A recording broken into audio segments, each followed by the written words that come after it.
The classic Citadel duo of the Pokey Poly duo from back in Yeah. stage one of Ignite. Be cool to see that back again, although I'm sure there are several players in EMEA with some kind of PTSD from that, so might not be too excited for that to happen. But it's America's problem now. But we have some more EMEA excitement to start us off. As we already mentioned, we have our first qualifying match, our upper bracket semi-finals. Both of those will be the games we start with today. So we will be finding our first two qualifiers right off the bat, starting with Lunex versus RadGG, and then we'll be moving on to our second matchup of Ultra Zenith versus Remake.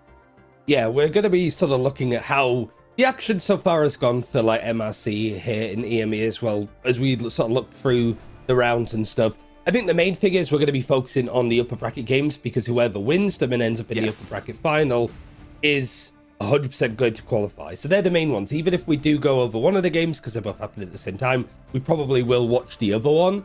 But to sort of recap how it's looked across the whole of this season, starting at the very end of February, we saw these like main initial rounds playing out. And we've of course been following the action from round 7 on March 7th last weekend. We're going to be finishing it out tomorrow with the grand finals, where whilst I'm sure these teams are going to be looking at qualifying for Ignite as being the main bunk of the prize, but there is also some pretty good prize pool that is available not only for this region in EMEA, but also across all of the different regions of Pacific, OCE, Americas, and also on console too, with the total prize pool being 14k, and just in different spaces and all that kind of stuff. 14k per region. That's just the EMEA prize pool. You know what would help you in preparing for Ignite if you were to qualify? $7,000 to help pay for your groceries, to help pay for any upgrades to your equipment you might need to play with the best of the best. And here is what we're going to be finding today. 3 teams from EMEA will move on to Marvel Rivals Ignite. This means they'll be playing with the world champions Virtus.pro, the former world champions Na'Vi. The best teams in the world are in EMEA, and these guys are competing for a chance to throw hands with them. And some of the bigger orgs too coming in, with Heretics finally getting involved as an actual official partner team. So we have got our invitees as well. So it's a good eclectic mix of new and old, to say the least. But this is how the brackets look. Like we mentioned, Lunex versus Rad, and then at the top you've got Remake and then Ultra Zenith. It really is just like who is able to actually win out those games, make that upper bracket final, they'll qualify.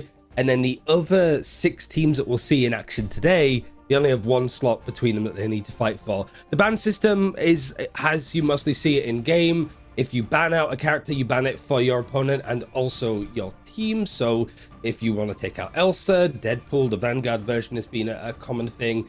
You aren't just taking it out for your opponent, you are also taking it off the board for your team to be playing as well as the protects affecting both teams too. Exactly. This can lead us to mirror matches, but it can also lead us to some very big targets of your opponents, working out just literally what can I play better than you?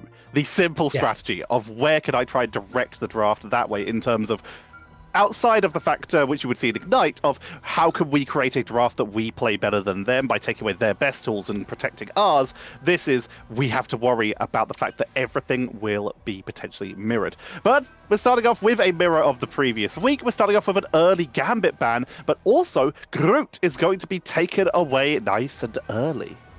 Seems to be a common thing for these teams to play for. Adam was sort of removed a lot from these kind of comps. I think with some teams really actively trying not to play it. The protect on Deadpool is a lot more interesting from what we saw last week. A lot of Elsa was protected, maybe even stuff like the sort of Vanguard line, but the Mantis being taken out. Feels like Rad sort of know that there's going to be that priority over on the Adam Warlock. Then they want to make sure that some of the other strongest strategists that go alongside, barring not the Loki yet, want to take those out to stop it from really being as useful as Lunex are hoping. Yeah, it's scary. Okay, there we go. I was about to say, it's scary that the Loki is still on the board, but it will be removed finally. Also, I'd like to point out, this is a little bit of a X-Team rivalry here. We have DRP on Lunex and MASH on Rad. You might recognize those names from the 3rd place EMEA team in Ignite last year in the form of Chopped, and the substitutes for OUG at the World Championships for Marvel Rivals Ignite. So these 2 players both have LAN experience, but now have to face off against each other, and we will see that protect on the Invisible Woman and the Rocket. Very strategist-heavy ban phase. Really, yeah, to protect onto Rocket. Maybe try to force more of a dive composition with a Daredevil protecting a Rocket. Maybe rather going, you could have your Adam. We're going to be running the Zootopia. We're going to get some Jeff action in.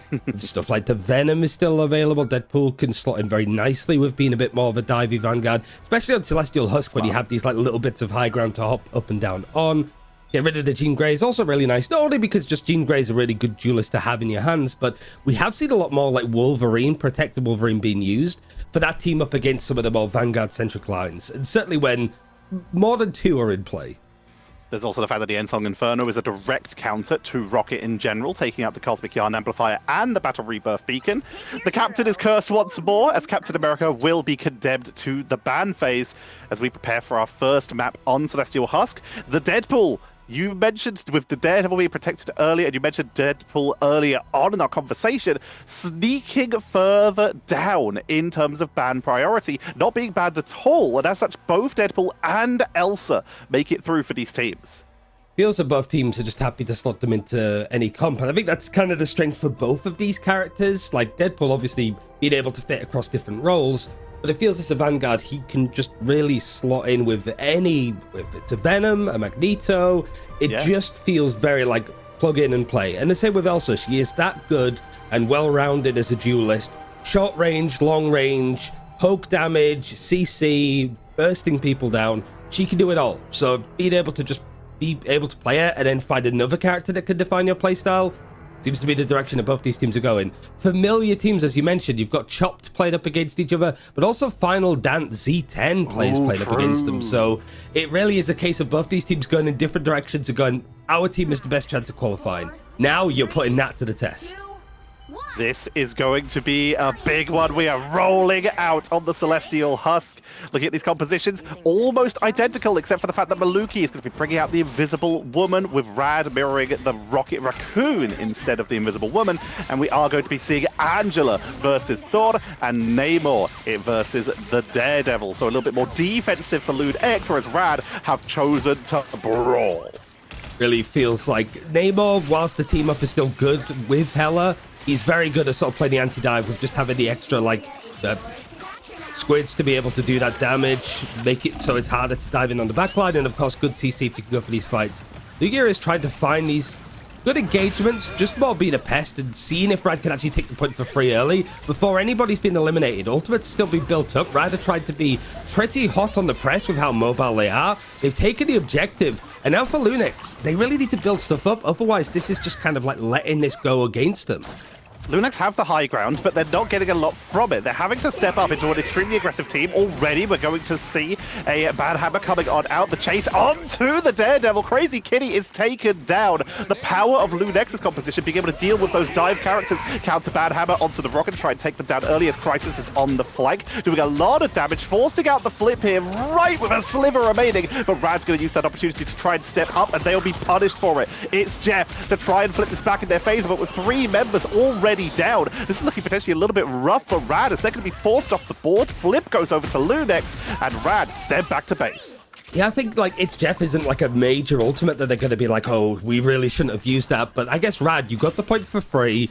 Lunex had to build up some ultimates, pretty much had to use, outside of the Deadpool one, wasted a lot of time in the end. But Rad, if they held on to the It's Jeff, I think you're sort of happy to get 30% force out an ultimate, force Lunex to sort of over-engage it whilst they're still building up stuff. But here now, it's whether you can still use this high ground Crisis experience, not only played in MRC, but at the top level in EMEA for Na'Vi, looking to see if he can qualify for another good showing here. Tried to do the damage in onto Lugia, and it's up in the sky, and he's completely sent back to spawn.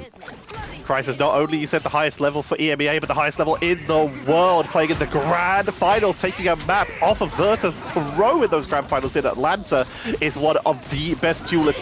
And there comes the Apex Predator, but taken down. Crisis will get dropped by Ducky. Millboy gets the revenge onto Vertigo. Zenny is the strategist who are just getting picked off one by one, but Rad's advantage is leading in their favor as they take number after number. Maluki just runs off, knowing they're not going to be able to get away with trying to sustain out here. They'd rather reset and join their team. It's the Amplified that was dedicated. Rad, like, taking these objectives pretty cheaply. Like, Celestial Husk seems to be the worst of it, but, like, taking the point on any of these rounds of Celestial Husk, it's so hard to retake, even with like big ultimates to dedicate into these fights. It can still be a tall order in the end. Right now, using these ultimates to keep control into their hands, though. You've got the Apex Predator being used up to see if they can catch anything, but then you've got the Horde of Proteus used on the other side. Heaven's Retribution going into the It's Jeff to see if he can pull people off the map. It's really made this fight a long one for Lunix. Even if they win it in the end, it's going to be all of these players taken out from Rad. A great fight in the end, good combinations of ultimates, and you still have the Deadpool and Daredevil sat on, ready to go. And that's why MASH is considered one of the GOATs of the EMEA strategist lineup. A huge pickup for Rad here, and able to grab that huge combo with Lugia, able to lock down the opponents inside that Heaven's Retribution. Coming on in for the SGF one, they cannot escape. Beautifully executed, but now with 97% as Lunex's last push here comes the Bad Hammer. Invisible Boundary as the mirror to try and keep the team topped up in this fight. The RP dropped low, is tanking through as the Daredevils, the Deadpools dueling on out, won by Milk Boy, holding the fight in their favor. Here comes letting the Devil out as Ducky is brought back at the Battle Rebirth Beacon to keep this fight going. Rocket is sniped as Milk Boy is on a tear right now. Traded out though, Lugia's been able to find himself a pick in the end, and now Balacine, if you can sort of provide the peel, making sure that these Vanguards can't keep making Crysis's life a little bit too hard, able to at least get the pick onto Ducky, and there goes the other Vanguard in tow. So Lunix have managed to stem the bleeding quite a lot, and these progression points are getting very close in the end. A well-placed Apex Predator here from Crysis could easily win the round if you can find the right target. Their percentage is going up, like you say, if they can time it or place it well. Looking at the flank right now, just trying to be a bit of a bully onto that Daredevil, looking for the opening. If they can catch them, Apex Predator comes on out, finds no one, and immediately dove on by Daredevil, trying to get into the backline. Cosmic Yard Amplifier from Rad, counter Apex Predator from Smashnez. Devon, the blow-up, takes out Milk Boy, who's been doing so much work for Lunix. In the meantime, dive into the backline. Crazy Kitty is taking out the strategist, gonna get caught up in the It's Jeff, but that's still a big pickup, grabbing multiple members. Crysis is uncontested though. See you later, Daredevil. Zenny is on point. Dive from the Angela to get a little bit of time. It's overtime. Whoever wins this fight could take it. Horde of Proteus finds nothing. Ballas is taken down, and it looks like Smashnez will be the one who is deleting people off the board, and the numbers are running low for Lunix. Milkboy portals in, but they're running out of time, Ryan. Running out of options too. You got the portal play that was ended up being used, but you've already lost the Strange, and at least the pull for his Rock Ducky to the spawn of Lunix came in, so he's going to be out of fashion, but at least he's going to be able to stall things just a little bit more in the end. The first point going Rad's way ended up being a really good play. I think the main thing you have to highlight is that Heaven's Retribution, It's Jeff combo, perfectly placed to be able to pull 4. But Lunix, like we sort of mentioned, they had that one ultimate of the Apex Predator. It's getting towards the end. It did feel like a bit of a panic ultimate from Crysis, that there wasn't like, hey, I have this, let's go for this fight on this particular angle, catch people out. It was just the dive was so good from Rad. He was forced to use it and found such little impact off the back of it. Exactly, and then we saw the counter coming in from the side of Smashnez, was able to grab one member, which is all you need. If you can grab Milk Boy, you can take them out early in the fight, who had to get portaled back in order to reinforce, but it just wasn't enough. As such, Rad take the early lead on Celestial Husk as we start to head into the hand. Who is going to come out ahead in the series? Mind, this is a best of 5, I believe, in the upper bracket semis. I believe 7 is only the finals. But there's a long way to go for these teams, but that early advantage can be very good, get you a little bit of a head start when it comes to trying to get some revenge if your opponents try to push on back with potentially a map you might not be as comfortable on. You like the head-to-head of the Deadpool Vanguards as well, because you've got Ducky and Milk Boy that were in the earliest tournaments that we saw in the Invitational, played for Ecstatic and Dusty way back when. Now trying to see if they can qualify for going into the second year of action. Smashnez goes down first though. Ballas has been able to find a pick, but the be right back means that it is going to be short-lived in the end. And when Lugia has just found himself 2, just with the cleave from the axes, able to find 2, pulled these players back on the fight from Lunix. So even if they don't get eliminated here, the point is very much in control of Rad. Again, to get it pretty cheaply, it feels, Tetcher. MASH did use their ultimate, of course. They went for the Lugia MASH combo once again, and while MASH was not able to get the environmental, he was still able to remove multiple people from the fight for long enough for their team to take the win. As such, Rad get the first percentage here, already up to 20%. Lunex forced to regroup. They do still have God of Thunder, Apex Predator, and it's Jeff in their own right, though. And in terms of defensive tools, all we have for the side of Rad is that Cosmic Yard Amplifier. So we have to keep Vertigo safe. Okay, DRP also got a Thunder in hand. Maluki did use the invisible boundary. It was quite late in the last round. And it's whether these ultimates are going to find these big moments for Lunex Gaming to keep them going in this one, because 42% has been reached in the end. Is the God of Thunder trying to go down on the arm amplifier, going to clear it up? Does find a pick onto Ducky, but the trades are just instant on the side of Lugia and Smashnez, and Smashnez especially seeming to have so much freedom and isn't really being harassed enough by these double poke characters of the Elsa and Namor on the other side. They're trying to poke in as best as they can. Jewel comes out. Smashnez versus Crisis. Smashnez comes out ahead, getting the head start on the fight and capitalizing all the way through with it. This is Rad looking extremely strong in this matchup, still having their own Apex Predator, still having let the Devil out and having the positioning. Daredevil's on the flank, can see the approach from the side of Lunex, so they can tell where they're coming from. They can see them on this high ground, and as such, they can just poke in. But that's a little rough for Smashnez. Gets caught out and picked off by Zenny. Go back means it's going to be brought in, but at least it seems to count a little bit more. It's a good pick in the end, as Milkboy does have the ultimate if he wants to bring out the Banhammer, but you've taken the point pretty freely. Have gone and used the Apex Predator, but you end up losing Crisis in the process. So maybe there's a chance for Rad to just try and keep this pressure up. Even if they lose this fight, they've got so much progression on the board, they might be able to force out some of these bigger ultimates from Lunex to just try to make sure that they keep a hold of this. Milkboy's on the flank once again, looking for a problem, seeing if they can get something. DRP's dropping low, doesn't have a lot of self-protection outside of that bow. Himself is taken down, will be brought back at the Battle Rebirth Beacon as they try to take the fight. Maluki over to the rocket of their own, off the Invisible Woman, and it's finally working out for Lunex, staying with 6 thanks to that revive. They take the numbers advantage, push down Rad, and flip the point on 89%. And Lunex Gaming now still able to keep a hold of this one, but bear in mind that this was like a protect going over on towards like the Adam Warlock and the Invis. Adam's not been in play just because of the way that the draft has gone. Rad has sort of forced a very fast-paced dive composition. Lunex have sort of had to play to the song sheet that Rad has put down. Now Milkboy, see if you could just grab a little bit more. Doesn't have the ultimate, wants to try and build it up just a little bit faster once the cooldown has started to come together. But Lugia has found himself DRP that was just on an island. But we're seeing the Banhammer coming on out into the back line from Ducky. It's Jeff from MASH to see if they can grab someone without the Heaven's Retribution this time. Can MASH find anyone on those flanks? Looks like no. The Devil's been let out, as is Apex Predator. Full commit from Rad in this fight. Zenny with the It's Jeff for the self-protection. This MASH is picked off on the flank. Ballas uncontested up here. Drops to the low ground to try and chase on out. And it's a good amount of pressure. Milkboy diving down onto Angela, and Lunex keep control, at least for now, and they've evened up the score. Last-ditch push for Rad.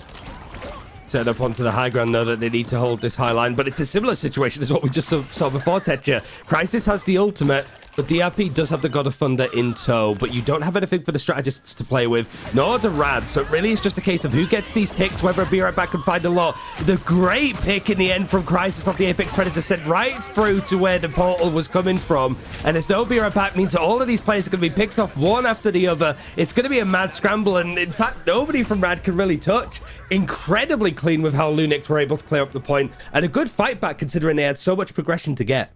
1-1, evening up the score, and it looks like that rocket switch has really helped out Lunex here, with so much dive coming in from the Deadpool, from the Daredevil. They're using that extra revive, and of course that mobility that Maluki is offering on the board to just try and stay safe while being dived to great effect. They're still being picked off because Angela, Daredevil, and Deadpool is like one of the hardest compositions to escape from, no matter how much mobility you have, but it's giving them enough time to try and take these fights in their favor. And quite frankly, that the board was fantastic on that point in particular due to that high ground advantage. And there's only more of that to be grabbed, I think, as we head on to the vault. So much little perches of high ground as well as the big tree in the middle of the point that these teams are going to have to play and fight around. It really is like how well coordinated could Rad's dive be in the end, and also how much DRP could just be in the face of those people that are diving and just be this peel. He has not switched away from this 4, and it's nice to see him be a genuine pick in these kind of situations. That's the only major difference outside of the Namor, like you mentioned.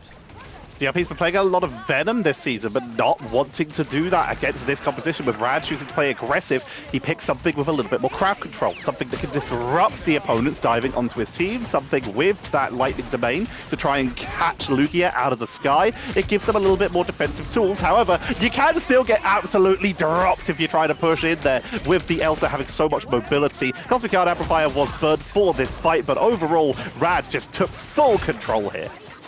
It's 3 for 3 on Rad winning these first fights on the points. If this is a map that they end up losing, that's going to be something that they look at and go, we should not be letting that happen, not at this level.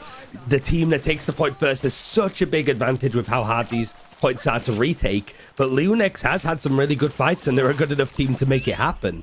So Rad have all of the advantages that they would ever need, as well as ultimates building at such a faster pace than Lunex. It really is a case of if they get picked off in the end, Lugia is going to be a bit more protective in the sky, and DRP switching off the 4 to try and go for the Angela for the matchup.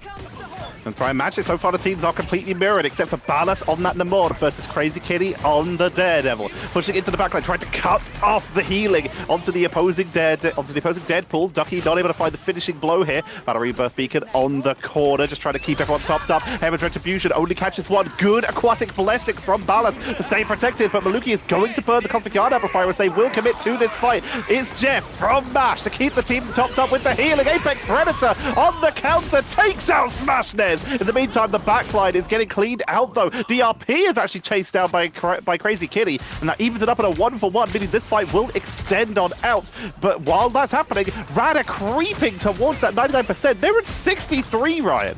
Yeah, you said 1-for-1 on picks, but 4 ultimates got used from Lunex, and that was the only elimination that they got in the end. Showstuff was traded out the other side with an It's Jeff and a Banhammer in the end. Finally, they get Crazy Kitty just as the Let the Devil Out was available, and now you've got the Apex Predator being used on the other side, but Smashnez is the one that gets taken out from Crisis, who is now really starting to win the 1v1 between these two. DRP back on the Venom, this time for the rollout, just to make sure they can make it to the point as quick as possible, keep the contention going, because Rad are already up to 88. They have not lost the point yet. Lugia goes down. It looks like Lunex will finally be able to clean this up, but with an almost perfect first hold from Rad, up to 94%.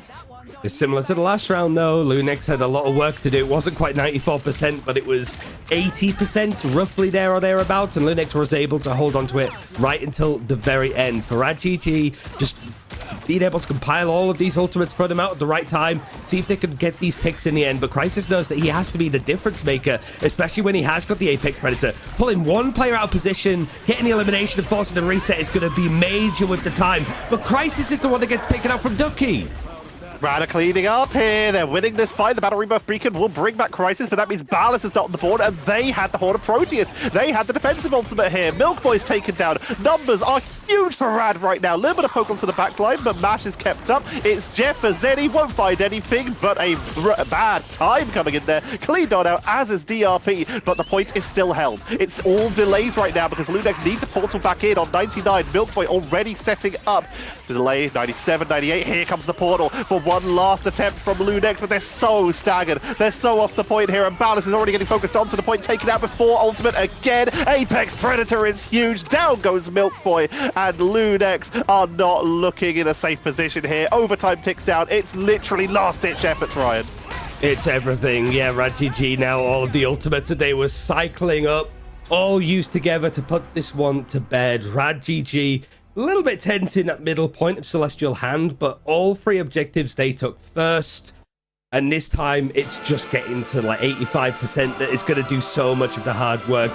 There's so many like individuals to highlight, certain moments, certain team plays. Smashnez, a pretty apt MVP, but it really didn't feel like he was the one that completely like lit the game on fire when you've got so much good coordination with ultimates, and also some really good plays on the other side from Lunex with stuff like Crisis and Ballas. 100%. They just had so much momentum going in here. You can see on both the Elses just how much value they were given. 13 and 9 for Crisis, 17 and 9 for Crisis, 13 and 8 for Smash. They were doing huge amounts of actual DPS and actual value in terms of their team, but it was all about the fact that they were also getting targeted down. This was, to quote a famous wrestling commentator, an absolute slobber knocker. Just back and forth, just these two teams just beating the heck out of each other, trying to find an advantage, but it's Rad taking the early advantage nearly every round. Gotta look at the fact that Mash only got eliminated 3 times. That's over on the Jeff. Like, he just was tricky. We saw some pivots and stuff, DRP. Going down a lot, but having to change what Vanguards he was playing to see if he could actually go through those kind of processes. But yeah, here it was like Rad. I don't know if they were the favorites realistically in this one. It's so hard to like get a gauge because it's like we're so used to both these teams looking really good and how well these parts of Final Dance and Chopped synergize from previous teams or whatever. But it really did feel here that Rad just were very good at reading, okay, if Lunix want to actually prioritize protecting the Adam, we're going to force them onto this like high-paced Ivy composition where they won't be able to play it. And Lunix just didn't get to play the kind of Marvel Rivals that I think they wanted to. If you asked a lot of people coming into this Marvel Rivals Championship which teams might make it through, these two would probably be on the list. And the fact they have to play each other here is going to be stressful because one of these teams qualifies, one goes down to the lower bracket to fight for one remaining spot. It's a tough situation to be in. As such, we're going to leave you a little bit of time to really register just how important this series is for these teams as we head to a quick break. When we come back, we'll be heading into map number 2 of Rad versus Lunex. The action for Ignite. Correct me if I'm wrong, Techa. I think that's also the first time that we've seen Lunix drop a map so far this stage as well. And I believe, based on how the bracket has been, they've been the top seed. So, like, this is the squad that has so far not set a foot wrong. Falling apart at the first hurdle here as we go into this qualifying game. And they've chosen Midtown, so they don't want to take us to another domination. I'm just having a quick look. Looks like they have dropped one map so far, and that was to Planet Signage yesterday, and that was the one where Zeddy disconnected in that game. Course, so, yes. so this is the first match they have lost in like perfect scenarios, perfect environments, nothing's gone wrong. So a pretty huge win for Rad here, who are having an insane run here. This would also be the first time that Rad has made their way back into EMEA for a while. So I believe the last time they were here was Stage 1, where they won mid-season. Yep. Very different roster. In fact, very different. You're looking at people like on Crisis that went on to Na'Vi after the Rad sort of Na'Vi switch over too, so you don't really have any players that you're picking up from beforehand. But you're right, like Lunix did drop a map on Central Park against Planet Signage. They had to play DC for part of it, so that's why you sort of mentioned there was the asterisks attached. But they did take us to Midtown straight afterwards, and it was a bounce back that they expected. So far, this draft looking exactly the same. I do wonder if Lunix is going to want to commit to the Adam, considering they didn't really get a good opportunity to use it last time, and they are. This is a pretty big map for Adam, though. If we're talking about maps where Adam can get value, Convoy is definitely going to be one of those places. Midtown is one of the biggest spawn hold maps, along with potentially Spider Islands. So seeing an Adam Warlock protect here is not too surprising. But again, Lunex, they're confident with Adam, but not confident allowing their opponents double revive. They're okay with a little bit, but they don't want to go full hog on the double Karmic Revivals. This going to be more of the Rocket. I think the Rocket Protect ended up doing quite a lot for Rad. It was huge. With triple Vanguard, triple Strategist being a thing on this map, maybe not as much nowadays as it used to be. Rocket in place of that seems to be a really good option. But in fact, they're going to actually go for the Protect onto Angela. Not a map where you see a lot of environmental opportunities, but it maybe feels a little bit like Lugi got a lot of value from the Angela last game. Wants to make sure it doesn't get taken out. Invisible Woman once again protected. Lunex started on it before Maluki, but did swap off it as the game went on. We'll see if that potentially happens again this time. Rad, like you said, with that Angela, gives them a lot of opportunity to try and isolate people. If there is a spawn hold, to force people out of position, of course, harass backliners or even flyers. While flyers have fallen out the meta at least a little bit throughout this game, especially on this patch, we're not seeing Storms or Human Torches or Ultrons or anything like that, and definitely not Iron Man. It does still give you the opportunity to try and punish someone if they try to take to this guy, like a Phoenix might have done.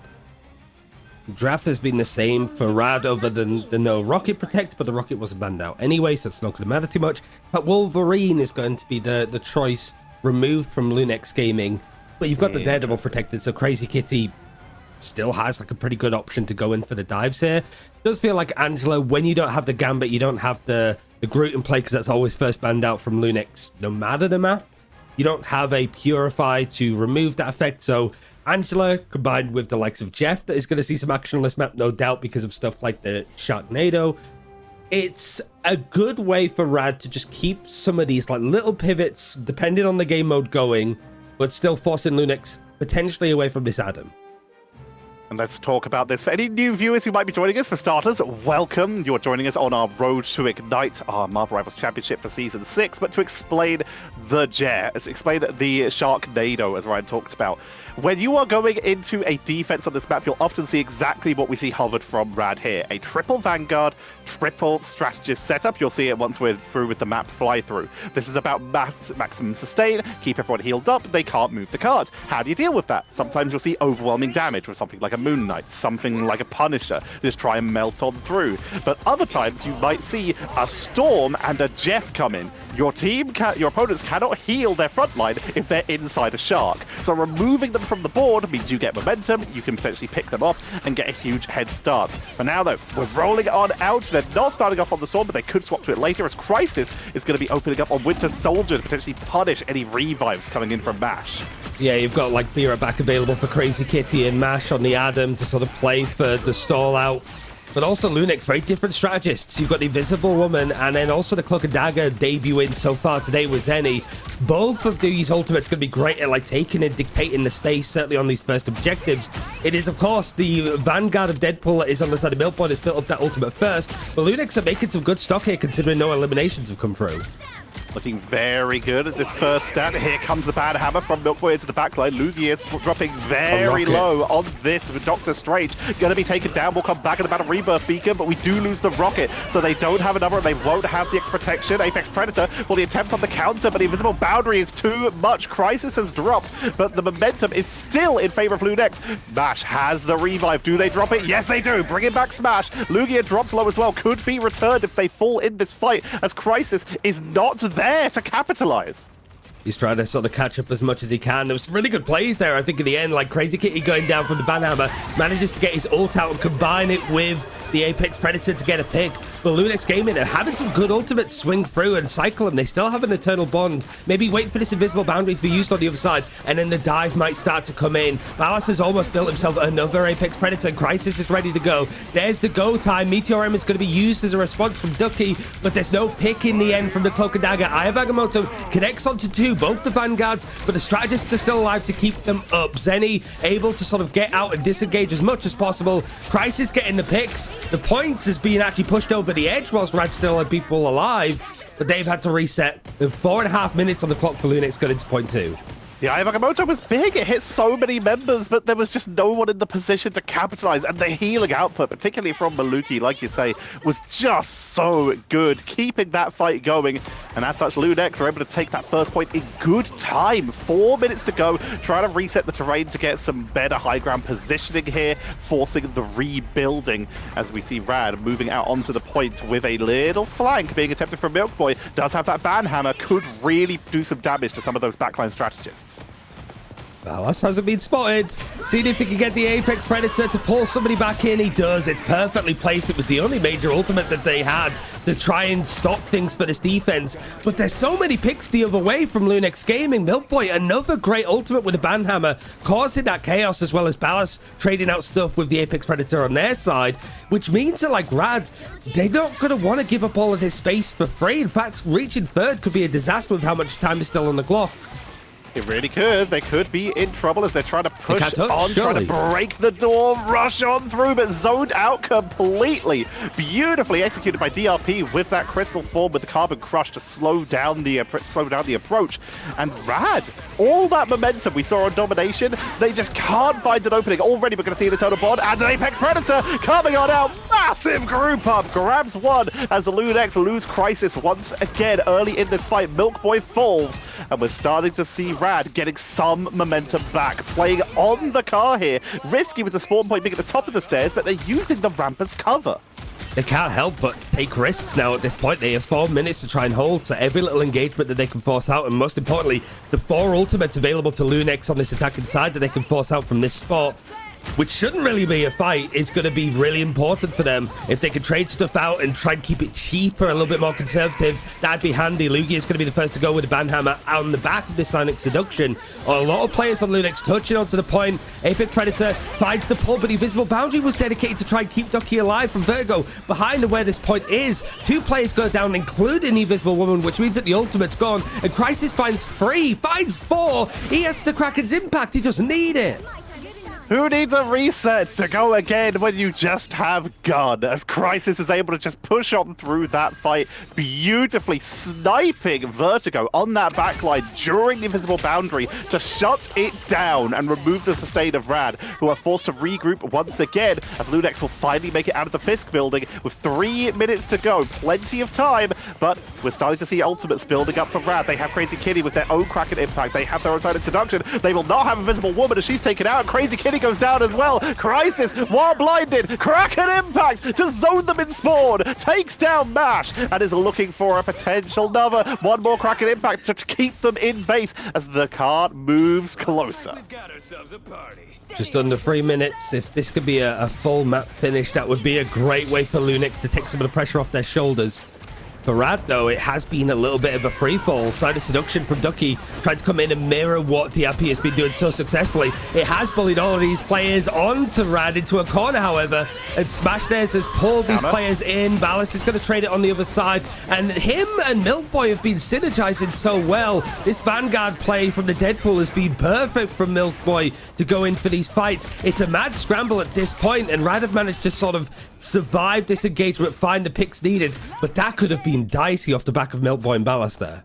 Looks like Smashdares is going back to spawn. It's time for a swap. They don't have a lot of build-up in terms of another Apex Predator, so they're moving over to the Namor. Something we saw last time from Lunex, but just for some kind of point hold to punish Dive, to give them any opportunity to sustain this. DRP looking for a portal, scouting out. They have plenty of time, but if they can get an early pickup onto someone, it might give them the snowball they need to pick off, and they're going to try and dive onto the Deadpool. Lugia forced to retreat, able to escape thanks to that floppy unicorn shield, but now they're pushing forward. Looking for that. Emma Frost takes them down, pushing onto the point. We're seeing the Invisible Boundary right off the bat, but Crisis, he's resetting again, not even with Kraken impact, just with shots. Up to 95% for their Kraken impact, but Vertigo has the Invisible Boundary, is buying time. Crisis looking for a finishing blow to take out Deadpool, to take out Namor, and the damage is gone, and the car makes it all the way to the Avengers Tower. Lunex with the triple. I think one of the big things, of course, Duelists, when it's able to get those picks, Crisis looking back in Grand Finals form when we saw him bringing out the Bucky on Domination, I think it was a completely different game mode, but still a kind of performance. Have to say that's a big performance from Maluki. There were so many big invisible boundaries that he was able to find to keep things going. And notably on the other side, I think Vertigo and Mash, I think they've switched it around a bit now, but it was the Invisible Woman on the side of Rad that a lot of times using the ultimate just after one of their teammates got eliminated, or they get eliminated shortly after using it, and so the ultimate's gone down in 2 or 3 seconds. Really feels that Lunex have managed to go into this fight, and you can understand exactly why they wanted to take us to Midtown with the way that they're playing off of these strategist ults. But now we get to see if it mirrors in terms of the defense. They were able to get their timings beautifully executed because they were often the ones dictating those fights. Can they do the same when it's Rad pushing in? And look at some of these hovers. We don't know how many of these will make it into the spawn, but we're back on the Jeff, potentially for fast rollout, and Captain America for Lugia Goat to potentially give them a pathway to push on into Lunex.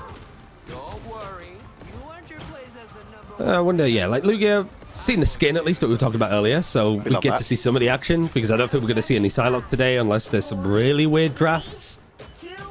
But it was also banned out in the last game, so maybe seeing if like Rad could use this character that wasn't in player at all so far in Celestial Husk to their advantage. Going for the information, go for a bit of the dive to pull Lunex back from played such an aggressive high line, and most certainly to just get rid of this Bira back that is going to be taken out instantly from Zenny. I don't know if he was able to pick it up just beforehand, but if not, that's a great pickup from Lugia. Either way, it's going to burn through a little bit of spawn time, and the more damage the BRB takes, the longer it takes to be placed down again by the rocket. DRP back on his Magneto, going to be zoning on out. creating as much of a barrier as possible as their strategists hold the inside. Die, a little bit of pressure onto the backline, not enough for a finishing blow. But right now, this is just a solid hold for Lunex. Nothing exciting. Good pickup, though, by Crisis there. But they're holding just slow and steady. Keep the shields up, keep the barrier protected, and just buy as much time as possible before Rad can try and break through. We've seen Crazy Kitty switch over towards the Daredevil now too. Was protected and now starting to see it in play here on this attack. See if they can sort of go in off the back of this dive. Whilst Rad have built up some big ultimates. Going to be using the Apex Predator and It's Jeff together. Whilst there's a lot of chaos trying to just isolate some of these targets, maybe take them out with environmentals. But I'm not seeing any elimination starting to light up the feed on the right-hand side just yet. As Lunex Gaming have done a very good job to hold things down with the Yarn Amplifier and also the Banhammer. Very close to Crisis getting that Karmic Revival too, as an invisible boundary is going to buy that time. An invisible boundary for Lunex forces them off the point once again. Rad looking a little bit shaky here. Not able to find the opening. The chase finding Crazy Kitty in the isolated position. Chasing him all the way back to spawn. But does meet up with Mash. Keeps them topped up. This will allow them the sustain they need. And Crisis playing real far back. Wants to make sure that they are safe for that Karmic Revival. Invisible boundary is going to be used. Meteor M straight onto Vertigo again.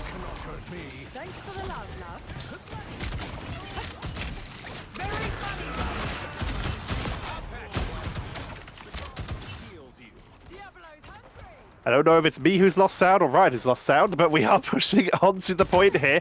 Ballas taking as many shots as he can on the flank, trying to work down Vertigo.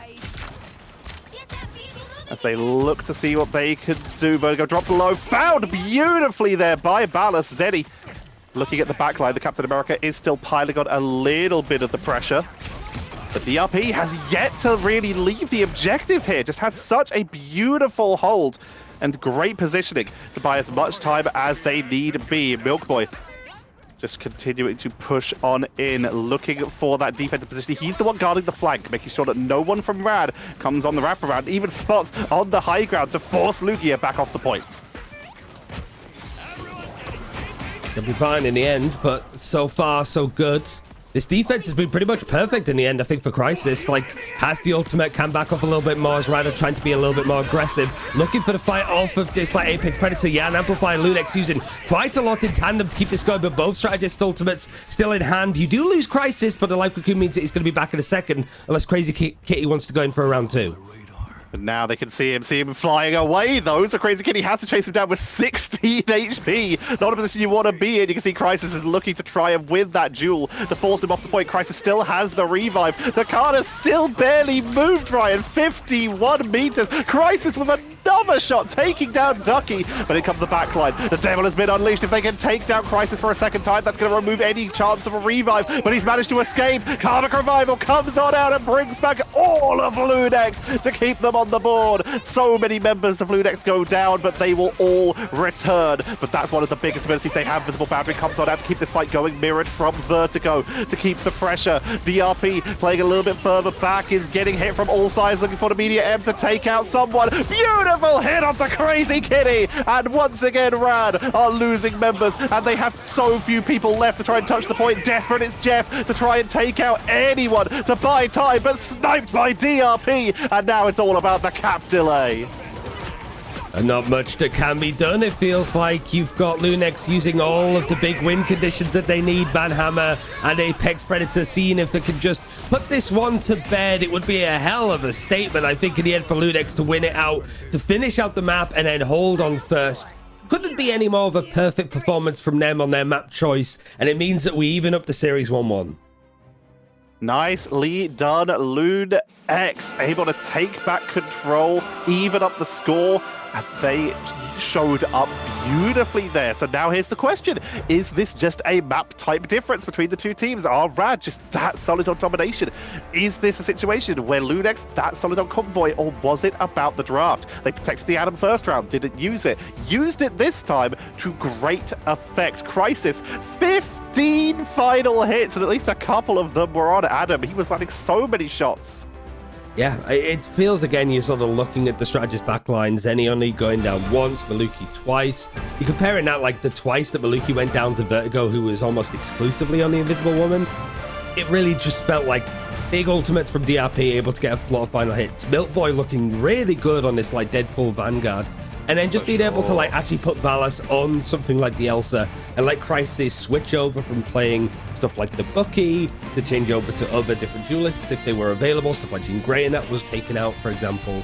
And then obviously the Adam was just a perfect performance of what you see from this like strategist duelist's pseudo role that he was playing. It's just like, yeah, if Lunix always go down on the back foot, it seems that Midtown has been such a prominent choice for them to go to. But now it's rad to see where exactly they want to take this. Do they take us back to a domination? Do they potentially take us to a convergence? A little bit of a mix where you have to fight over that first point. There's so many options for them. Right now, it seems that Daredevil seems to be a big key for them, as it was able to find so much value on map number 1. But on this map, it didn't seem to find exactly what they were looking for. And we also saw that Angela protect, but barely used from the side of Rad. So they seem to just have a little bit more trouble in terms of a cohesive draft this time. Lunix seemed to much more in control. I mean, for sure. It might just be the sort of like game modes that we're playing at here, but also just, I think the characters that were available in play, right? Because Crazy Kitty was like forced onto playing Rocket for a good portion of that. And he's a very flexible player, but like it's the Daredevil. It was even like the Ultron and stuff before that he was well known for. Can he find impact in those kind of roles? We'll have to see exactly where this is going to go for map 3 though after a quick break. So we'll see you very shortly. Expand our map pool and game type, but no, Rad has decided to take us back to domination, and we are heading to the living island of Krakoa. I don't think this is a bad map for Lunix to end up at though, because it is Krakoa, and if they really want to keep building on this like Adam Protect that they've been going for, it's probably the best domination map for Adam, right? With just the amount of like certain points, especially some of them, yeah, being able to like play on them. It's hard to sort of like, maybe there's one that just on average beats it out, but it feels like certainly like Cradle is a really good area for Lunix to potentially be picking up in play. But looking into the draft, I don't imagine it's going to be too much of a change, not only because both these teams have played at the top level for so long that they're just gonna, they know we need to have a game plan that is consistent no matter what maps show up, because we don't know what maps are going to show up at this point. But also, it really is just like the key characters being kept in and taken out with the likes of Gambit and Groot. Yeah, everything's pretty similar so far. Adam Warlock Protect, we're seeing the Mantis ban. Everything's pretty similar so far, but Angela will finally make it into a ban spot. A little bit too much of a problem for Lunix in that previous series, in the first series of the day, so they're going to take it away. They don't want that backline pressure. I mean, we saw the Angela being protected actually in the last game, but very, very rarely saw it. I guess because we just didn't get into those parts of the map that the likes of Rad were hoping to use it, because they got full pushed and then full held. So Mantis is being banned out. Again, consistently, it has been the Gambit Mantis and then the Jean Grey bans for Rad. That doesn't seem like it would be likely to change. And I do like the Namor Protect, because Lunix is starting to realize that having the option there to sort of pivot is going to be a good one, and it is going to maybe shut down Rad going for these very dive-centric compositions. Although they're still looking at it potentially with the Captain America. That is one of the more safer dive characters. Of course, having that shield, the actual move speed, and the bonus health for that freedom charge to give you a little bit of extra pressure. Loki made it all the way to here in the ban phase, but is still going to be taken out. If Rad still want to potentially dive, Loki is a great remover for them. That regeneration domain is so hard to deal with. Loki can teleport, he can turn invisible. He's hard to deal with if you're a diver. So what kind of options now for Lunix is going to be the Elsa ban, actually, in the end, feeling like it makes sense. I know when you know that there's other players on the other side for Rad, like Smash Des, and potentially Crazy Kitty can pick up these characters in tow. You are maybe forced them into more like sort of Pokemon positions. You still have the Jean Grey, which hasn't been taken out this time, which I'm pretty sure Crazy Kitty has played in the past. But because of that Daredevil Protect, it is very likely that he's going to be in that position.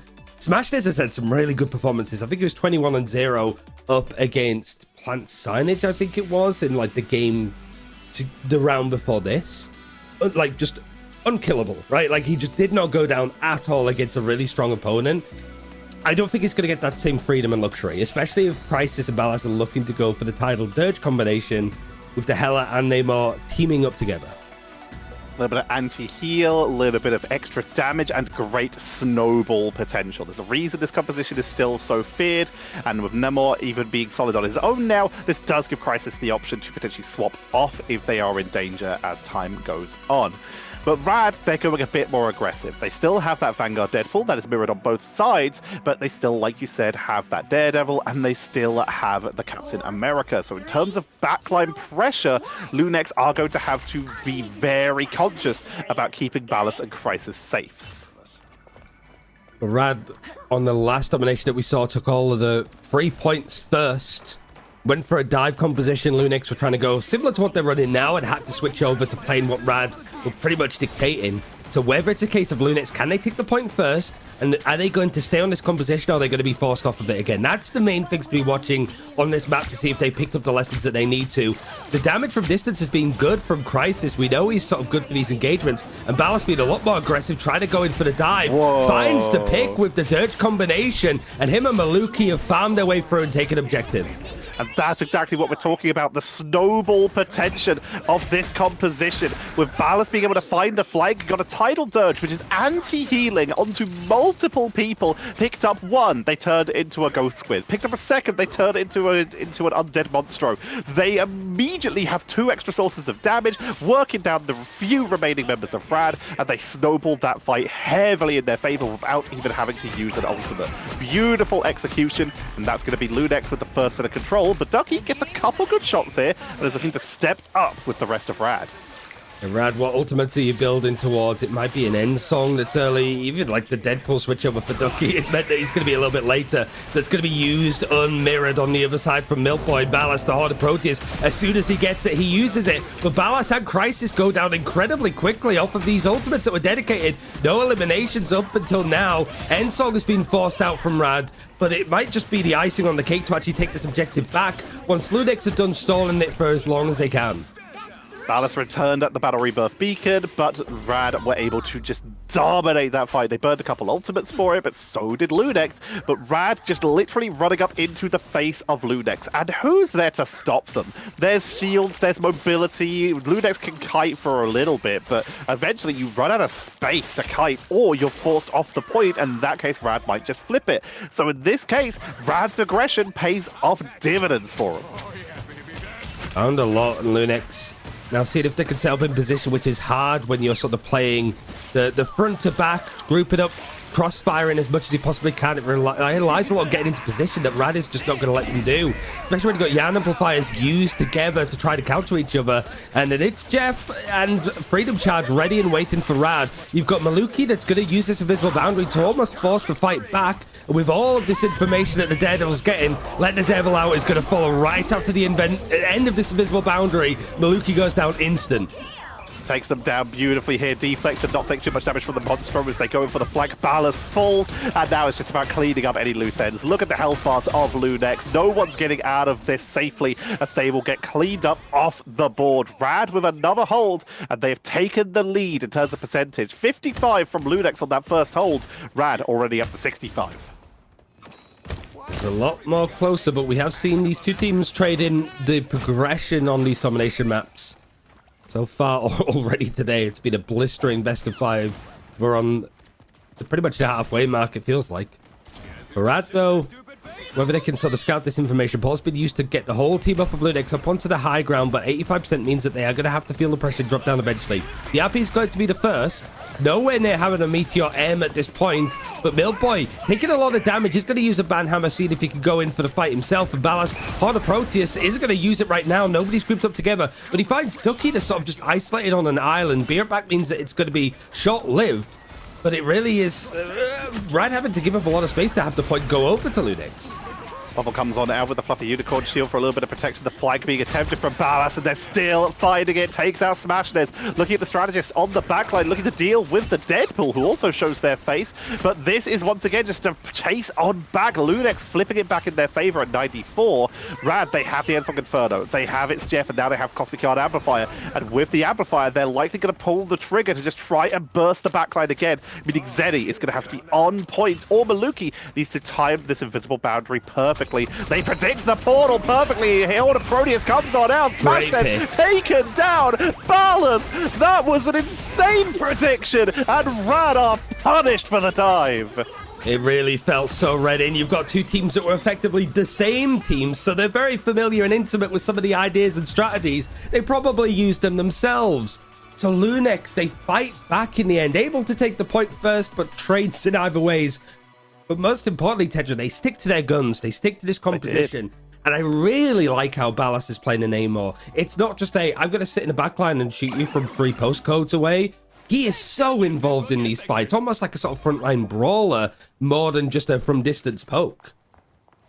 The Namor flank, the squid explosion, just being able to burst people beautifully, just so much value. And when you combine that with that Tidal Dirge team up, Crisis more than happy to just sit in the back. They have incredible range, incredible damage being a Hexcan character. They can chill. Ballas on the flank, though, it only takes 1 blow up to summon some undead monstros and improve that damage output to burst people down on those first fights. The problem with this next first fight, though, is that Rad have a pretty solid ultimate advantage and may just be able to snowball this. Depends how well this dive goes, really. If Smashness can get somebody low and seeing if Crazy Kit and Ducky could just hop onto the fights in the end. So far, both of these teams taking chunks out of each other, but now the styles are starting to differentiate themselves a little bit more. Even a switch around to Lugia that's going to be over on the Venom. Him and DRP have been playing, just play all of the Vanguards in as quick succession as you can. The Venom is a solid choice, though. While it could still be punished, it is very resilient to Ballas and Crisis with bonus health as opposed to healing, but it gives MASH that symbiotic shenanigans, meaning they can stay topped up. Beautiful ends on catching Crisis on the edge of the explosion, but the symbiotic shenanigans for MASH means they can keep their team topped up even through anti-healing, just due to insane healing output. Here comes It's Jeff, nuke the fish to take them down and free your team. Well, Crazy Kid has been able to find himself one, however, but Milk Boy is able to get traded out in the end from the other Vanguard on the side of Deadpool. Actually, Rad, off the back of this, even though it was them that found that initial pick, you force out Maluki's like good ultimate, Meteor M, the responses were right in the perfect areas. And certainly like Crazy Kitty being able to string some picks together and Lugia being able to play off the back of it. The dive working a lot more. Is there any changes? I wouldn't expect so from Lunex. This isn't too disfamiliar from what we've been seeing across just even the last point. But Rad winning out this fight first. They got it to 85-90% last time on Celestial Husk. I don't know if they're going to have that same luxury with how the way Lunex are playing this comp. Smashness has to retreat, taking a little bit of damage. Crisis winning out that duel from long range. Dive coming on in from Lugia, making the most of that Venom to pile on as much pressure as they can, forcing out the Goddess of Death. And Crisis, not a great position to be in when you pop out of it. Immediately taken down by Ducky, but is able to get a beautiful cross-map shot to take out Smashness. Facing the Abyss coming in from Lugia, but it's enough to be taken down with the Horde of Proteus from Ballas, who's winning the duels on the flank and is once again in their opponent's backline, looking for flanks, protecting their own team strategists with those extra monstros. But the Devil has been unleashed. If they can take down the Daredevil, they might be able to protect their strategists, but there's so much damage from Crazy Kitty to hold this fight in their favor. However, while this is happening, Milk Boy is uncontested. He's finding so much space in the end, but like we were watching that from Ballas' POV with the Let the Devil Out. It's the awareness, just looking around him to see where that dive was coming in, and it seems so far away from the main brunt of action that we were following. There's so many little micro engagements that are happening for both these teams, but now Lunex taking the point back. It's going to maybe trade as Rada putting a lot of pressure here. They have ultimates to sit on, and it has forced out this invisible boundary. Maluki's under so much more pressure now than in comparison in the earlier series, and the Jeff ultimate seems to be perfectly used in all these instances, but Lunex know how to respond to that too. It's forcing out more resources, but that's only benefiting Lunex that are starting to build up the charge. The Venoms are brawling, DRP dropping incredibly low, forced to swing away, but it's going to be taken down. Milk Boy returns with the Battle Rebirth Beacon, as you said earlier, as MASH is keeping their team topped up for the point. Right now, point is in control of Rad at 46%. Beautiful dive by Milk Boy, taking out Crazy Kitty, but with Ballas falling on the side, Smashness knows it's time to pull the trigger. Gets picked off, though, taken down before they can take out the Amplifier. A really good focus there again from Ludex. They knew just when you're going in for the arm amplifier plate, it was an obvious thing for Rad to go for. But the reactions for Ludex have been so well protocoled and so quick. Crazy Kitty, though, finding himself 2 of the strategists. It was just in a moment where it was a lull. It felt that all of the action had stopped for a second. The Rad would have had to reset. But no, suddenly Crazy Kitty, the primal scream, comes in and he obliterates both the backliners at the same time. What a deflect from Crazy Kitty there. Super punishing Crisis. And now Rad at 85%. Ludex are running out of time, but they do have Goddess of Death and they do have Horde of Proteus. If they can get through that Cosmic Guard Amplifier, they might be able to take this out. Crisis is going to take to the sky, and the Goddess of Death, Horde of Proteus dropped early to try and lock him down. It's a lot of damage onto the Venom, but the backline is getting absolutely punished by the Daredevil, pushing on in. Zeri taken down, and that also means that there's going to be no Battle Rebirth Beacon to keep them in the fight. Visible Boundary has to be used. Balor's barely surviving in this fight. Here comes the It's Jeff into the backline, able to find the Phoenix just for the healing output here. Nice to see a defensive one of those, but with the Devil unleashed, Rad are dominating this fight, cleaning out everyone through the portal even, forcing them off the point, and that is Rad claiming the 2nd point. I mean, these domination games have been so good. Just the back and forwards nature of it, the just general styles. But here I'm looking again. We're going on to Cradle. We've spoke about it before on previous days of action. Really good map for the Adam Warlock if you want to do it underneath the point. But we haven't seen it again in action so far. Like, part of it is like protecting the Adam, so you force Rad to go for specific bans. You're almost like going, we have the option to do this. And that alone with Adam is scary enough that it is going to force some decisions out of you. It is just more of like it's such a strong character in these instances, but a Lunex, like what we're playing right now, is working. We just need to make a couple of adjustments. Main one being DRP being on the 4, he's going back onto it in the end. And even Crisis moving away from the Hela to go for the Jean Grey, which was left open from them this time. Thought it can do some great work against the Venom, as can Jean burst through all that bonus health and keep them locked down, prevent the escapes. But it is an adjustment to not Adam, very key to point out here. Neither of these teams going to be doing that. So now they just have to make sure that they can just get these quicker blow-ups using these choke points. DRP gonna be at risk of getting just locked down and knocked up by the Jeffs if they're not careful. Need to make sure that they have at least some of that Thought Force available so they can escape if need be. For now, Lugia on the flank, on the prowl, looking to see if they can pull the trigger on this. Also feels that Vertigo's got so much value out of the Iron Amplifier, so having something to instantly take them down non-mirrored was a little bit of a problem in the end. Rad were dealing with it nicely. Beast of the Abyss is going to be used from Lugia, mostly for mitigation, but there's enough damage being thrown in off the back of this dive. Everybody really coalescing on where Lugia's position was, that it is a completely clean fight, and Lunex, the last 2 rounds that they've lost the point first, and it has been a little bit more precarious with that 2nd point in comparison to first. So now Lunex have to try and recoup, and DRP changing the Vanguard again to the Venom. This is where I get a little bit worried when there's so many changes in between every single little fight. Potentially losing ult charge, you're also keeping your team on their toes of knowing what they're playing with, what they're dealing with. You do keep your opponents on their toes in the same way. In this case, though, that did not work. DRP gets found out on the backline and just gets focused down beautifully. The team not able to get to them to keep them topped up. Milkboy, though, even though they're down a member, still chooses now to be the moment to pull the trigger. Diving on in, using that bad hammer. They're trying to take down someone, but they don't find anything. Rad and Ducky and Milkboy trading out the ban hammers here. And Milkboy, I like the pressure that he was able to put into the backline, but I also like the Crazy Kitty was like almost man-marking him, just instantly harassed him, able to actually keep up with the pressure that was being made. And now Crisis with the switch over, able to find a pick.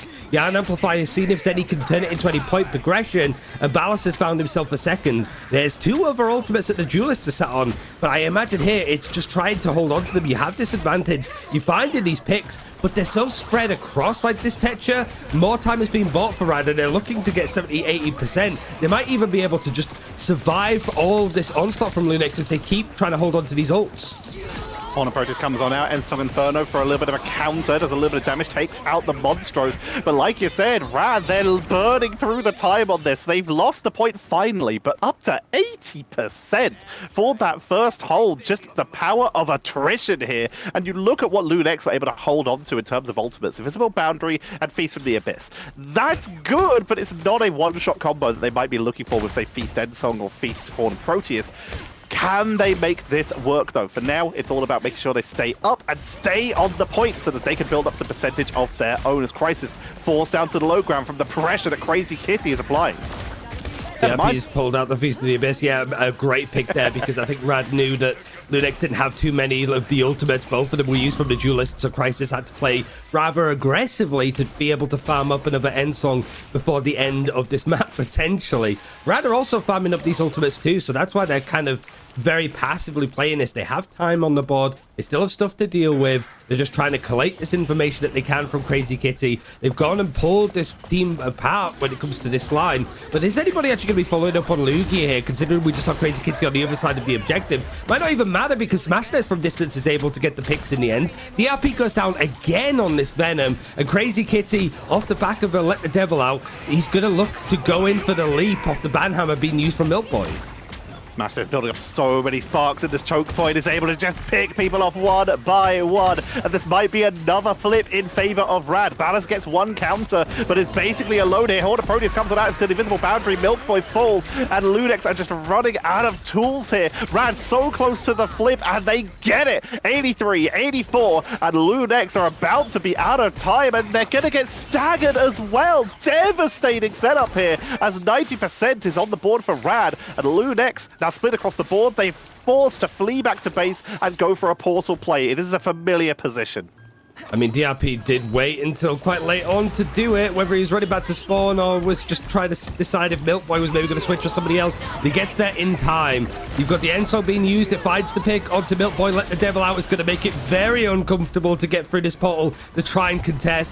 And Rad, yet again, even though we've got all 3 rounds on this domination, able to win it out 2-1. One more map win, and they will be qualified for Ignite preseason that starts in a couple of weeks. Lunex Gaming, they just can't make it work on domination, and they just, even though the comps seem to work nicely, it's giving Rad everything that they want. The Daredevil, the Deadpool, like Vanguard players being good, and the backline a lot more well put together this time from Rad. We can't keep doing this, Ryan. Even if Lunex take us to, say, another Convoy or Convergence and take the next series, Rad will just take them back to Dom again. They have to beat them on Dom at some point if they want to take that first Ignite spot by winning this semi-final. Because right now, Rad on Dom looks so strong. And once again, it's a very KO heavy game with both these teams just throwing everything and the kitchen sink at each other, trying to exploit weaknesses, trying to find just the tools they need to create openings. But it's Rad's aggression that wins out over Lunex's defensive lockdown style. Yeah, I think for the strategists as well, like just the switch around feels again that like the sort of Zootopia comp started to really shine through. You've got some more pressure put on the Invisible Women in this retrospect as well. I think Maluki struggled a lot more on getting the same level of value out of Invisible Boundaries that he did just on Midtown that we saw. Much better from Mash and Vertigo, I think. But I think like a key moment was just this pick actually that we just saw from like a Crazy Kitty, like the 2K onto the backline, because it really did highlight of just, I think that was off the back of a Yarn Amplify too. So he went in for the burst, the deflect as well on the damage, like you amazingly pointed out. It felt like that could have been a turning point, considering that Lunex Gaming were 1-0 up and had control of the point at that. That just came from nowhere, and it brought the game back into Rad's favor.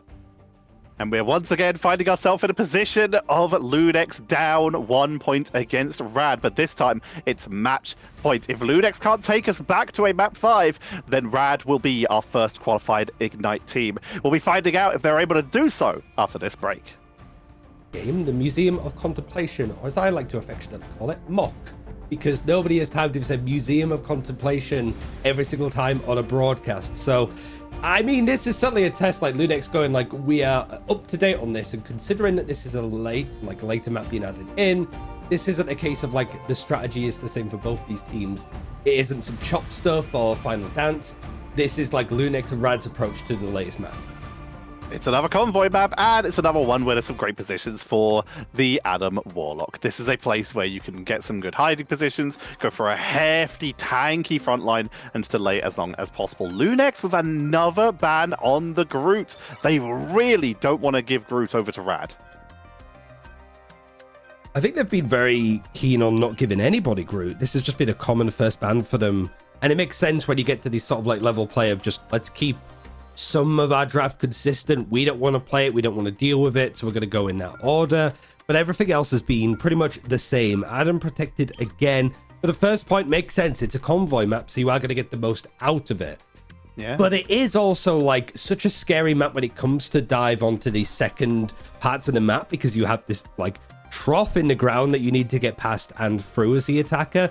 So it makes me feel like Rad's whole playstyle that they've been going for might actually have some merit here in comparison to what we saw in Midtown. Second point, Museum of Contemplation or Mock is delightfully difficult. It is notorious for getting those last second holds right before the door of the third point. But in this case, we'll have to see if that's something we even get to, because Lunex did full hold Rad in their last series on a convoy map. Can they mirror it again? Wolverine slips down the ban face even earlier this time as Lunex takes them out, but that leaves Rad open to ban Invisible Woman, who Lunex have been leaning on quite heavily, and protect the Angela. I think the Wolverine ban makes sense because of just the way that you can pull people past these like 90-degree angles, certainly on like the first point. Just the Wolverine being able to grab somebody, take them behind cover. There's no line of sight for the strategists to be able to protect them. It goes on. But also, like Rad, it feels like they've preemptively planned for that by just the focus on Daredevil. Because having Wolverine and Daredevil, like, it's going to be one or the other in your composition, right? It feels like we want to make sure that we keep this because of the way that Crazy Kitty plays around it. Mantis is going to be protected, which feels like with the Invisible Woman ban, which feels a lot more targeted to what Lunex have been doing recently. Loki's going to be banned out later. Lunex really want to make sure that they can run that triple strategist because of how successful it was on Midtown, and how Rad honestly struggled to play it. Have to see what we've rolled out with. We're seeing that Mantis on the board this time, like you mentioned, banned out previously, and with Ballas on that Elsa Bloodstone, Crisis on the Winter Soldier, they have so many options for just extreme damage output for this early first push, whereas Rad are looking at a double Vanguard, double Duelist, double Strategist, not any fancy full holds. They just want to fight again. Just classic, treat it like a domination, but the objective moves. I think it's a sensible approach, yeah, especially when you're like, you've seen both of these teams, I think, play a little bit of Museum of Contemplation. I know Lunex did, I'm pretty sure. No, Rad did, actually. They got forced onto it by Luigi twice, I believe. So maybe it's like Lunex keeping their cards close to their chest, and with the way that the draft looked, with how Lunex just played Midtown, you would have assumed that like Triple Strategist would have been something to go in with. But here they have so much like aggressive nature themselves. They're also pulling out the Daredevil too. Maybe that's enough to catch Rad in this first fight by surprise.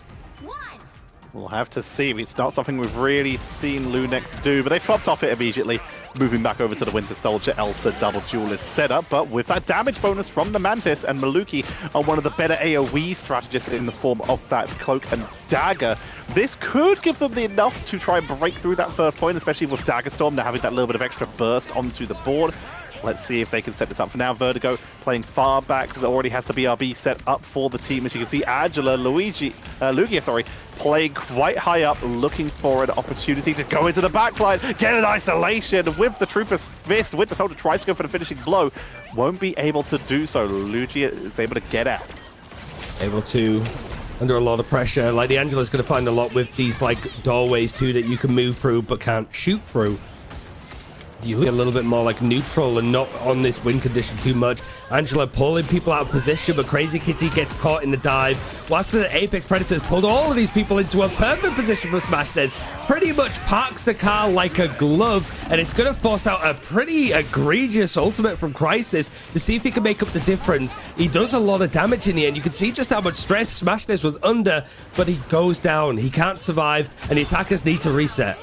And that's what we're used to have been seeing throughout this tournament so far. Players like Ballas, players like Smashness, who are just dominant on this Elsa Bloodstone, utilizing the mobility of the Apex Predator to find openings, trap your opponents when they group up, and get those quick blow-ups. That's going to halt the Batsmobile, at least for now.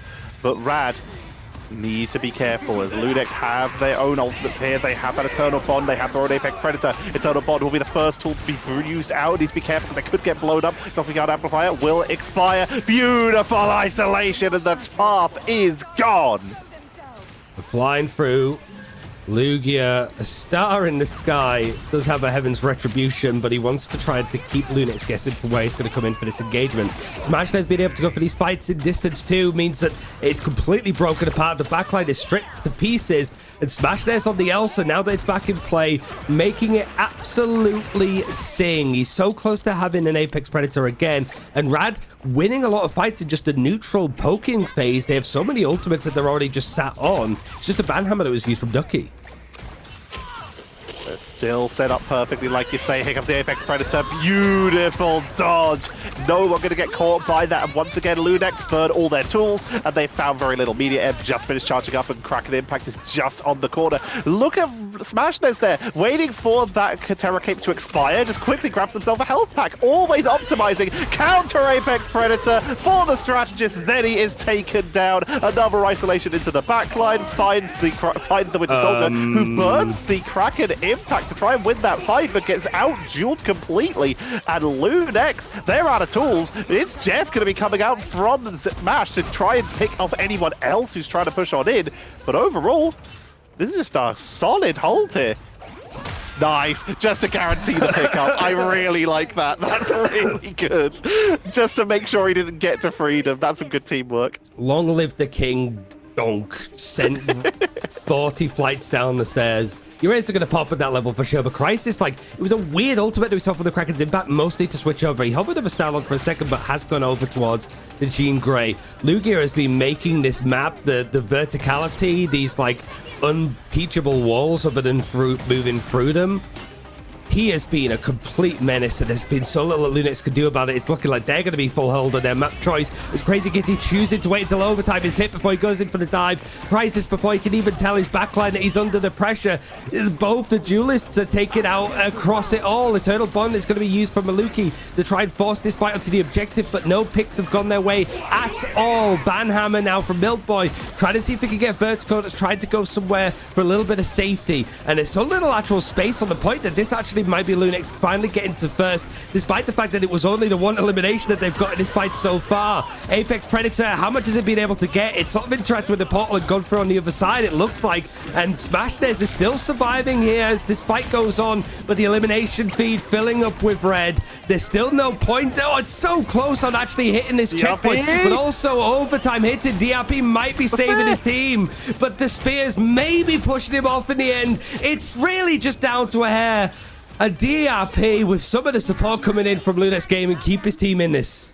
What a fight! Lunex able to hold on by the skin of their teeth, but only with 2 minutes 20 to push in now. Crisis with the last minute portal brings them back in, but DRP, true hero in that fight, staying on the objective, buying time, and knowing not to use God of Thunder. It would take him above the objective and would have lost them that overtime. The patience is real here, and as such, Rad are forced back one more time. Lunex, they're still in it. They need to get as many points on this as they can. There's their God of Thunder into the Apex Predator, and Rad are deleted off the board again. And Lunex suddenly just have all the momentum in the world. It's like they were never even being held. That's the concerning thing for Rad. It won't matter how well you held on first if you let this second point go as cheaply as it's looking. It felt the same a little bit on Midtown. You bought some time, but second just snowballing into the attacker's favor is just going to give Lunex every bit of confidence that they need and all of the ultimates to boot. Yeah, an Amplify could be a good spot to use it to really keep these players from Rad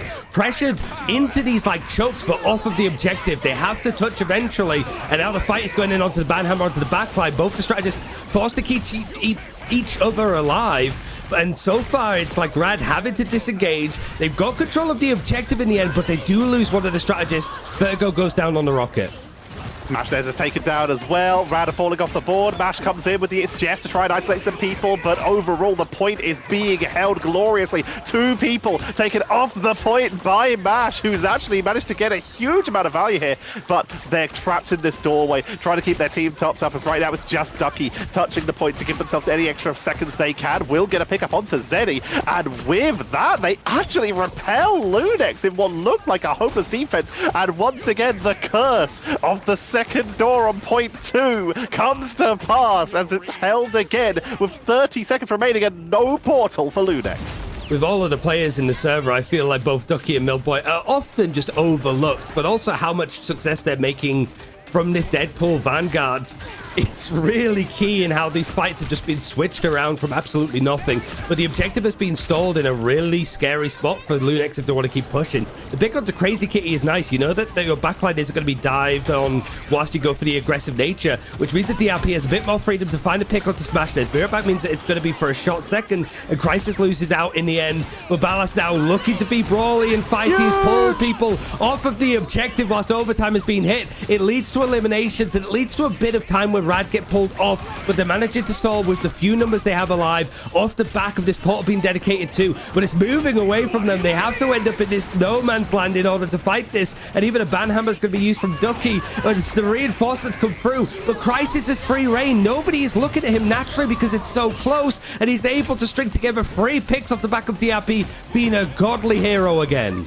DRP with a God of Thunder. This time they had their team on the point, able to hold it, able to buy time so they could drop the God of Thunder to get the zoning through the portal to buy time. And by that point, Crisis was able to charge up an Endsong Inferno, blow up every bit of defense that Rad had as they sent in an attempt with that Heaven's Retribution, but being detonated by the Endsong. We move to Doctor Strange, and it's now time for Lunex to continue the miracle run, but with only a minute to go, Rad just need one good fight.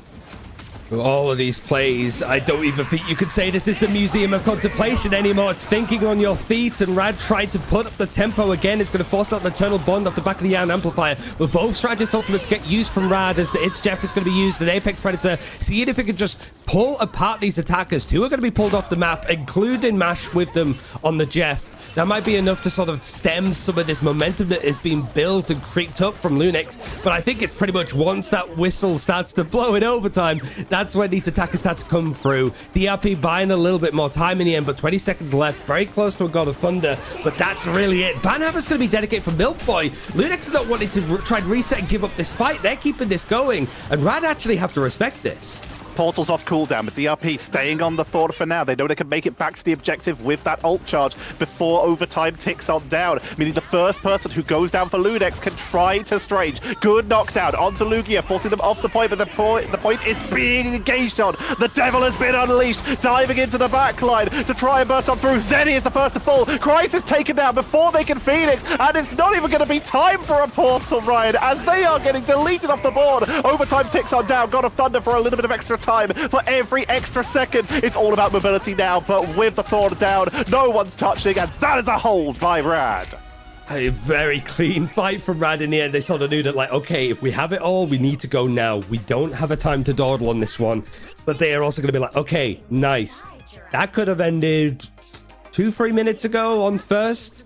But you have to be able to sort of bounce back as much as you possibly can here. I think the focus mainly is going to be, let's not get held on first. We know exactly what kind of composition Lunex is going to go for. The Adam, it's in play again. You've got the Mantis this time too, boy, if they want to go for that triple strategist. Do you have any different answers on this part of the map? Are you going to try to go for the sort of triple Vanguard, triple strategist breakthrough? Or are you hoping that Smashness keeps having the performance that he's been having on the Elsa, and hoping that Crazy Kitty can find the right dives on the Daredevil? We'll have to see. Looks like we are going to see exactly that, the Daredevil and the Elsa on the board, whereas Lunex for their defense, we're seeing them doing what is most teams have been doing, which is the usual setup as if they're going to run a triple Vanguard, triple strategist, but with Elsa instead of the third Vanguard. The value that you can get on Elsa right now is so strong, especially with that Deadpool team up. You're able to just pressure so effectively into the backline. You're able to force people off the objective in long overtimes, which is exactly what Lunex wants. Long delays, long fights, lots of ultimates. We'll also look at the characters that have been banned, notably on the left-hand side, like CC, like manipulation, being able to pull people in and out of position.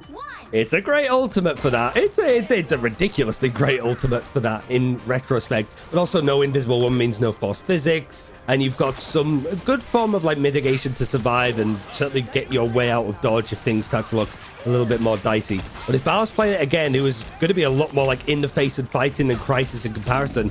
Mash has been taking a lot of damage trying to play in from the high ground. Hasn't really built up the It's Jeff that quickly, considering he's trying to go in for the cleave long distance healing.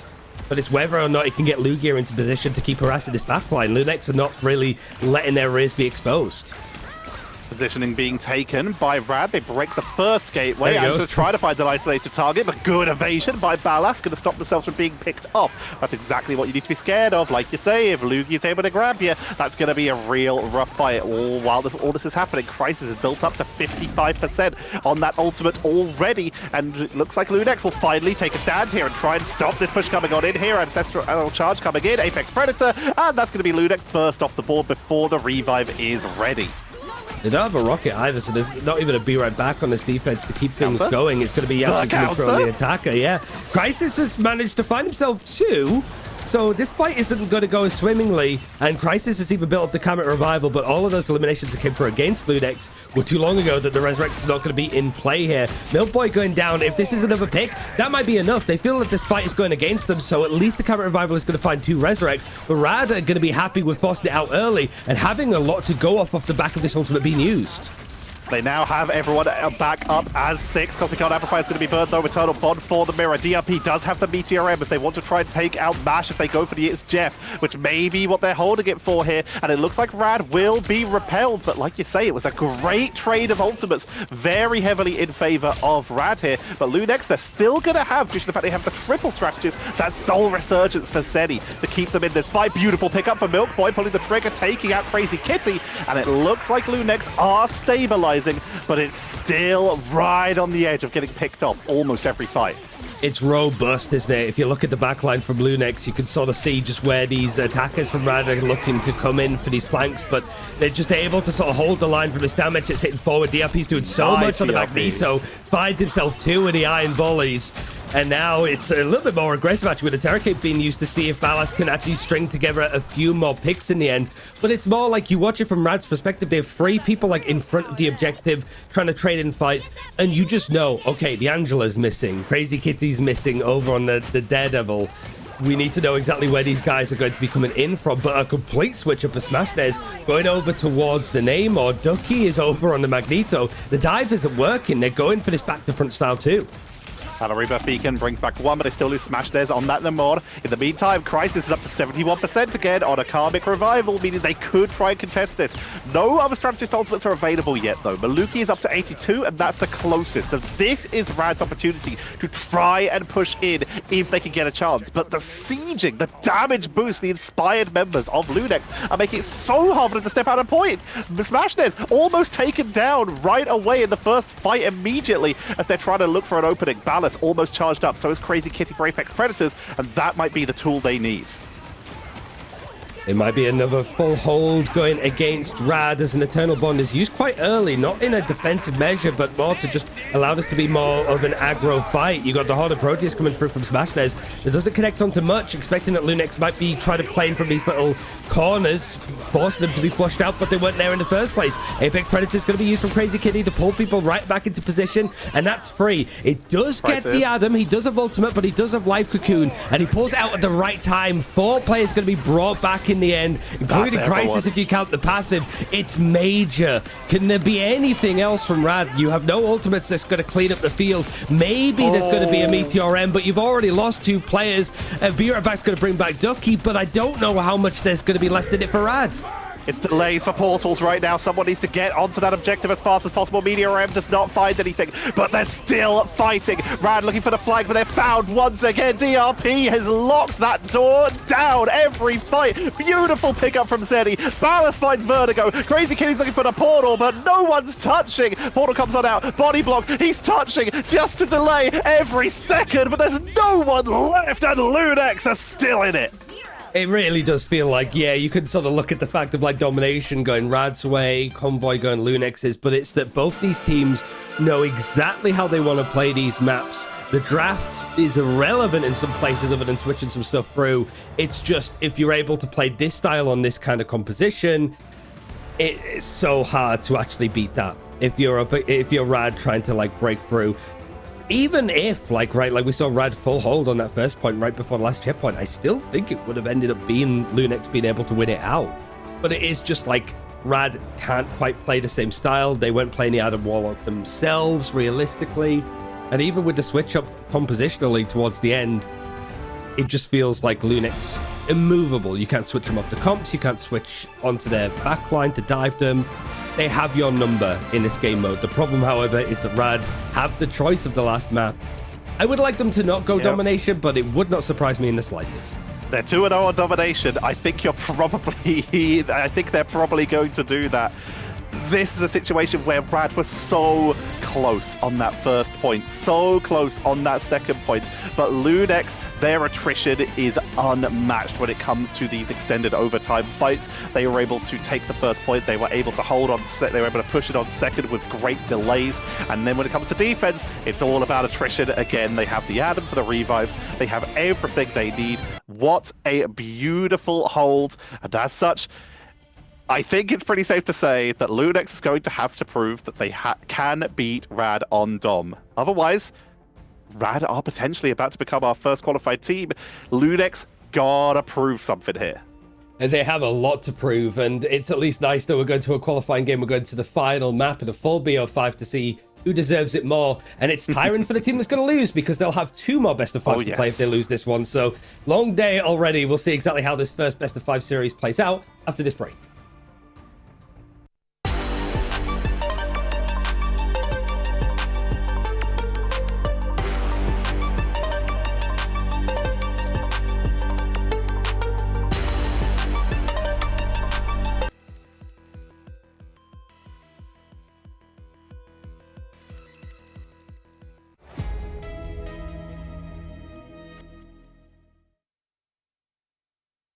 Rivals, it is time.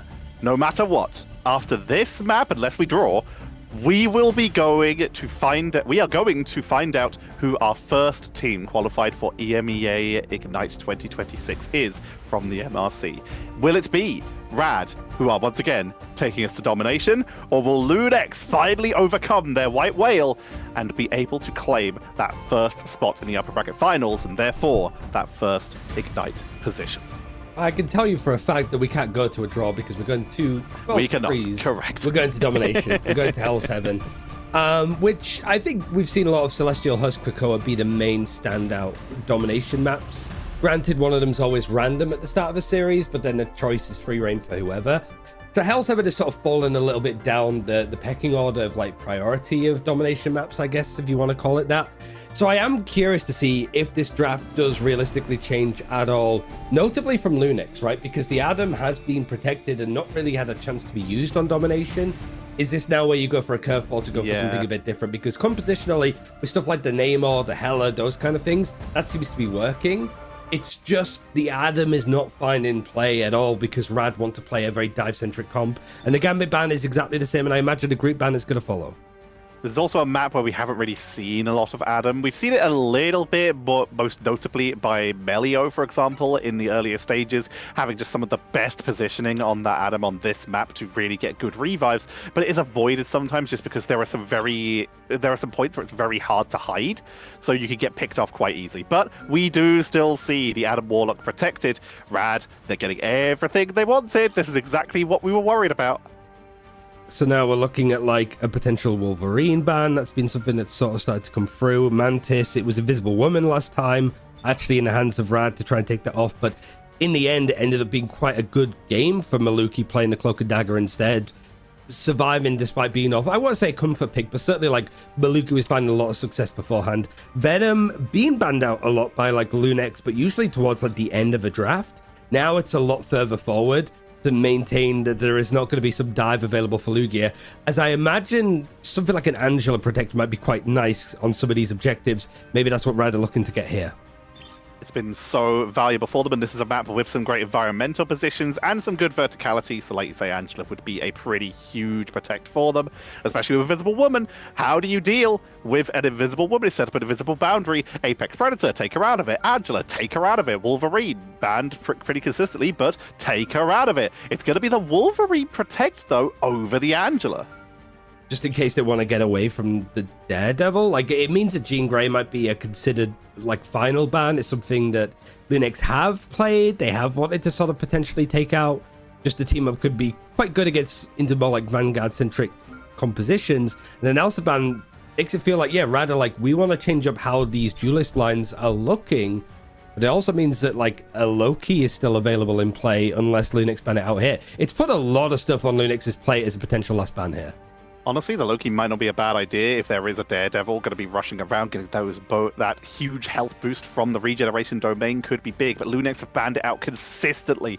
They don't want to deal with it. They're worried about double invisible boundaries. They're worried about double Adam Warlock revives if they give that over to their opponents. So once again, Loki is taken off the board, and Lunix move over to the Namor, but no Hela this time, not going for the team-up.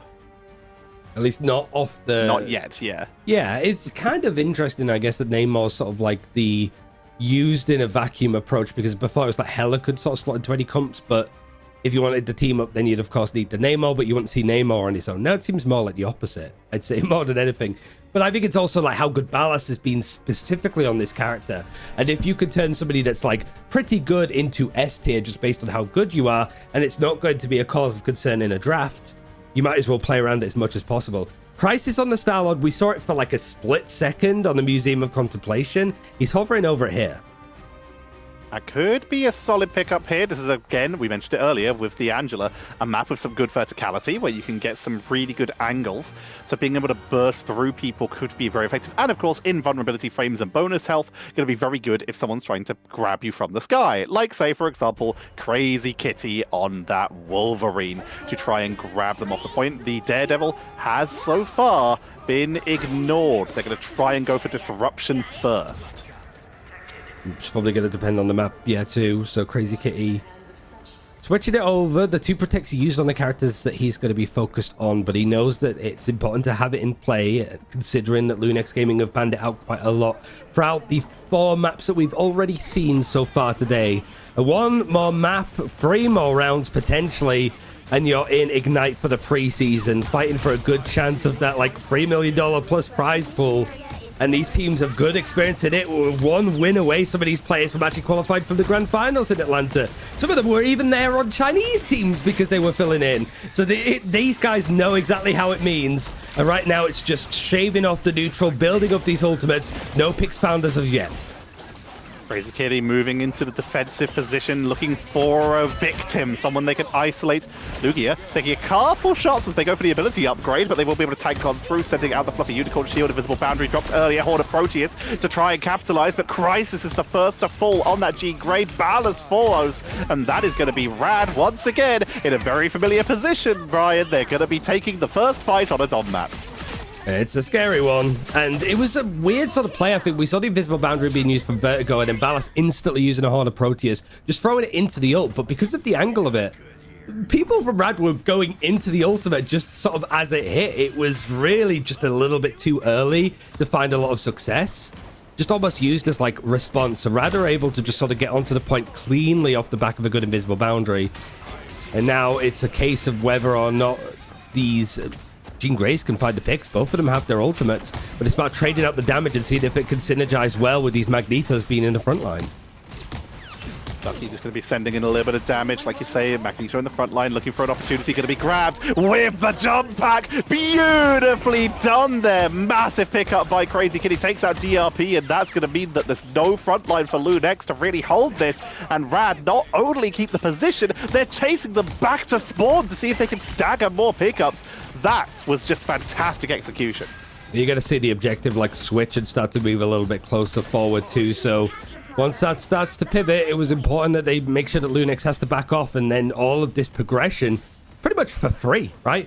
Force them back, they can't touch because you've got this like transition, and now you've set the Wolverine up onto the high ground again and built up ultimates because you haven't really needed to use anything at all. Rad might have all 6 by the time that this next fight starts, but Lunix, they have all 6 at this point. They have everything that they might need. Lunix need to be pulling that trigger soon. You can see the flight coming in from Ballas, and that's going to be a lot of damage on the Smashness. He's forced to use the Endsong Inferno, looking to try and take out the Namor mid-air, and does so. Beautiful play by Smashness. And Rad are currently holding this fight beautifully. Defensive ultimate already used by Lunix, and Rad, as they're able to keep it going. Here comes the attempt at the blow-up onto Zenny, but they're keeping their team topped up beautifully in the backline, least for the moment. Invisible boundary from Maluki is not enough to survive the Wolverine. Ducky gets the pickup. Maluki falls, and overtime already ticking down. Rad in a dominant fight, looking to take round 1. 5 ultimates used from Lunex, and it's only started to lead into a pick there as Crisis was heading back. Order Proteus comes through. Can't quite get the elimination. Smashness has been owning this on the Jean Grey. A dominant performance in the end. And the first point going incredibly cleanly for Rad. Now that we move on to some of these other parts of the map, however, Tetcha, verticality, the Angela, we're going to the Super Soldier Factory next. So yeah, Angela very good here. The Wolverine Protect for Crazy Kitty found a lot of success, I think, on that one. It really did. Honestly, this is Rad getting everything they need. They have the Wolverine, they have the Angela, they even have Daredevil on the next point if we have to get there. But on this point, it's all about the Angela or the Wolverine, getting the most of the environment, making the most of that tight choke point and the environmental on the objective. And then if we get to the next point, perhaps it's time for Daredevil, for all that flanking style. But the fact is, Rad have all the tools they need, and Lunex are forced to go to the Hela. They're committing to Snowball. They have to win some fights, and to do that, they're only getting individual pickups, if any, so far in this game. So they gotta commit to trying to make the most of it. Yeah, Tidal Dirge team up is looking to be in play, and is DRP going to be going for like a portal play off the rip? I do quite like the idea. We haven't seen that much of it so far in this one. And there's so much stock that goes on to these first fights, because Rad, if they take the point first, they win it. It really has been. Whoever takes the point first is being able to go on and actually like have such a strong showing of this. So Lunex are having to maybe put a lot on this, although there comes in the portal play. Crazy Kitty looking to see if they can leap onto somebody, but it's a little bit like disconnected. Watching it from Rad's POV, and I think everybody's like, wait, where are they portaled? Oh, they're over there. Everybody's so spread out. This is crazy. The team split. They went for a multi-pronged attack by portaling at half the team and sending the other half to actually run to the objective to try and gain advantage. DRP is swapped over to the Angela to try and get back to the point fast to capitalize on this. Eternal Bond already being burned by MASH, which will likely mean that Rad are able to take this first fight as the members of Lunex do not have defensive tools available. The beautiful counter pickup there from Ballas means that Lunex aren't going to come out of this too badly. While the point will likely go over to Rad, Lunex will be able to maybe get some pickups, and in fact are starting to capitalize. Milk Boy with another pickup as the counter cap starts to come on in here. Wolverine versus Angela. Who gets the other off the point potentially? It's going to be Angela, who's dropped low. DRP on full retreat is able to escape, but Ballas has a good angle here. What a Proteus into the invisible boundary, takes out Matt. He just gets there ahead of the invisible boundary being used onto MASH, but the invisible boundary isn't going to really allow this to compete and contest on the point for Rad. And furthermore, Lunex have actually put their invisible boundary so aggressively, they've had to snuff out the flame that Rad had on this point. That is a crazy fight for Lunex, considering how scattered that approach looked with the Doctor Strange and losing out of first engagement. Being able to stall it and win it out later on, a great way for them to pull back into this series and maybe pick up their first domination map of this best of 5. Lunex have won a first fight on a Dom map. This is a good augury for them. The omens are in their favor as they try to hold the position, almost taking out Smashness as they just try to peak the damage from Crisis and Ballas. It's very hard to deal with if they're not careful, but Ballas might not have any damage to do left, forced into the Aquatic Blessing, but very isolated. Last stand! Beautiful pickup from Crazy Kitty, who is on fire in the backline. Dive from Daredevil to capitalize and keep this going. Ballas is retreated, but they are super isolated right now, trying to find the health back, trying to just kite backwards. Lugia can't really chase, has to wait for the healing factor to activate and the healing from their own cloak and dagger, meaning Ballas will escape, but the flip comes in for Rad. And cheap as well. It was just the last stand used from Crazy Kitty. No other like combination of ultimates thrown in. So it means that you've got some more offensive capabilities with an end song for Smashness if we do see Lunex try to go in aggressively, but also just an eclectic group of these ultimates cycling in at a really nice point. There is another Horde of Proteus now available for Ballas. If he can force out the invisible boundary on the other side or catch MASH just as that internal bond is going to be used, it could be major. But Milkboy winning out the battles of the Deadpools. You got the Banhammer used in straight afterwards from Milkboy to see if he can springboard this into a point take as Rad have taken things back into their favor. Eternal Bond had to be used on both sides. Lunex were trying to use it to keep the fight going because Rad are starting to catch up in terms of points, even though they lost someone early in the fight, but it's matched immediately by MASH. And as such, Rad keep control and take the lead, creeping closer and closer to that Ignite spot as they hit 50%. the very least, I even know that Rad have won all of the domination maps so far. They have all gone to full 3-rounders. That's true. So it would expect the Lunix to be able to make this one a pure cinematic experience. But you're running out of options and you're running out of time. You've got these big invisible boundaries available, and Valas, if you can find the sort of picks that he did last time, the stun was great off the Tidal Dirge, and Milkboy again in the perfect position to actually make it count in the end. You got Crazy Kitty trying to go on the offensive to make sure that this Deadpool can't be too fully fed up as the ultimate is looming again for Milkboy, but he takes a ton of damage. He has to back off. The strategists have their ultimates, and invisible boundaries, yet again for Rad, has to be used rather conservatively, touching the point to actually push this over to 99%, but back into their main choke. They have, however, found 2 other picks again off of a land stand from Crazy Kitty. They're running out of time. Lunex off the board, 93, 94. Rad have control. Finally, Lunex are able to take a couple pickups on the point that they have to touch. Picked off by Wolverine, pushed off the point as overtime ticks down. Portal's going to be coming out from DRP, but he's the only one on the point. Finally, reinforcements going to start to come in, but down goes Ballas, respawning onto the point, and Rad looks like they might be willing to back up and reset because Crazy Kitty and Smashnares are dropping low. Smashnares falls. Lunex at the very edge of elimination are trying to hold this back. Lugia goes on the retreat. Crisis over to the Wolverine of their own to buy every extra second. Flint goes over to Lunex, but they can't afford to lose this fight. Meteor M from Ducky. Eternal Bond. It finds nothing. DRP's low. Crisis is down. Zeddy is down. And Rad are going for the flip. This is their moment to qualify for Ignite. And Lugia puts an exclamation mark on the fight, taking down Lunex as Rad GG will be going to Marvel Rivals Ignite. Full steam ahead. The Chops team splits in 2 between these 2 squads at such a strong 2025 season. But Rad making the dominance work out in their favor. And you're right, Tetch, that final fight, it was none of the ultimates actually led to the eliminations, but it just allowed the freight train to come through. The full momentum where Crazy Kitty on the Wolverine could just hold W and left click along with Ducky on the Magneto and everybody else on that team. There was no more sustenance available for Lunex, and they were cut down to size. It's not a final dance at all for Lunex as they go down to the losers bracket. But not only do they have a potential qualifying game later on, they have another best of 5 to play before that as they meet up against the teams that played in the losers bracket earlier today. So it's a grueling one. This full best of 5 being won out in the end for Rad is going to suit them. But just also look at the eliminations. It's just at most 5 against Smashnares for everybody else, 1 or 2. It's insane just being able to get so much value, like you say, 1 or 2 every single time. Crazy Kitty as well with just so many final hits, 11 on the board on Wolverine for the majority of that point. The Wolverine coming in exactly when it needed it. They protected it. Sometimes it was banned against them. Sometimes the Angela not even being needed this time.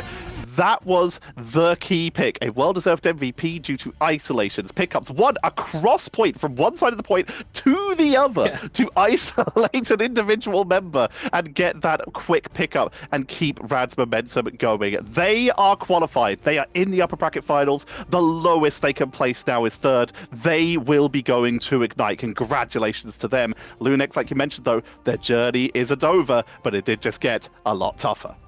It's a tough endeavor for sure, and they have the capabilities to do it. They've been through enough of these like losers bracket runs and full best of 5s to be able to win just off pure spite, just making sure that Rad don't just qualify on their own. They have enough of it. I'm just going to survive just to make sure that we haunt you for as much as we possibly can. But it's so easy to sort of highlight the like Crazy Kitty, like Crisis, like things, but it's also like the strategists on both sides, really good. Very underrated strategists, full stop. Really good showing from all 4 of them in here. But before we get to see the action of what's been happening in the other qualifying game that was a little bit earlier, we're going to take a break. Don't forget you can check out all of the stuff in game as well in the actual like browser to watch the replays. But we're going to focus on the main games today. We'll see you after this. One of the teams that has qualified for Marvel Rivals Ignite for the preseason in Stage 1, seeing how those teams do depends on Promorello after that. But at the very least, you've got the next couple of months in action there for Rad. The Lunex, they basically have to go through the losers bracket at this point, where there's a few more other teams. We're sort of going to be looking at some of the action to see who the other 2 teams are going to be. One was through the upper bracket alongside Rad and Lunex, which was happening at the same time, as well as later on tonight, where we'll see the 8 teams whittle down to just 3. And of those 3, they will be qualifying for pre-season, which is literally like 2 weeks away. Yep, not long now. Next weekend after next is when Ignite preseason will be starting. We're very excited to bring you that. There's a lot of excitement among the casters, both new and old. Speaking of which, congratulations and welcome to our new casters who will be joining us for Ignite, and some of the ones who are already making their debut, including Diatonic and CB appearing on the Pacific broadcast before this. And as you can see in the bracket, it looks like we have had our other semi-final played out as well. Alta Zenith were able to take down Remake, and they have also qualified for Marvel Rivals Ignite. Yeah, big apology for Team Captain when we've basically... It's been Alta Zenith erasure on these streams for not covering their games. We did ask earlier. But it's also like 3-0 win in the end against Remake, and they haven't dropped honestly, I think one of the things about it is this happens in all sorts of brackets, in all sorts of esports. The upper bracket was a lot more stacked than the lower bracket of the uppers, right? So like Lunex, Planet Signage, Rad all being on the same side.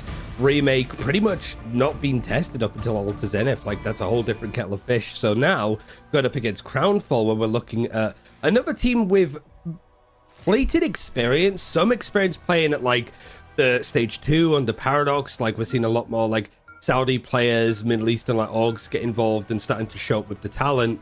Here we get to see pretty much the biggest bunch of like Middle Eastern players all playing in the same server, which means nobody's playing at ping, which is also a good sign. Very true. That'll be a big relief for a lot of these players.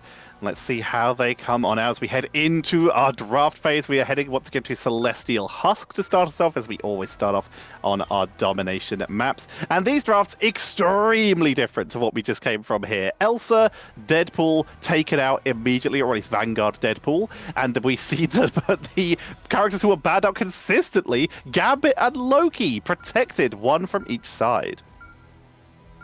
Yeah, looking at this a little bit more to give you, whilst we go through the draft, and I'm also trying not to like cough my lungs out. For Remake, none of the players, as far as I can see in my research, have got anywhere close to Ignite beforehand, or even like stage 5 and other forms of like MRC. There's been a lot of like, again, third-party Middle Eastern tournaments that these guys have played in, but there hasn't really been any high finishes. Whereas for some of the players over on Crownfall, they were on Crownfall in Season 5, which had a pretty good showing. Top 4 finish, I think, or top 6. And then also players from Paradox and OG Seed when you're looking at a Boohoo that was on Cooking with Kyra in Season 5 too. So there's a lot of untested metal here that is just 2 series away from qualifying for, again, the biggest region, biggest league in Marvel Rivals. There's a lot of excitement here. We're going to see the Angela taken away, but Rogue is protected. So Crownfall choosing their own little flavor of that little brawling dive. Angela for our previous teams, Rogue for Crownfall. It's very interesting seeing all of these teams sort of fishing out their own meta from the current set of characters, but with some main factors. Gambit, Elsa, still some of the most viable and valuable heroes being picked and banned in almost every single series. I'm pretty sure from a statistic I saw during the earlier weeks that Gambit has been picked or banned in every series that has been broadcast so far.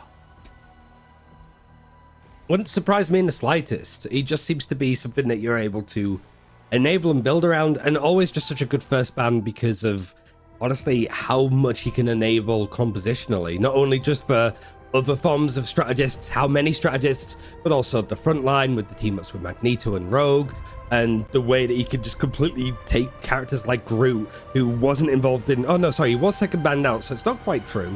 But, like, if you have the Gambit enabled, Groot's value plummets off of a cliff. So he doesn't have as much, like, stock and value because you could just purify his ultimate in an ideal world.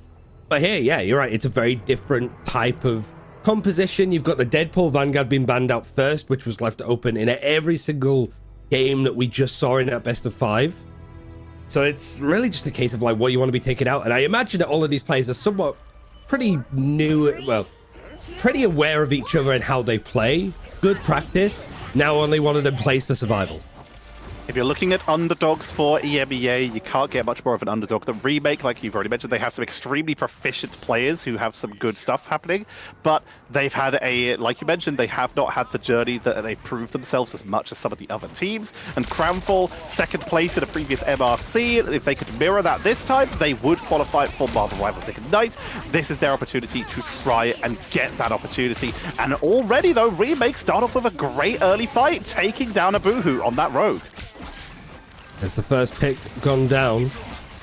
And now it's trying to survive as MJD is taking a lot of damage. FHD also, it's the Star-Lord struggling to keep himself going, but it is the back line of Dabby and Twilight that are doing their best to keep everybody hopped up. And Remake, with that player advantage, haven't been able to find anything off the back of it. Now the counterattack is looking to go in as MJD was looking to go in for the dive against guards, taking a lot of hits off of the left click, and it's just traded to see if these eliminations come in. Really good peel from both sides, but you could feel like Crownfall are really starting to rotate and suffocate Remake out of this engagement, and there's the pick.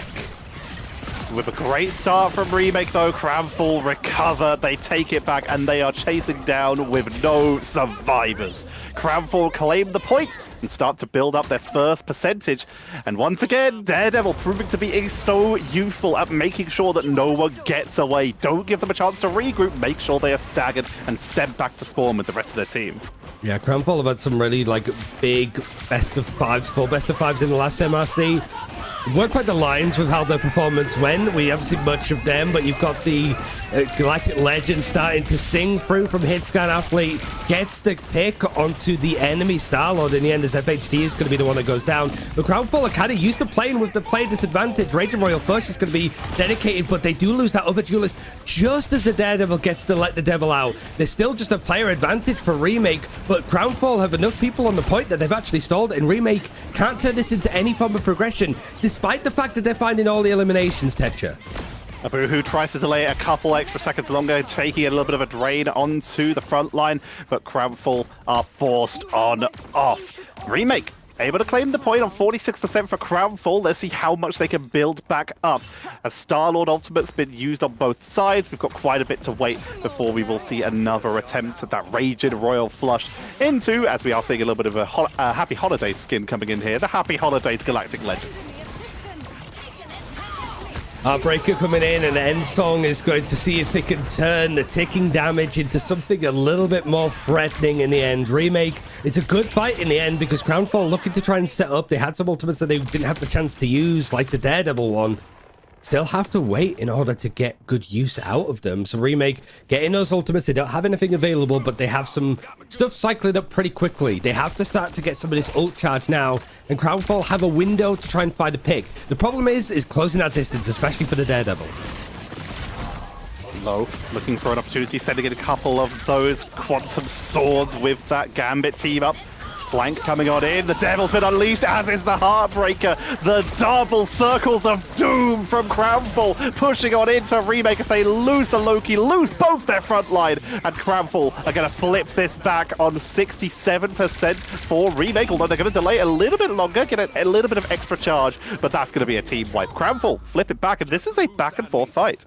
Yeah, the 2 ultimates that they held on to were the ones that they used, and now there's 3, maybe 4 that is about to be in hand. So I'm a little bit worried now, despite the fact the Remake have got the progression lead. They have to build up quite a lot. Certainly looking at the strategists, you've got a Raging Royal Flush. The Loki's going to go for the copy eventually, but it's making sure that you can stabilize these out, especially with Dabby using it pretty much off the rip.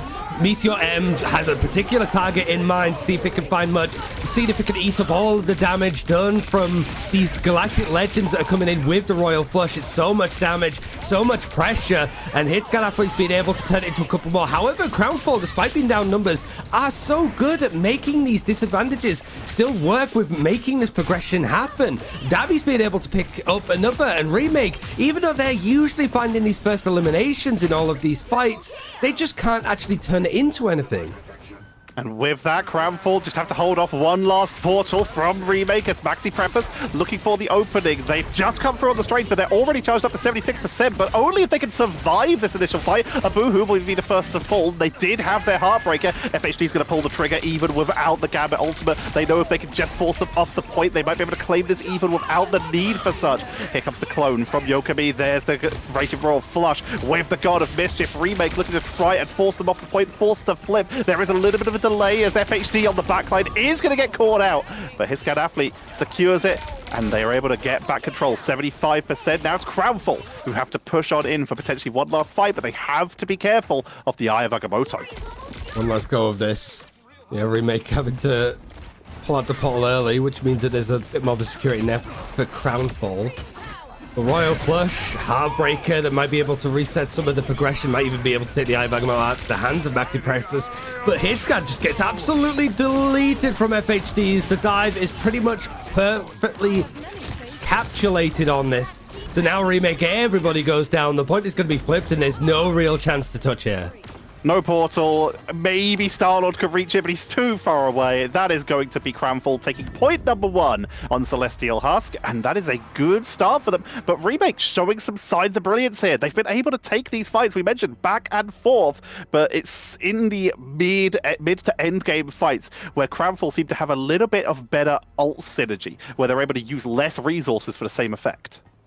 It's very similar to how, like, I guess Citadel and Na'Vi played, like, Stage 1 and Stage 2 of last year, of just being a player or two down and having enough thinking on your feet intuition to still just survive in those moments, to not panic too much, to just make it work in their favor because they have point progression. They could either get another 10-15%, or they can hold on for the actual, like, reinforcements to come in. It's really well played from MJD and FHD to find the eliminations, but also know that, like, they took a lot of damage. The strategists can only help them so much, so they have to be very selective with what engagements they go for. And when you're playing this very dive-centric composition, that's hard, but that coordination is working out in droves for Crownfall. It very much is, but we start to look at ultimates as they come on out of spawn here. We have that Meteor M, and we're getting closer to that God of Mischief, and FHD will charge up very quickly with that Galactic Legend. Remake, though, they're much closer to a Galactic Legend, almost have a Meteor M, and are about to have a Raging Royal Flush.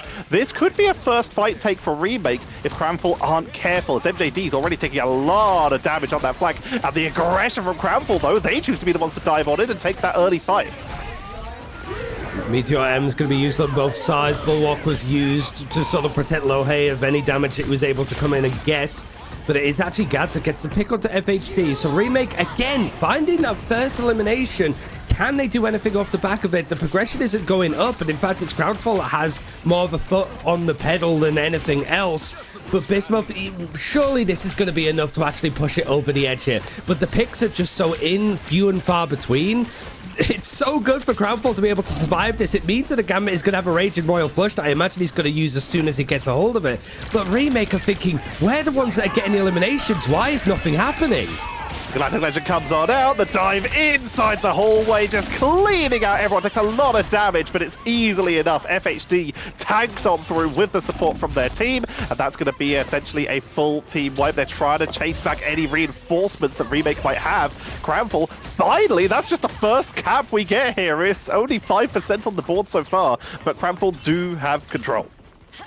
And they're building up these ultimates fast too. It feels that as soon as that Royal Flush Galactic Legend combo comes in with Crownfall, elimination instantly. It's so well coordinated. They know the target that they want to go in on, and it's just so well timed. For Remake, you've got a great pick there. It's gone from a combo straight into the Galactic Legend, but the Meteor M is going to eat up a lot of the damage. You have got the copy of the Royal Flush from Twilight that is going to keep the team alive. But again, nothing is happening from Remake. They can't get anything going off the back of that first kill. That was art by Crownfall, just able to sidestep, find cover, and avoid a single person going down to that Galactic Legend. Now Hitscan Athlete takes a lot of damage. Finally, they'll take down low on FHD. Even though they didn't find it with the ultimate, they're able to take them down with the pursuit after forcing such a split from the members of Crownfall, but they lose Maxi as well. Remake aren't in the best position. They want to fight, but they've only got 9% on the board. The Raging Royal Flush comes on out. They're just getting burned on down. Regeneration Domain comes on out. Heartstealer to just force them back into the back backline, taking them down, and that small percentage Remake got on the board is about to be evaporated as Crownfall take it back. Yeah, short-lived in the end. It's always a sign of like a coordinated team with Crownfall, like having a lot more experience, having a lot more synergy of just playing not only on Crownfall last stage together, but like I said, Paradox in stage 2, which was a surprise addition through the open qualifiers that actually looked pretty good, picking up a series and a couple of maps off some of the stronger teams in EMEA. Here, like Crownfall just know exactly how the bread is buttered, how they want to be playing this. You've got the Royal Flush combination copied over from Ukemi, but you've already lost to Jean Grey. Are you able to do any more from this? Meteor M's going to be dedicated to his Galactic Legend. Royal Flush on the other side. This combination has been working out for Crownfall over and over again. It's almost egregious how much they are able to get away and how much value they're able to grab off the back of it. Remake, again, sent back to spawn, squandering whatever opportunities they have. They do have the duo combination themselves of the Royal Flush and the Galactic Legend, but I have to imagine that Crownfall know this and they're ready to back off. They have Meteor M, they have a Raging Royal Flush of their own, they have disengaged tools. Raging Royal Flush going to be dropped from both sides. Galactic Legend comes on out with the Ensong Inferno. Everything committed from Remake, but down goes Star-Lord! The Meteor M from low finds its target, and Genosha will be saved as they push on through, taking down everyone on the retreat. Crownfall are going to be able to take this first map unless Hitscan can pull off a miracle with this portal. See if we can pull some fatal attractions in and make this a fatal loss for Remake over on this domination map. I think a team as well that has been sort of using domination maps similar to Rad before, just going for them over and over again, seeing if they can make the difference. It's not worked here. Whilst they've got the point back, it's pretty much match point for Crownfall to make this work. Even a Heartbreaker dedicated, just as you sort of thought that they might start to back off a little bit, they have got the combination that we keep going on and on about, pretty much about to be in hand, as well as the Let the Devil Out at the same time. It's whether there can be a little bit more off the back of this. There might be a chance here for Remake to push past these breakpoints and find an elimination, but it can't be that. It is a Boohoo that's absolutely finding his way through the back of Remake, and whilst Heartbreaker's used on the other side, it's all for naught. FHD finds himself another elimination off the back of his ultimate. Lord knows how many that is so far. A Remake, a portal might be in question, but I think it's very unlikely. Portal was used earlier for the reinforcement, so Crownfall will take the secure, taking a 2-0 on Celestial Husk. And as such, they move one step closer to continuing their tournament run. Reminder, we are in the lower bracket here, so this isn't just a move up. This isn't just a continuation of your journey. This is survival. And that's not the way that you wanted things to go if you were Remake, but it also feels like one of those kind of like ban protect drafts where too much was just left out. Like it just felt like you have all of you have the Gambit and the Star-Lord and the Magneto and the Emma, and you're just playing all of them, and even like Daredevil. Like, yeah, sure, you're missing Elsa, but what else? Like, you could have thrown in an Adam there if you realistically wanted to. It just feels like Crownfall were like, okay, yeah, if you want to go for this like balls to the wall play style, we'll match it, and we know how to play it a lot better than you. You look at the eliminations, 10 final hits for FHD. A lot of those were just off of ultimate plays, but also the Vanguard's doing a lot of the pickoffs, getting those eliminations. Even Dabby on the Gambit was getting involved with 9, with the maximum being 10, 12 even. It just felt the Remake, you have a very straightforward, simple win condition, but they could not make it work at all. Exactly. It's so similar from the side, like you say, with the win condition being mostly Raging Royal Flush into Galactic Legend. And Crownfall just had the better stability out of it, especially with the Daredevil coming in for them for a little bit of backline pressure, because that forces Remake into a different position. My favorite fight from that entire series.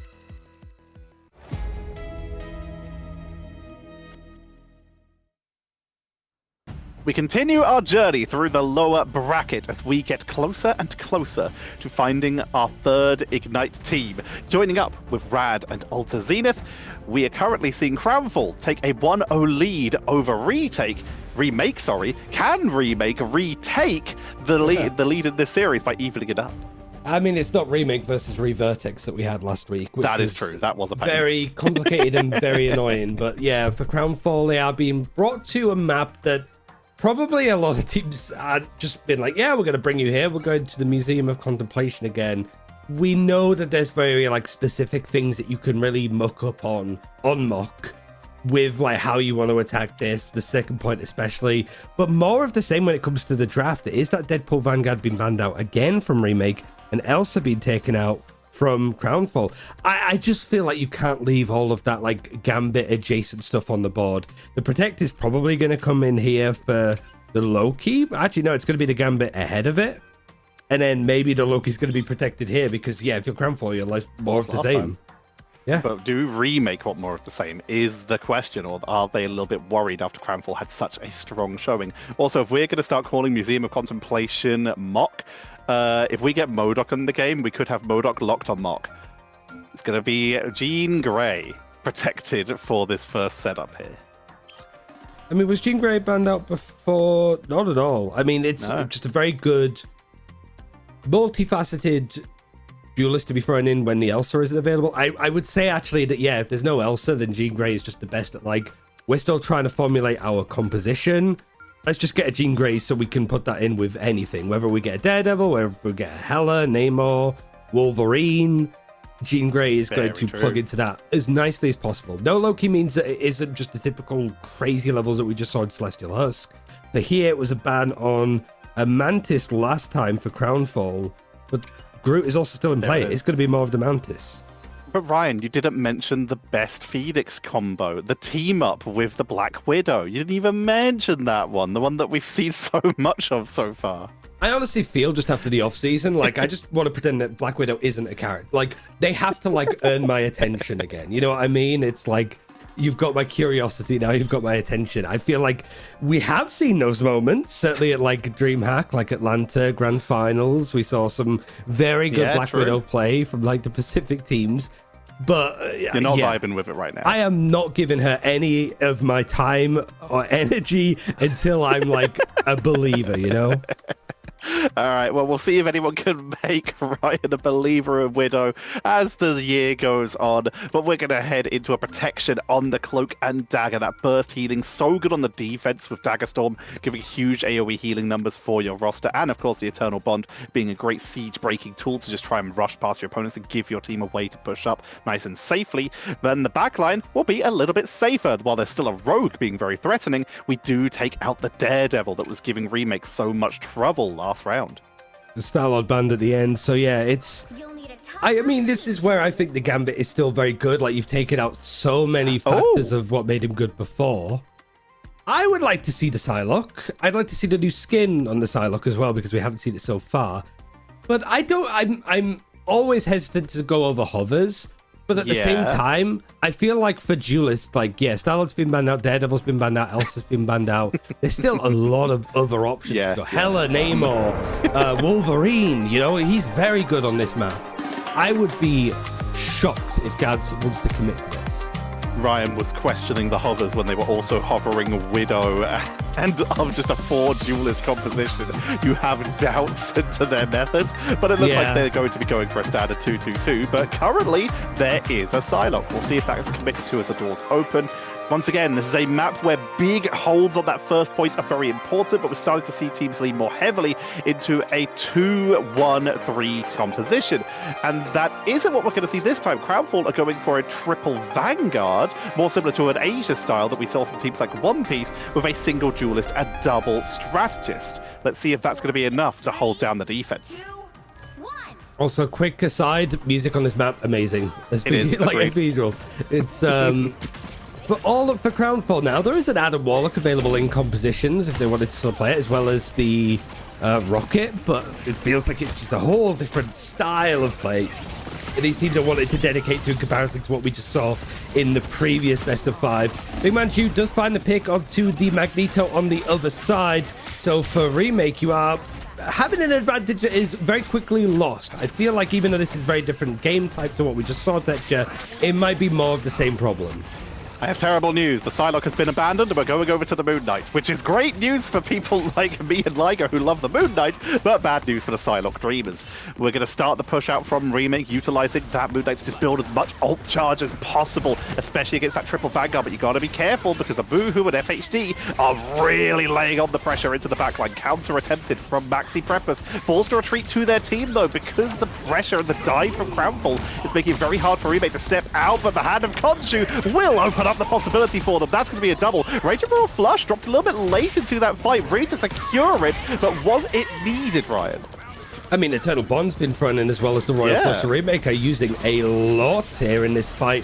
But Abuhu seems to have like done quite a lot to just, with the Heartbreaker, keep Hitscan from being able to go and use the Endsong Inferno to buy a little bit more time. He goes down in the process, but he has just bought a lot of space for the rest of Crownfall to try to set up. And when you have 3, almost 4 ultimates ready to go in for a fight here, it really does feel like this has to be a bit of a touch and a fight in the end. You've got the invisible boundary used from Twilight, and Crownfall, even though they're not necessarily finding the picks, they've done well to stall out this fight and force out more from Remake. Heartbreaker into the backline, doing so much work. Remake are still making a little bit of progress here, but down goes Big Man Ju, which is one of the main frontliners here. Hitscan athletes dropping low. They take out a Boohoo, and from the jaws of being pushed back, it looks like Remake will be able to hold on to this, and they may grab point number 1. Twilight, though, has swapped over to the Strange. They may go for a defense here, and they'll make it in time. 3 meters on the board. Hand of Khonshu directly at the portal exit, though, is going to make it very hard to hold. The Dagger Storm is giving them a lot of healing output, but the arc is placed beautifully. If Gad's can escape that Meteor M, this may be a great final push for Remake. Beautiful blow up from Darby, though. May have given them exactly what they need, using the portal for a little bit of cover. Darby, another Dagger Storm, keeps them going on that fight. Twilight into the backline is building up towards Naya Bakamoto, but it's not needed yet. At 50%, they take him out with the Maelstrom of Madness. Darby has been insane on this gambit. Abuhu's taking a bit of a beating, though, trying to keep this front line going, but they've stalled out, what, a minute and a half, maybe even 2 total. You've got one strategist down in the end, and it is forced up to like MJD to switch over towards the Cloak and Dagger, who almost has their ultimate. Might just want to throw out the Eternal Bond straight away to just provide a bit of space here, as the Hand of Khonshu was used perfectly timed actually from MJD, as Gads thought he had them backed into a corner.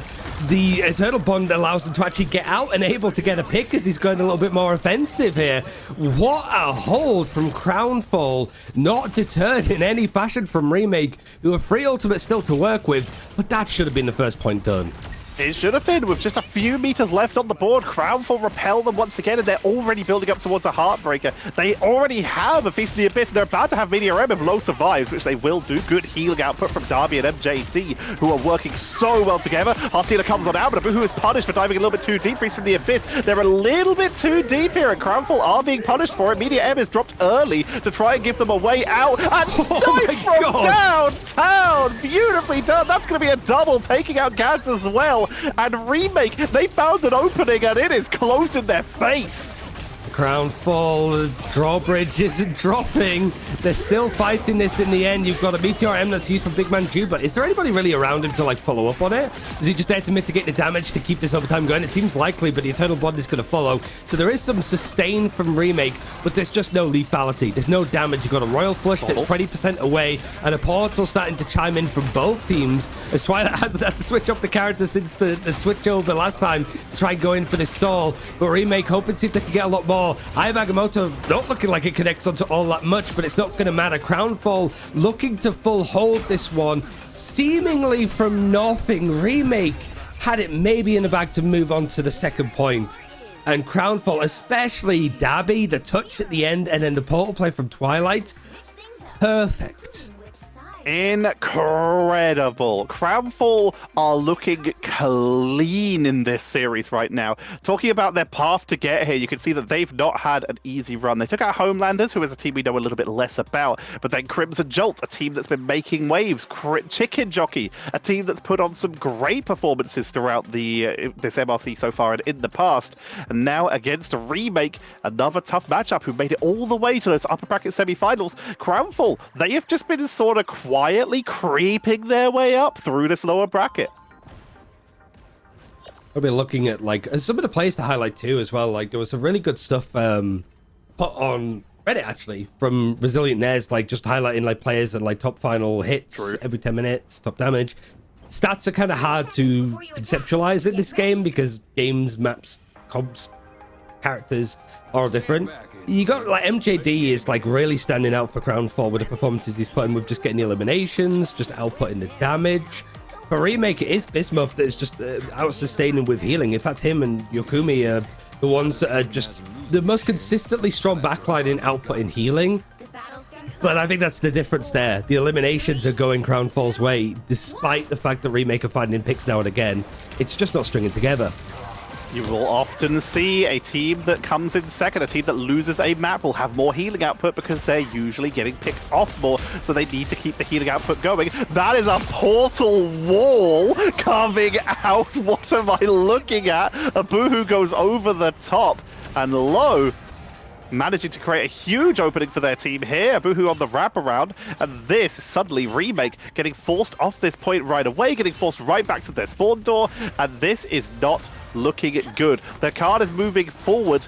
The Batsmobile making its way towards that first point of Remake. They've got to try and recontest. The group's finally going to get to see some play. If they can charge up an ultimate on that, that might be enough to hold them to the point as they're just throwing as many bodies at this objective as possible. But already 1-for-1 as we see Maxi getting taken down.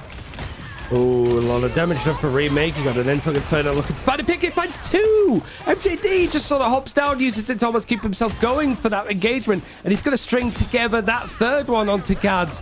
It's over and done in just over a minute, Etcher. Crownfall take Remake's wildcard choice, maybe, of the Museum of Contemplation, and says, contemplate this. We're better on this map than you. It's going to a third map, and it could be a 3-0 win if this keeps going for Crownfall. Crownfall are showing up, making a really good case for themselves to push on in all the way to Ignite here. They'll be playing again, if they win this next map, they'll be playing against the winner of Lunex versus Planet Signage, potentially their toughest matchup to date. But Remake, they want to be in that matchup too. They've got to change something. Something isn't working. They need to adjust. Yeah, it's hard for as well. Like Crownfall, this is like the perfect kind of game that you want because you've just gone into playing a full best of 5 against Chicken Jockey that you're able to win. If this is a very swift, frankly easy 3-0 best of 5 win, you have a nice break and your opponent is Lunex Planet Signage, like you mentioned. That's probably going to more than 3 maps, I would say. Like 4, maybe even 5. Planet Signage is a full 5 mapper. Lunex just did a full 5 mapper as we watched on stream. These guys are going to be tired. So if Crownfall can actually just go into that final qualifying game later on today with enough respite, they're going to feel really happy about this. For Remake, they haven't won a map all day. They lost 0-3 against Alta Zenith, and it's looking likely that they're going to lose 0-3 here unless they get their act together. It's so difficult.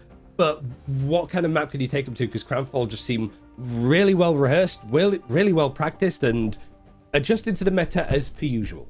Well, honestly, I think it's time to go to the map type we just have not seen as much, because if you didn't win on Dom, didn't win on Convoy, maybe take us to Convergence. We just haven't seen it that much. Resource we'll see Rumble. If that is the choice. Resource. We'll have to see if that's where Remake take us, as we're going to be heading to a quick break. And when we return, it'll be the continuation of Crownfall.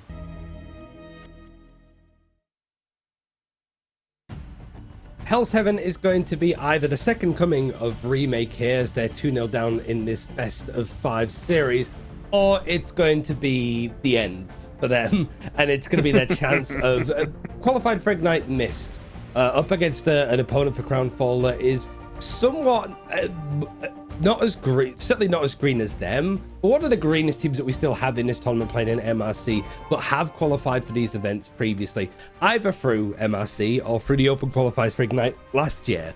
This has to be everything that Remake have available, but from all of the series that we saw from them, there's just too much open in the draft that keeps getting used against them. It really is. They need to work out how to take away these tools. And the first step is stop letting Gambit through. It's proving a little too viable. The Purify, aka Marvel Rivals version of a Cleanse, is doing too much work here against any of their main engages. And that Rage of Royal Flush is huge for these early engages. And also, Darby is kind of a menace and just will eliminate you if you get too close. It does mean that because the first ban is a bit different, Gambit being taken out instead, that the Deadpool Vanguard, which was the first ban out consistently so far for Remake, has been allowed for Crownfall to actually pick up, so Boohoo's going to be happy. To be honest, though, the Boohoo on the Rogue has been superb, so yeah, it's maybe just now like, okay, yeah, we can play the Rogue with the Gambit when it's in play, otherwise it's pretty moot, but the Loki has been protected, meaning that it probably is leaning towards maybe some Adam, but more than likely a lot of like Invisible Woman. Invisible Woman, Cloak and Dagger, even Rocket, although that's definitely not preferable. Anything any big double team fight ultimates are going to be big, which is why it's a very sensible ban out from Crownfall to take away the Invisible Woman, which is the main one in this call. We also have to talk about the fact that Luna Snow is available. We do just forget about her a little these days, but she did see some play earlier today in the Pacific games. But it is still an option. But now with the Daredevil on the board, could be a little bit risky. So Cloak and Dagger will be the protect from Remake. Otherwise, yeah, your strategist line has been hit just a little bit too hard. Wolverine is going to be taken out. Again, like, because the Daredevil's been protected, it loses a little bit of its like effectiveness, but at the same time, what we just saw from Crazy Kitty was you can alternate them and find a lot of value in those places. And then Jean Grey just making sure that the duelist line is mostly hit. So far, I think, yeah, you've got the Daredevil protected. You've got a lot of options for, I imagine it would be like MJD that would be on something else. But yeah, like Adam has been hovered over. And the Loki's going to be in place. But just look like Crownfall happy to go for that triple strategist with the Adam Loki, which is brutal. It is. The extra revives, assuming FHD can stay in a safe position, are going to get some really good value. The double revives, as you already mentioned, means your fight's going to be going on, especially as you are going to have double damage boost with Darby on the Mantis and currently hovering onto Twilight with the Loki, meaning that they can have that deitific vitality, meaning that those regeneration domains from Twilight on the Loki will not only be wider, they'll also do a little bit of bonus damage output, which can be extremely difficult to deal with. And then it's very much down to what Crownfall want to play in the DPS role. Currently, it's looking like a Hawkeye, as Adam has been swapped off of, but we know they considered it. We know it's an option. Is it really going to be triple Vanguard for Remake? We have seen it earlier. It's possible. It definitely is the Vanguard version of Deadpool in play, but yeah, Hitscan Athlete looking to be the only duelist to walk out here. Very, like, tanky front line. It's going to take some of the damage. And Wait for it. Portal play looking to come in off Lowy. Just diving straight in. Trying to look for an early pickup to see if they can get an early set here. MJD not able to find the bionic hook, but is still going to enter into this fight. FHD does start on the Adam Warlock. They were trying to see if they could get an early blow up, but were unable to do so. So that's Portal not available for a while now. Beautiful bionic hook, but does get collided with, so MJD unable to capitalize his Scout Athlete. Able to take the duel there, but the damage output onto the thing. Maxi Preppers is just going to get focused down. And the problem with Loki is he is very vulnerable to Kraken Impact. The clones counters resets as the chase keeps on going. We just started, Ryan. Mercy! MJD sends them right back to spawn. It's like timeout. Like, just give us a minute. Like, come on, this isn't fair. But they're still dedicating to the triple Vanguard. But I think one of the main things that Maxi Preppers is going over to the Strange to just have some barrier, because the thing just allowed one of the fastest Kraken's Impact build-ups I've ever seen on a player for MJD in that fight. Now you've got a counter revival as well from FHG, just off of how badly that fight went for Remake. Crownfall have everything. Yeah, you're right. Counter revival has to be used to bring back 5 players after that fight goes a little bit awry. But it's the fact that you have got the Loki that can go for a copy themselves if they want. They have gone for the copy, but I think they've gone for the Soul Resurgence instead. So yeah, Twilight's going to go for something a little bit more offensively focused in, and MJD is very close to having another Kraken's Impact. Meteoram does not find the target from Big Bad Jew. Gad's going to try and drop that bad hammer onto MJD, and they seem mostly unbothered. Just going to keep shooting normally. Takes a little bit of damage, but the strategists keep them topped up. When you got 3 of them, that will happen. Here comes the counter coming in from Abuhu, who dives on in with the final exam. Kraken Impact looking for resets. I have Agamotto to set them up, line them up, and pick them off. And it's once again Crownfall taking down Remake in spawn. One more reset for the road, and we're already at 80%, Ryan. This feels a little bit chopped for Remake. There's so much for them to try and work through. You've got MHE still being able to go in for the resets, yeah. So it really is like Remake maybe wanted to try and go for the portal play, but you've not got any freedom because all of the players are here. They're just going to fight you and push you all the way back through the portal, even though it was placed perfectly. There's only one player that's been able to get through it because everybody else from Crownfall has stuck their bodies right in the way. Agamotto attempted from Maxi Preppers to try and open up a pathway through there, but they were zoned down at the portal, body blocked off, and that was a convincing 100-0% for Crownfall on point number 1, and Remake teeter on the edge. Yeah, Remake look a little bit boomed there. Just nothing went in their favor.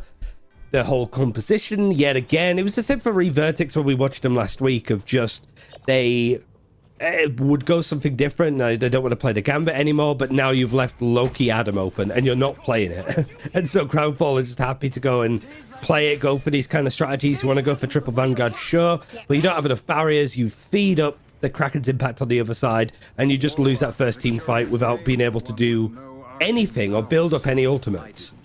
Like, this is so hard for you to come back from, because I imagine that the comms for Remake are just deathly silent. They might be trying to theory craft what to do, but they burn their Eye of Agamotto trying to reach the final point.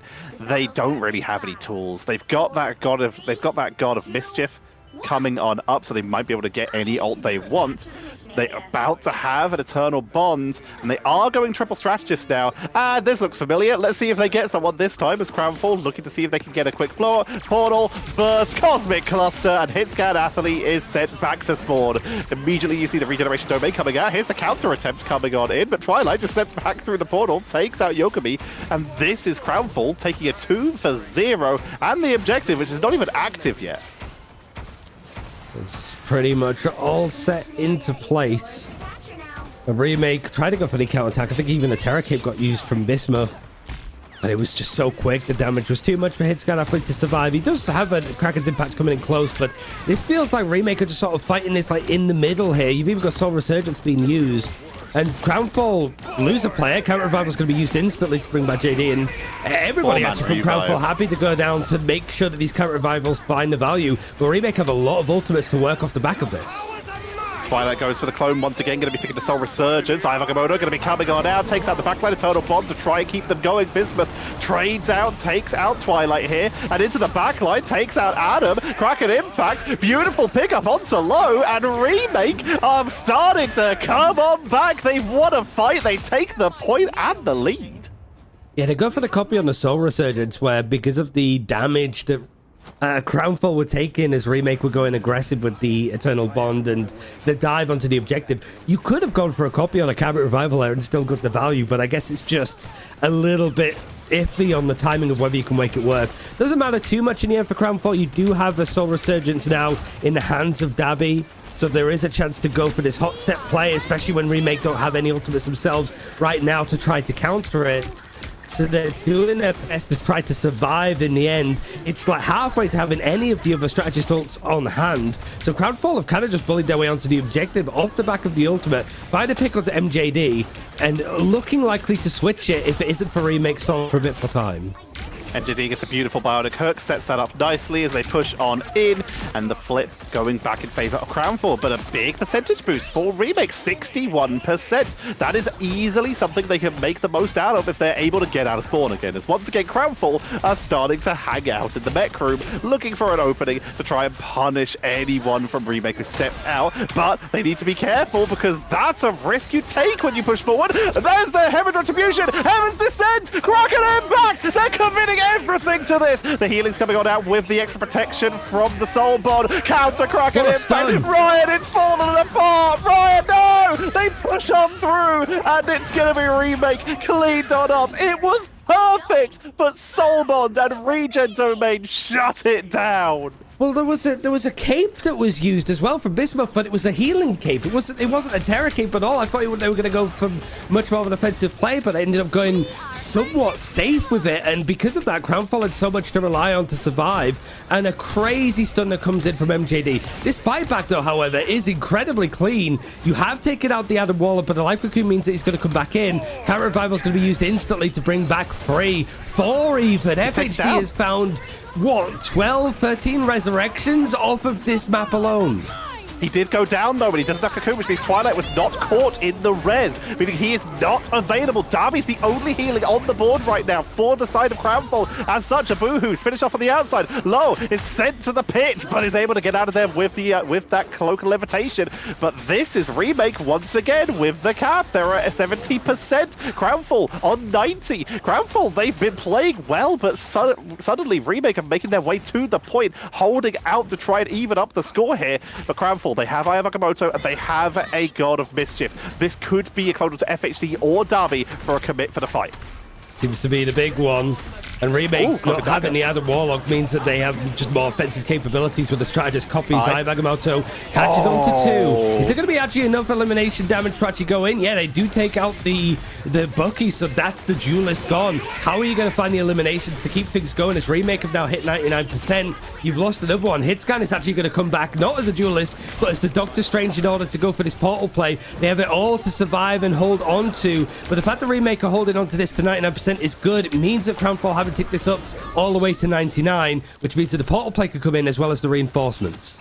Portal play does come in. They delay it for at least a little bit to make sure that everyone's respawned so they can come in together. Maxi Krampus will be the last one onto the board. MJD, say goodbye! Kraken Impact wipes Magneto off the board immediately. Takes the Heaven's Retribution with the Heaven's Descent to try and get some big blow up onto the point. Takes them down. No resets on the board at all. The Karmic Revival is available on the board. Agamotto going to be trained down from both sides, low with the second, so they're able to capitalize a little bit better here. And no resets needed for a Boohoo, who's just chasing down, taking out Loki's Karma, which is the real one, but it does not matter. Crownfall continue their journey through the lower bracket. And Remake, it's a rough day for them. 0 and 6, losing the 2 best of 5s that they played without able to pick up a point so far in this one for the dominations, but most certainly a map. Really well played from Crownfall. They're looking like a lot more succinct and well put together, and now just 1 best of 5 win away from qualifying for Ignite, which for some of the players is a repeat of what they managed to do at the end of stage 2. Paradox certainly were a bit of a standout team as like, wait, who are these guys kind of thing? But the performances that we've seen in like MRC since, and obviously what we're seeing in this event for qualifying for Ignite, it's looking like they would deserve to be there, but it's like Alta Zenith versus Plant Signage that they're playing for that spot. But MJD especially, huge accolades to him being on that duelist role, the amount of damage that he's been able to put out and the eliminations he's getting, and just the fact that Crownfall, no matter how the draft looks, they have an answer and they're playing very nicely. They're doing really nicely here. They've already surpassed where they got to in the last MRC. They got 9th to 12th there, losing out to teams like Furt, Alta Zenith, ironically, who made it a little bit further. But the Ignite before that, this is the one where we did not have Ignite teams. Sorry, the MRC before that, the one where Ignite teams weren't allowed. They came second, just behind Silent Nova. This is a team with some incredible players who have a lot of professional experience, and they're looking to finally break through that ceiling that they've had above them. Finally, maybe not only qualify for Ignite, something that they've never done as a roster, but potentially, if they could do that, they could win their first MRC. They've come 1 series away in the past. Can they do it this time? But first, they'll have to fight their way through the rest of that lower bracket. Yeah, so the game that we're going over next is going to be Lunex versus Plant Signage, which was happening the same time as this. It is a rematch of one of the games that we saw earlier on last week in the upper bracket. So it's fighting for survival for both of these teams. It was expected that Lunex would be the favorites. They did drop a map, but there was like extenuating circumstances around it. But this is a good way for Plant Signage to see exactly how they want to go and approach this one. And bear in mind, both those teams before this series that we're about to see played a full best of 5. 3-2 losses for both of them, or wins, losses. We'll see how it goes for them after this break. So we'll see you in a few as we continue the action for EMEA.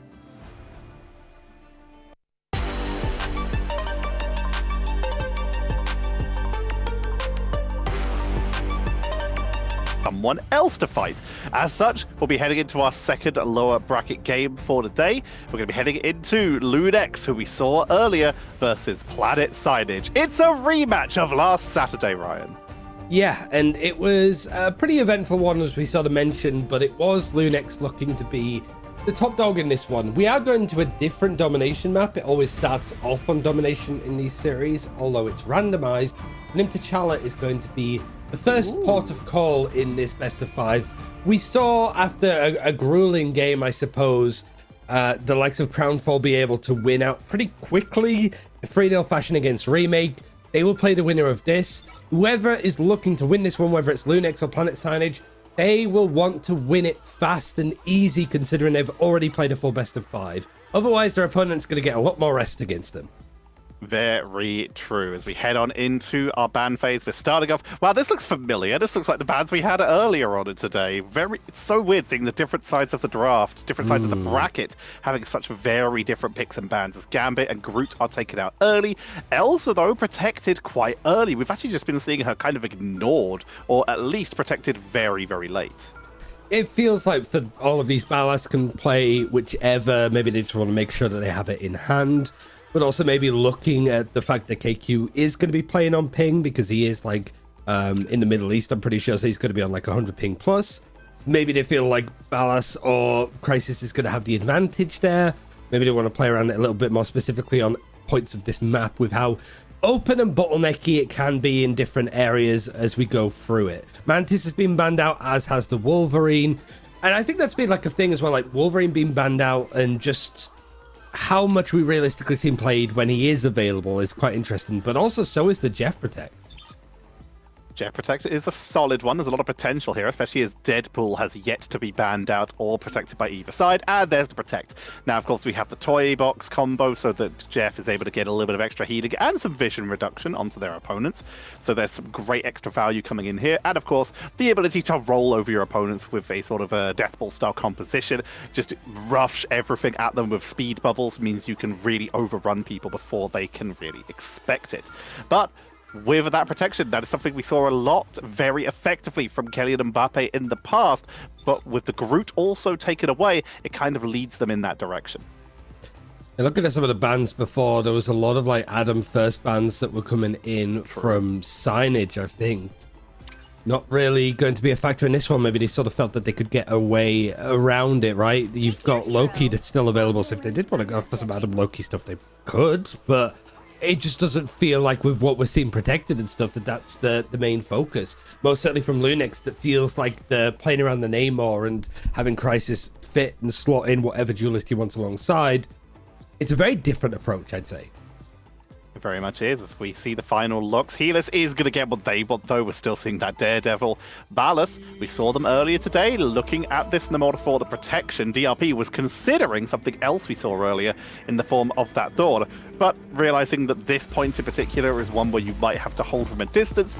The Magneto is also a solid option. The question is whether you want to go hyper aggressive when you already have a Namor on your side, or if you want to play a little bit more defensively and let the Namor set up as opposed to flank. It's Ballas, so I'm going to assume the former. He's just going to be like, I'm a melee character, I'm going to play at this range. But I think it's also like how they're playing around like the sort of the shift, the iframes to be able to dodge a lot of stuff. Good mobility as well from Ballas too, that it's like he is going to be a lot more active and involved, just mostly to give Crisis some of the space to just be uncontested completely.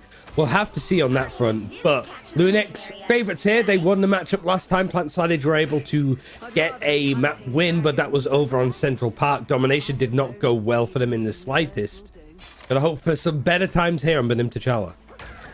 Already going for a high ground control for Planet Signage. Last time these two met, it was a 3-1 in favor of Lunex. This is Planet Signage's opportunity for some revenge as they move in through the low ground, trying to find their opening onto the point.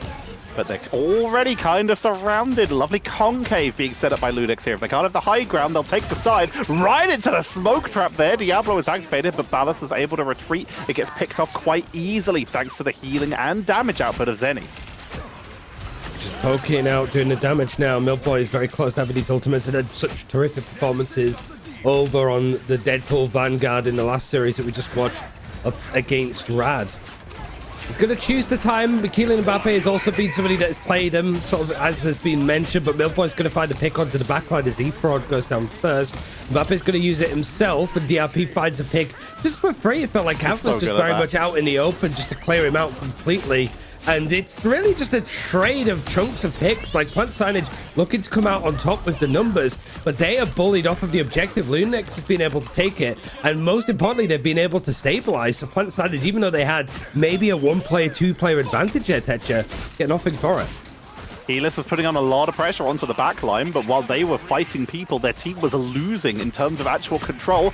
But for Unicorn Shield going to be coming on out. Helis is still trying to dive the back line. Milkboy's been put on Helis duty to try and keep them away. Ballas returns to the fight. Beautiful snipe to take out Cap as the percentage continues to build on up. Lunex take control, and they're looking solid to hold at least a 50%. As Planet Signage are going to be forced to regroup and wait for Helis. Yeah, how much is it going to be for Planet Signage to build up these ultimates? They have quite a lot, to be honest. It has only really been the ban hammer that was used from Keelan Mbappe beforehand. And that's a great pick for Maverick to just catch Maluki whilst he was in transit, trying to adjust the position. You have got a trade on the other side as Milkboy halfway to building up that second ultimate, and DRP now throwing out the Meteor M. Isn't able to get much, but just takes some of the damage away with a mitigation, eating it up for the Meteor to slam down onto the ground. Milkboy tried to survive, down to 1 HP, has to put a shield on the actual like health pack in order to survive, so he's done well to keep going. He has got the ban hammer, not used it yet, as the invisible boundary and the Horde of Protoss is going to be used first. It's the hold off though. Planet Silence using everything that they had, even the ban hammer coming in towards the end of it, but everything else from Planet Silence was used and didn't find anything to actually make this a scary threat. The fish-on-fish violence using the Horde of Proteus to pop the Jeff to make sure that their team was protected. Crisis now just pressuring the backline with those living gunshots to make sure that they get as much value as possible, as long as they can dodge the Meteor M. They're looking pretty solid here. Dash into the trap, but they're still able to avoid the Meteor, and with that, Maverick will find nothing. They're getting slightly isolated here, but Crisis also getting chased on down. The flanking coming in from the members of Planet Silence. It's Jeff onto the point, grabs Mag, and that will just be an easy spin off the side. No need to run off yourself, meaning we can keep Zeddy in the fight, and that'll probably give Lunex the numbers they need to keep control and maybe try Planet Silence back with no Strange on the board. That's going to be a solid point control for him. Really good stuff from Lunex. Haven't really dropped a beat, considering that domination was the game type that didn't go their way early, as we saw. Very clean in the end. Like, Planet Signage had their moments for sure, where they were able to put together a few eliminations, but either Lunex had taken the objective beforehand, they'd bullied the fight elsewhere, so Planet Signage had to dedicate resources to even just touch the objective. It just felt like Lunex were in full control of that. Reset the ultimates nicely. Stuff like Milkboy surviving, as we saw around the health pack. They just know how to eke as much percentage out of these points as possible, and Planet Silage just can't keep up with that level of pace.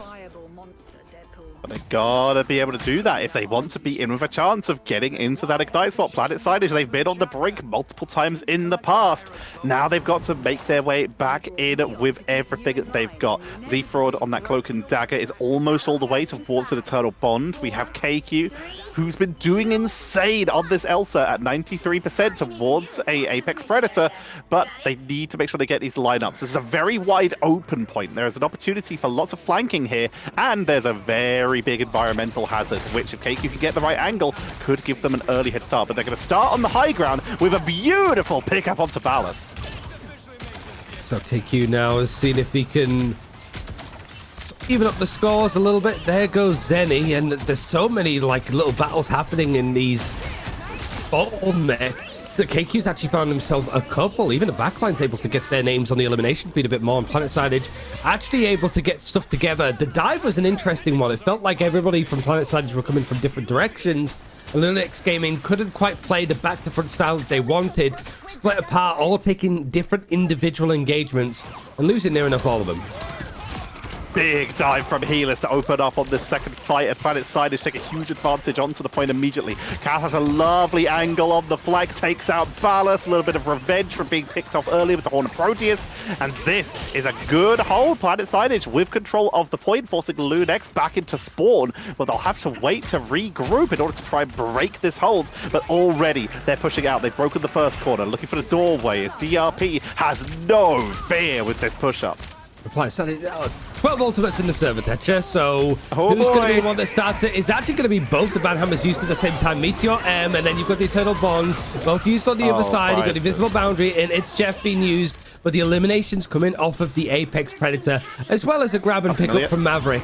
So it almost felt like whilst that was 3 ultimates used from Planet Silage, before they could use anything else, it was cut short. Lunex Gaming really just sort of like, we're going to stop you there, buddy boy. Takes everybody out, and they're able to switch over the point. But that's good progress for Planet Silage. And like I just mentioned, not a massive dedication. 3 ultimates still in hand. They still have the Let the Devil Out, they have the It's Jeff, and they have the Apex Predator of their own. Lunex, all they have is that Horn of Proteus, meaning that Lunex have to play further forward. They have to try and take fights in the neutral. They can't afford to let Planet Silage get set up, and that's exactly what they're doing. Milkboy up to the high ground, gets pulled in with the Bionic by the latch from the Daredevil, but is able to escape down to the low ground and try and keep the pressure on. Crisis, in the meantime, is dueling people at the main entranceway, but they're starting to get closed in on. It's a 3-3 split, but takes down Kelly and Mbappe as they look for the flank beautifully here. The Devil's been unleashed. This commitment from Planet Signage, even though they're down a member, if they took down DRP to even up the score. Order Proteus finds nothing. Helis is taken down. Ballas showing exactly why Namor is still to be feared. The king of the ocean, he sees you. Now Crisis is able to go and flank on the other side, catches out KQ whilst the Apex Predator was used. It is in hand for Crisis. Very well played from Ballas to find two.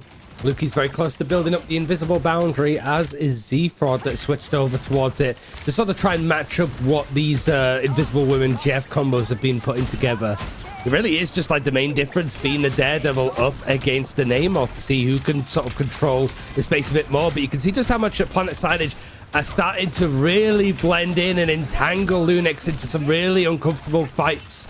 Crisis seeing if he can get good angles onto the enemies, but there's too many like boundaries, there's too many walls and barriers to try and block in, and he knows that he's under so much pressure. Able to find Helis as he's sort of not too sure how much he wants to dedicate to that fight. He's low enough that he's able to get picked off, and Planet Signage having a lot of bodies on the point and dedicating stuff like that. It's Jeff, but haven't quite taken the objective, and Lunex Gaming are happy to go for this fight.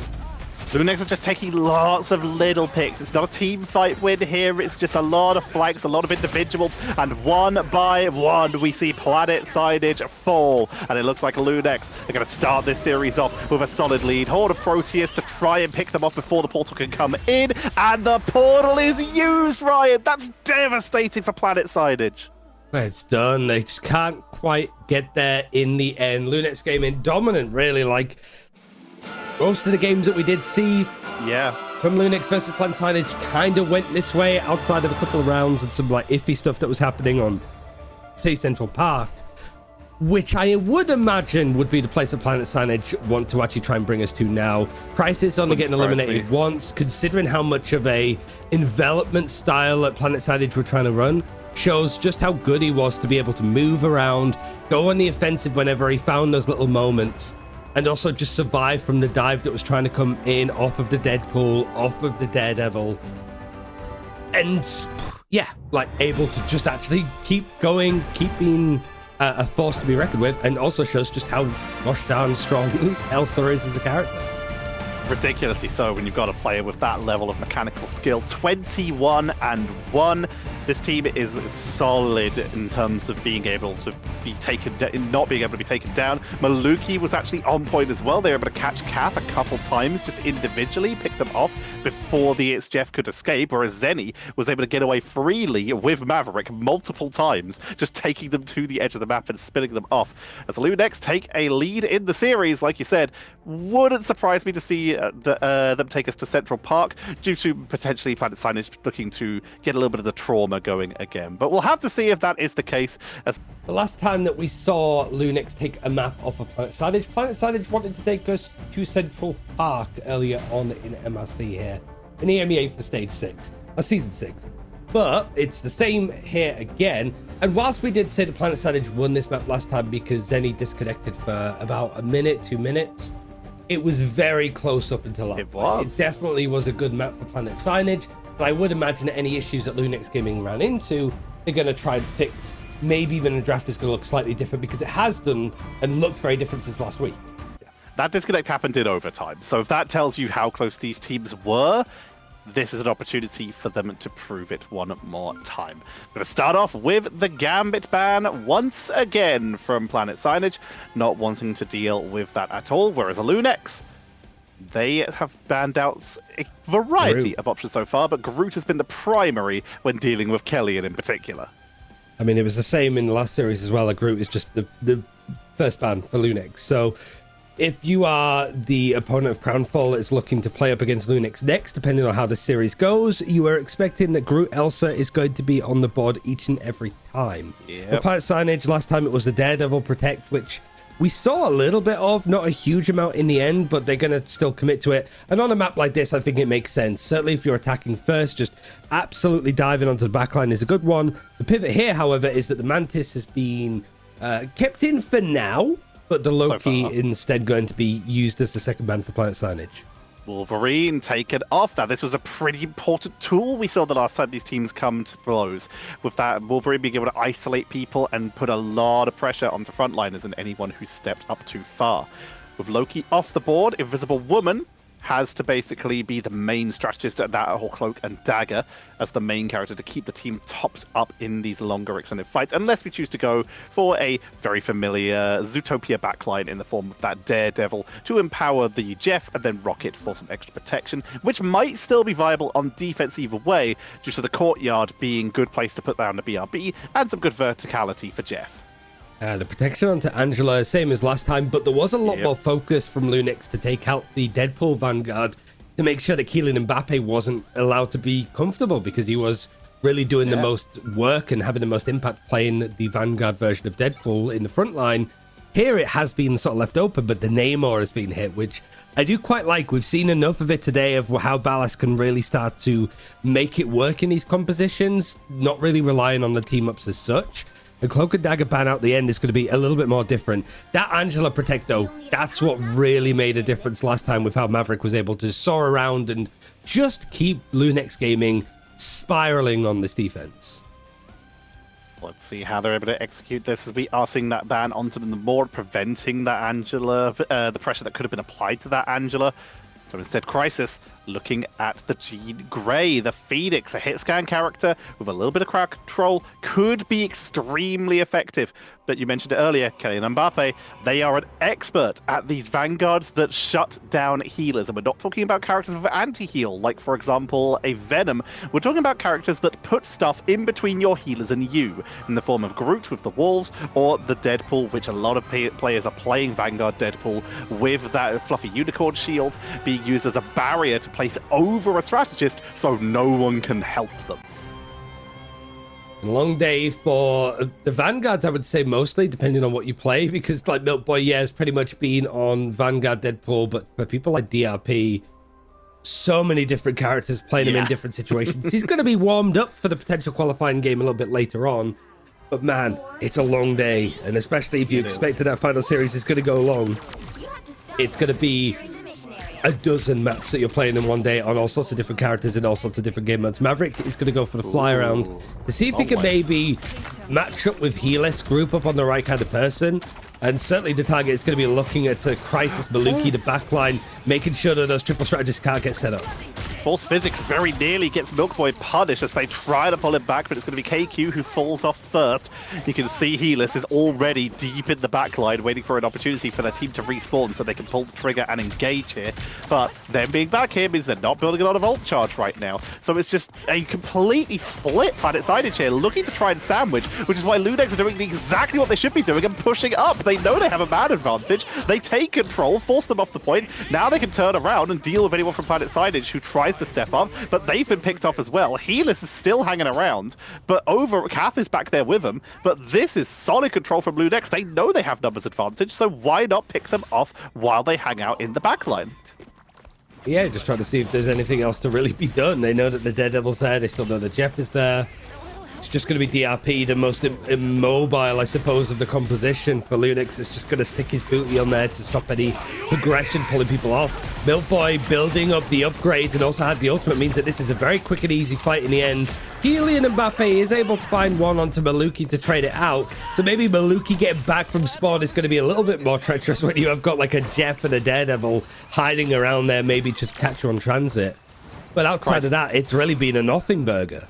Crisis on the Adam has made his way in with 92% already charged up, as everyone else from Lunix is able to reinforce. But Helis has finally managed to get a little bit of purchase here. Zeddy's getting pressured very aggressively here. Has the healing output, takes down Zeddy, but the Karmic Revival is at the ready and will be dropped early. Brings back Zeddy. DRP also low. Maluki falls. Can Crisis get in range for the revive onto them as Ballas falls? And these revives found nothing. They expire before they're able to return to the board here. And with that, Planet Signage have once again burned through that timer, but are still looking to try and claim the point. It's Jeff to remove the defenders from the board, as well as the Apex Predator to try and pick everyone off. That overtime is ticking up. Portal coming in from DRP, which will allow them to delay that little bit longer, but with Crisis down on the board, they're going to have to use the Cocoon to make their way back in. But Ballas, with a huge pickup, is keeping this going, and Planet Signage going from a certain cap into being routed from the board. And once again, Maverick is in the sky, and ill omen as to another failed push. Really good play from Zenny as well, a dedicated to Soul Resurgence. I thought he might do that because he was expecting to go more to a 2-2-2 comp if they did lose this point, but it just kept people alive for much longer. Now Maluki has the invisible boundary, so it is just 2/3 on the point for Planet Signage, and an area of the game that Lunex looked really rough on the last time that we saw them play against each other on Central Park last week. Just this transition from the first point into second cost him so much time and really allowed Planet Signage back into this series. But here it's looking a lot more well put together, even in the chaos. Lunex Gaming know how they want to be approaching this and playing this. And even though the Camera Revival didn't find too much all that often last time, Crisis is 90% of having another one. But no Cocoon. 50 seconds left on that, which is more time than there is left in this game, excluding overtime. So Crisis has to be careful, especially as we can see Maverick hanging around on the flank. Let the devil out. Heaven's Retribution. And Crisis in serious danger. Trying to keep the team topped up with the Soul Bomb. Zeddy is also keeping everyone healed up as well. The invisible boundary allows them to take down Kelly and Mbappe. The dash onto the point from Cap to try and take some high ground, try and take some flanking, cause a distraction, and to get onto Healers to bring them back into this fight. Maverick coming back in. Beautiful lockdown. Ballas with the dueling potential. Apex Predator to remove any other attackers from the board. KQ is isolated, taken down. Overtime is ticking in as Healers rushes the point with everyone who's left. Invisible boundary for the side of Planet Signage for the last ditch effort.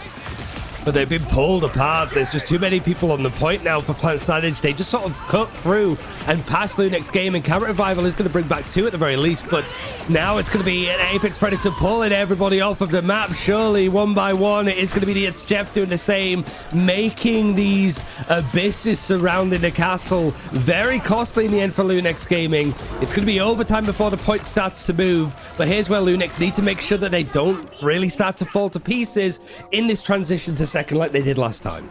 Planet Signage, they live in overtime, it seems, as they were able to claim the courtyard once again. 2 minutes on the clock to push on in, as Lunex, even with the Karmic Revival, are unable to sustain. Beautiful knockback attempted for Healers. So much damage coming in. Will get traded out here. Crisis actually gets the pickup there with the help of DRP, who moves over to the Emma for that lockdown potential.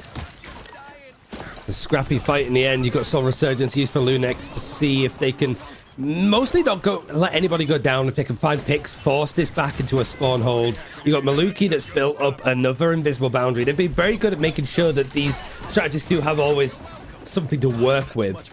Now Milk Boy, also Banhammer, about to be ready. DRP switching over towards like the 7th Vanguard that they played today, going over towards the Emma Frost, which is very good on this part of the map to keep these fights aplenty. But now I'm a little bit worried for Planet Signage. They have got the Yarn Amplifier. That with the Let the Devil Out and Banhammer might be enough, but Z-Fraud goes down and gets absolutely pulverized by DRP, who finds another one to Healers just before the ultimate is even maybe going to get used.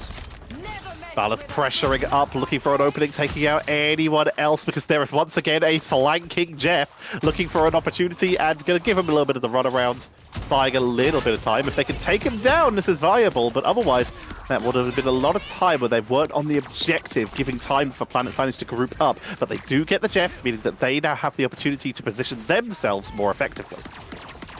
Hey, using the high ground, it's nice enough, but it doesn't really seem like Crisis has been under that much pressure. You got the push coming in from the Apex Predator, just a dive almost in from Lunex, but it is going to be Ballas that gets instantly taken apart. Agamotto tries to come through, connects onto Milk Boy, a lot of damage is done, but the strategists doing their very best to keep him going, can't do it when Mbappe is just focused on him way too much. Camera Revival, though, might be able to string these 2 Vanguards back into the fray, and it does exactly that, but these plays around Crisis's ultimates, not quite looking as good as they did on the last series. You've still got picks coming through, as Ballas is going to be the 3rd that's brought in from the Camera Revival, and then a Psionic Seduction for DRP to keep things going. You lose Crisis, but Life Cocoon means that it's going to be 4 Resurrects in very quick succession. Healers was able to swap over to the Adam Warlock and has already built up to a Karmic Revival of their own, which will be needed as Kath gets taken down. Bring them back into the fight to keep this overtime going. Planet Signage with the last-ditch effort. Here comes the bad hammer into the backline from Milk Boy to try and keep them dropped down, but the Soul Resurgence from Kath is keeping the team topped up, except for KQ, who has burst on down. That's most of their damage off the board, but Kelly and the Maverick will still be contributing with the invisible boundary coming down from Maluki, mirrored by Fraud, to keep this fight extended for as long as possible. Neither one can really really see the other. They're just picking in damage as best as they can. As Tosca creeps on up, Zeni finds Kelly the Mbappe. Ayamoto into the backline. Apex Predator to burst on through. Ballas mirrors it perfectly. What looks like the opening for Planet Signage turns into the door slamming. That shield that came in from Maluki, it's more the fact if you see the Eye of Agamotto coming in hot, Maluki in that instant could put down another shield, just panic, throw it somewhere, but it's the fact that they left it, and it was perfectly placed for Zenny to just get on the other side and not get hit by the stun coming in from the top ropes. The Doctor Strange tried to go for the hit, and I think he only connects onto Milk Boy, and with all the strategists up, surviving, and not CC'd, it was easy to keep him going. So now that's the line drawn in the sand for Planet Signage. Both these teams finished out the map the last time that they played in the upper bracket a couple of rounds ago. Here, now it's just for Lunix to sort of hit that line, but a lot of teams do struggle to get that far. Even some teams being full held, you need to be very careful. It's not going to be more of that kind of action that Lunix can get their revenge and pick up the map that they will feel aggrieved that they lost last week. Yeah, this is a tough map to push that first point on, and there's going to be a lot lying on Lunix of regrets for last week, of just annoyance. Every possible mental issue you could have going into a game like this is going to be heavy on Lunix right now, and also coming off of a loss to Rad earlier, this is a rough position to be in.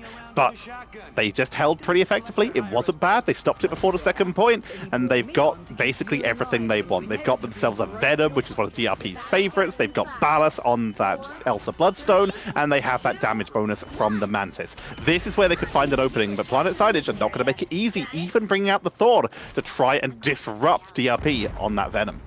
Maverick seeing if he can hit the same kind of Vanguard list that DRP's been going on, who is more onto the namesake. Bear in mind, DRP control player, so that also shows how impressive he's been able to play on some of these more like aim-intensive Vanguards. But the positioning, the fighting is good. Milk Boy is churning out a lot of damage and takes out KQ, even with all of the mitigation available to Magneto. It's not going to be much. The upgrades are going to come in thick and fast, and Planet Signage need to try and stabilize whilst they're down the Vanguard. Crisis landing some beautiful shots here. That's going to be the Banhammer onto the Elsa Bloodstone, meaning it's just Crisis for the moment. Ballas sitting in a couple shots, though, just letting their strategists keep them topped up. Beautiful duel, takes out Kellyan with the full one-shot combo, and they push into the hallway. Portal has to come out early, but there's not much left. Apex Predator does come out, but going down, not going to get much value out of that, as right now, this is just Lunix in a convincing first fight. The Portal is just funneling people in. Last second out of Warlock from healers to try and get a soul bomb to buy time, but it does not work. Beast from the Abyss, and that's going to be Lunix grabbing point one. Very quick, what, like 40 seconds, like a minute or so that was pretty much there. And just as Z-Fraud gets the invisible boundary, it might be able to stall a bit more time. Look how quickly Ballas is actually trying to push up aggressively. He does get slept. He's going to be CC'd, but he's not too afraid because he does have the backup of the dive tanks as well as Crisis. And Sog Inferno, if he wants to really lay it in, not even going to be needed because he just catches Calf in the neutral. And now this point is getting through the most treacherous part of the map for the attackers for free. And Planet Signage stabilizing, but a lot of ground has already been made up with 5 minutes on the clock. There are very few people you want to be the choke point against less than a Jean Grey. Getting those sparks into the cosmic explosions, getting so much value in those choke points. Maybe Squirrel Girl or Iron Man are some of the only other people I'd be more afraid to step into in this kind of situation. Big blow up onto Ballas, though. Nice pick up there from Broad, giving Planet Signage an opportunity to try and make the most of this. And that will force Lunix to back up and regroup, especially losing DRP on the retreat. Great job by KQ, able to recover that. I mean, it's an important recovery, and it's the fact that they did it cheaply too. No ultimates. Yeah. They have 6 that are in hand, but Lunix also haven't really been too costly. Started Seduction. That's fine to dedicate. It's so good in all different moments and not too hard to build up. But 3 ultimates now used from Lunix. Tried to see if it can all combine together. The dodge on the end song that comes cruising in from KQ means that they don't get much, and it's just all eliminations. 5 out of the 6 players all taken out for Planet Signage. It was just Mbappe who I think went out first, so maybe it was a full clear up. But everything Lunix wanted to sort of grab up in one foul swoop, they were able to, and they've regained control. We know there's no portal for Planet Signage. It'll be up in a few seconds, but not yet available. Helis pushing into the backline, trying their best with letting the Devil out, but they're taking so much damage. The Invisible Boundary keeps the members of Lunex up. Invisible Boundary countered from Planet Signage, but it's so far up the hill that it was not available for Helis, who'll have to make their way back on foot. Maverick has the God of Thunder to potentially dive into the backline and set themselves up for a quick blow-up. Kenny Mbappe drops low as Ballas picked off on the backline. Not available for this fight as Lunex are losing a lot of time here. 3 minutes left as Planet Signage repel them again. They've sent them packing, but there's still so much time to start to really flounder. Lunex now not quite having the same ult economy to just slap bang and go for these fights, and for Planet Signage, if they're very good at keeping the costs low, they can just start to shift a couple of these ultimates 2 at a time. Yeah, not too far away from a Soul Resurgence. Seafraud has been pretty good at building up these invisible boundaries at pace. For the boost. So now it's like you're looking at DRP that's going to find this silent seduction. I mean, there's so many different ways they could use it. They're going to go for a portal play to try to sort of flip the spawns, use the high ground, pull Planet Signage away from having that great big like slope to play around. But the dive from Helis is too good and it catches onto Maluki.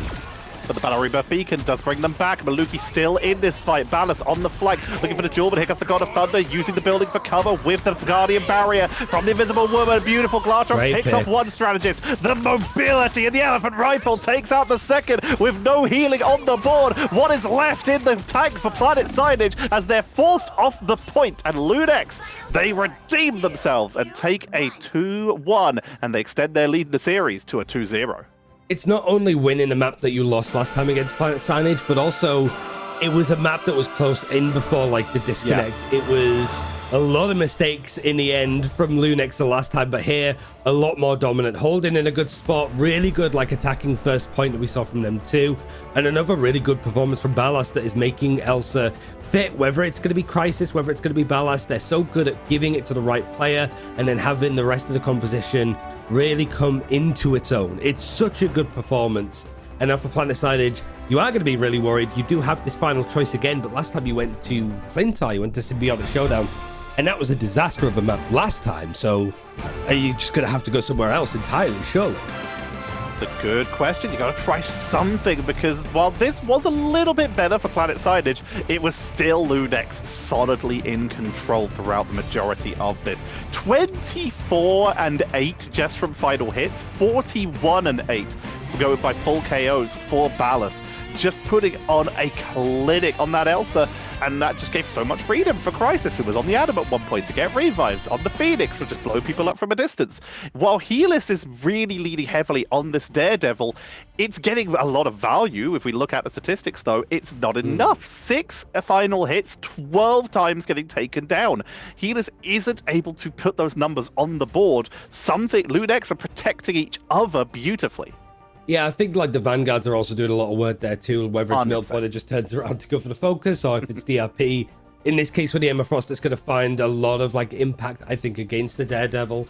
Yeah, it feels like Planet Signage, if they have any more tricks up their sleeve, now is the time to really start to bring them in. Otherwise, we're not going to be seeing them until much later in the year of 2026. So before we see whether this is going to be a 3-0 win for Lunex, or whether there's going to be a bit of fight back from our Planet Signage extraordinaires, we'll see after this break.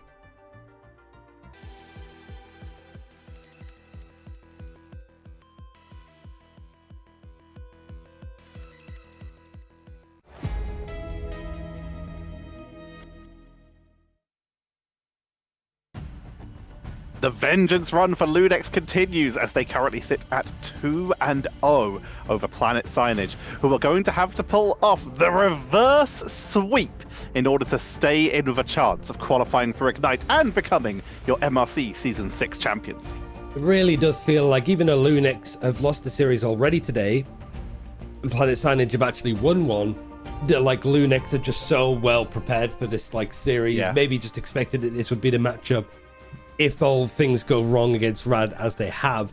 But like for Planet Signage, this is really a test of like, if you feel like you can dig deeper and hit another level of play. You've gone for a domination choice, which again was something that didn't go your way against Lunex Gaming last time. You're just almost hoping that there's going to be some coin flippy elements, taking the point first, some good team fights, regardless of how the draft looks in the characters in play. The start of this has been somewhat of the same. The main difference is that Elsa's been taken out and Gambit's been allowed in. So is Lunix going to protect the Gambit here, or are they just going to let it slide for something else?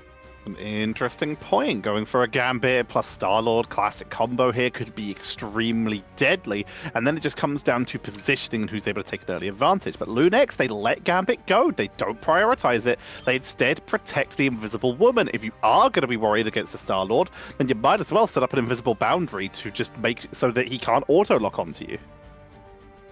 Now, how it's very different so far. Like, you've got like Elsa and stuff that was protected last time for Lunix, so they want to go for the Invis. Maybe just moving stuff along. The Daredevil's exactly the same.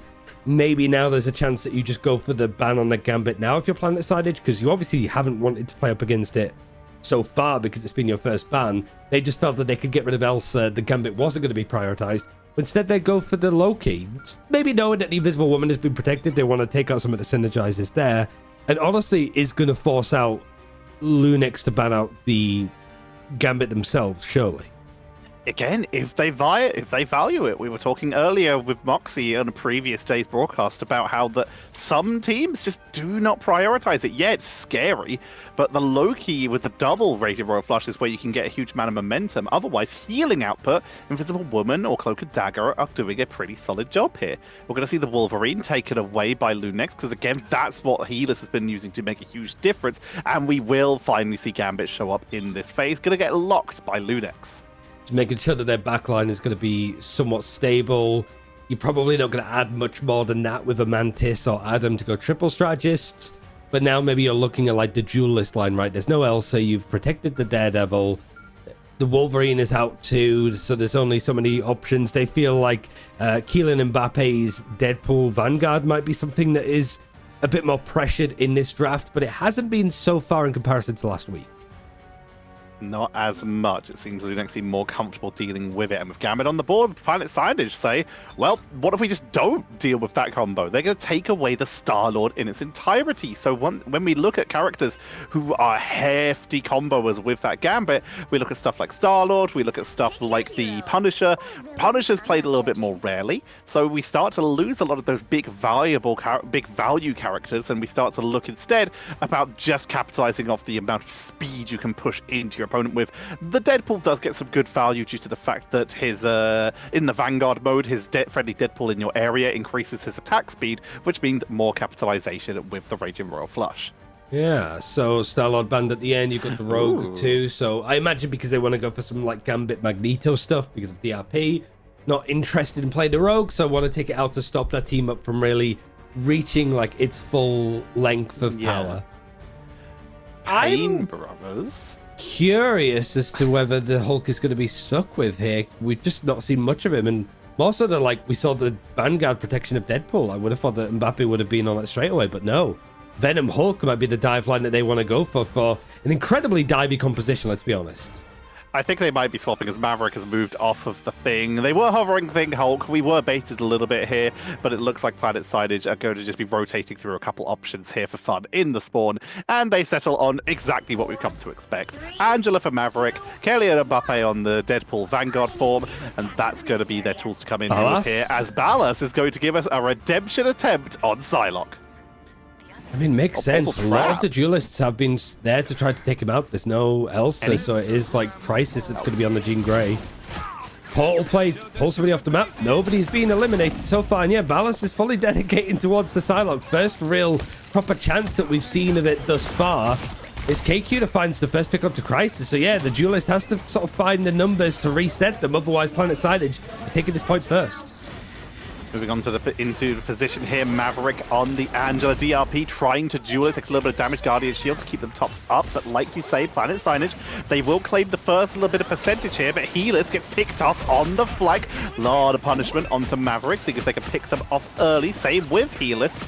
And it's a good position for Lunix, but they just don't have pressure on the objective yet. They're trying to get charged up and find their own opportunities to do so. Here comes the friendly Unicorn Shield for a little bit of pressure onto the backline. Down goes Maverick, and this is Lunix going to be flipping that very convincingly.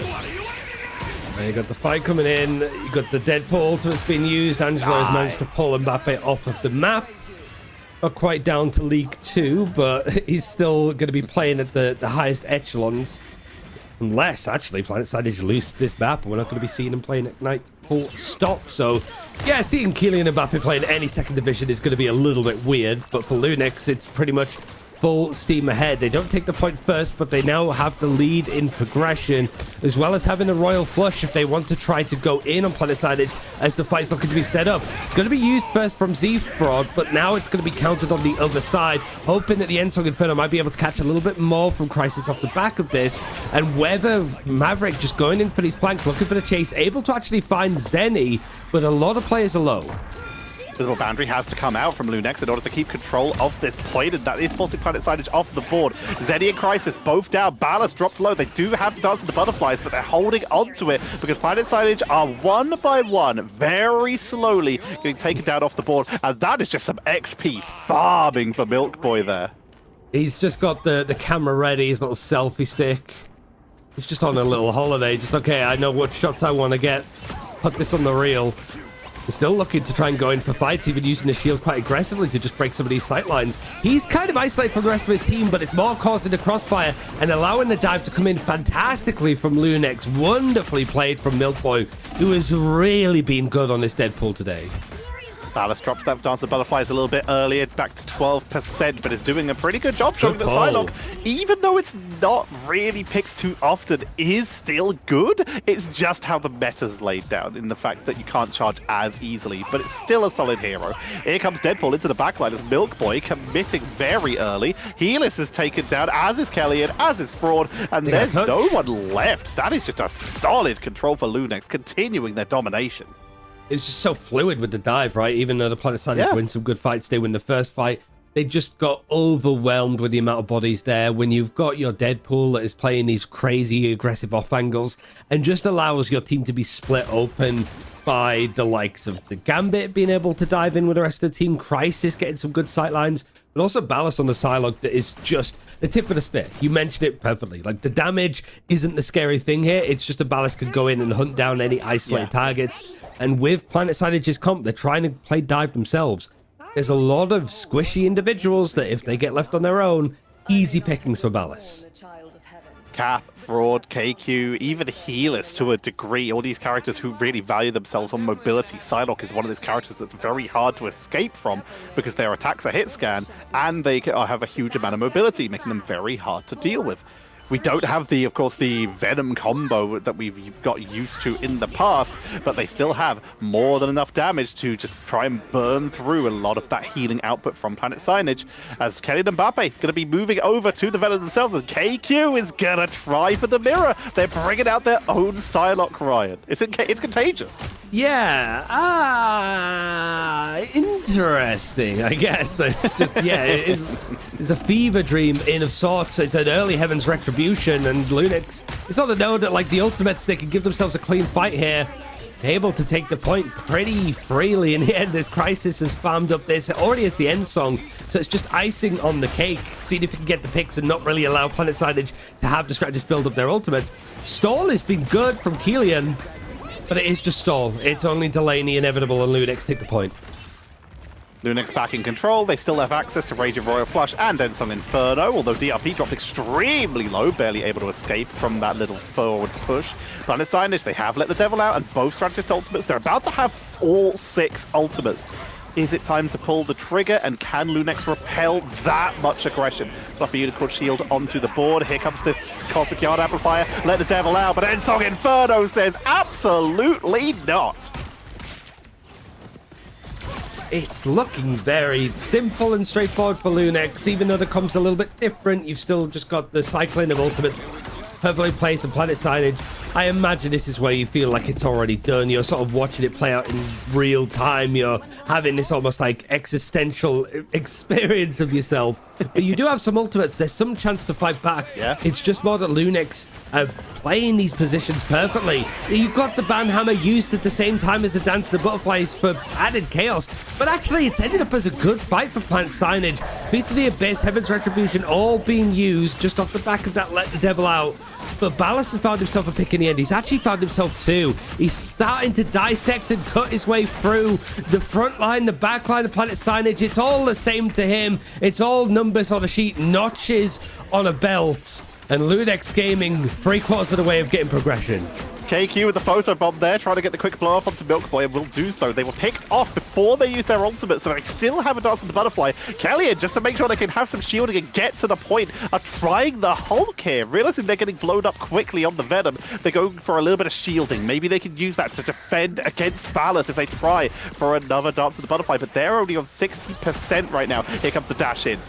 Maverick trying to find an early advantage here. KQ dancing the butterfly into the backline, trying to see if they can get a trade out here. But Ludex, they're so mobile, they just disengaged from it. It's a double, and Ludex control the point. Any last-ditch efforts from Planet Signage as they lose member after member, and that is Ludex taking the series in a 3-0. They stay alive. It's pretty much the response that they needed to have after having a grueling series against Rad. Just to have a very straightforward game afterwards, and now another chance of qualifying. You've got the full best of 5. You're going up against Crownfall that weren't in the upper bracket at the start of today. They've sort of had to go through the losers bracket to the best of their abilities. But it's the fact that both these teams, very straightforward 3-0s going into this game. A good amount of break because we're watching some of these games back from earlier, so I think these guys have been on break for like an hour and a half. Give or take, yeah. Obviously, it's a good chance to like rest, but it's also a very easy chance to like warm down. So it is a case of like who is maybe even booked like a warm-up scrim ahead of this, who is ready to go. Ballas 19-0, didn't get eliminated once playing the Psylocke. Maybe Psylocke is good again, guys.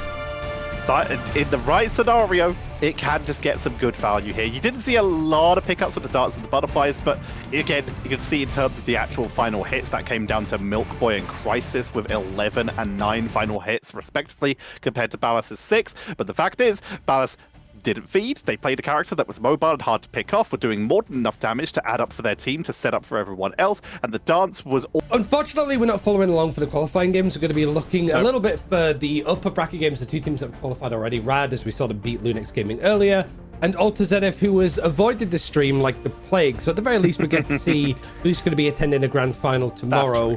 We will keep you the scores for like Planet Signage, Lunex versus Crownfall a little bit later on, in how this is like working in the approach. Sorry, my alarm was going off telling me that we're about to start, but it's like, yeah, I know, I'm here.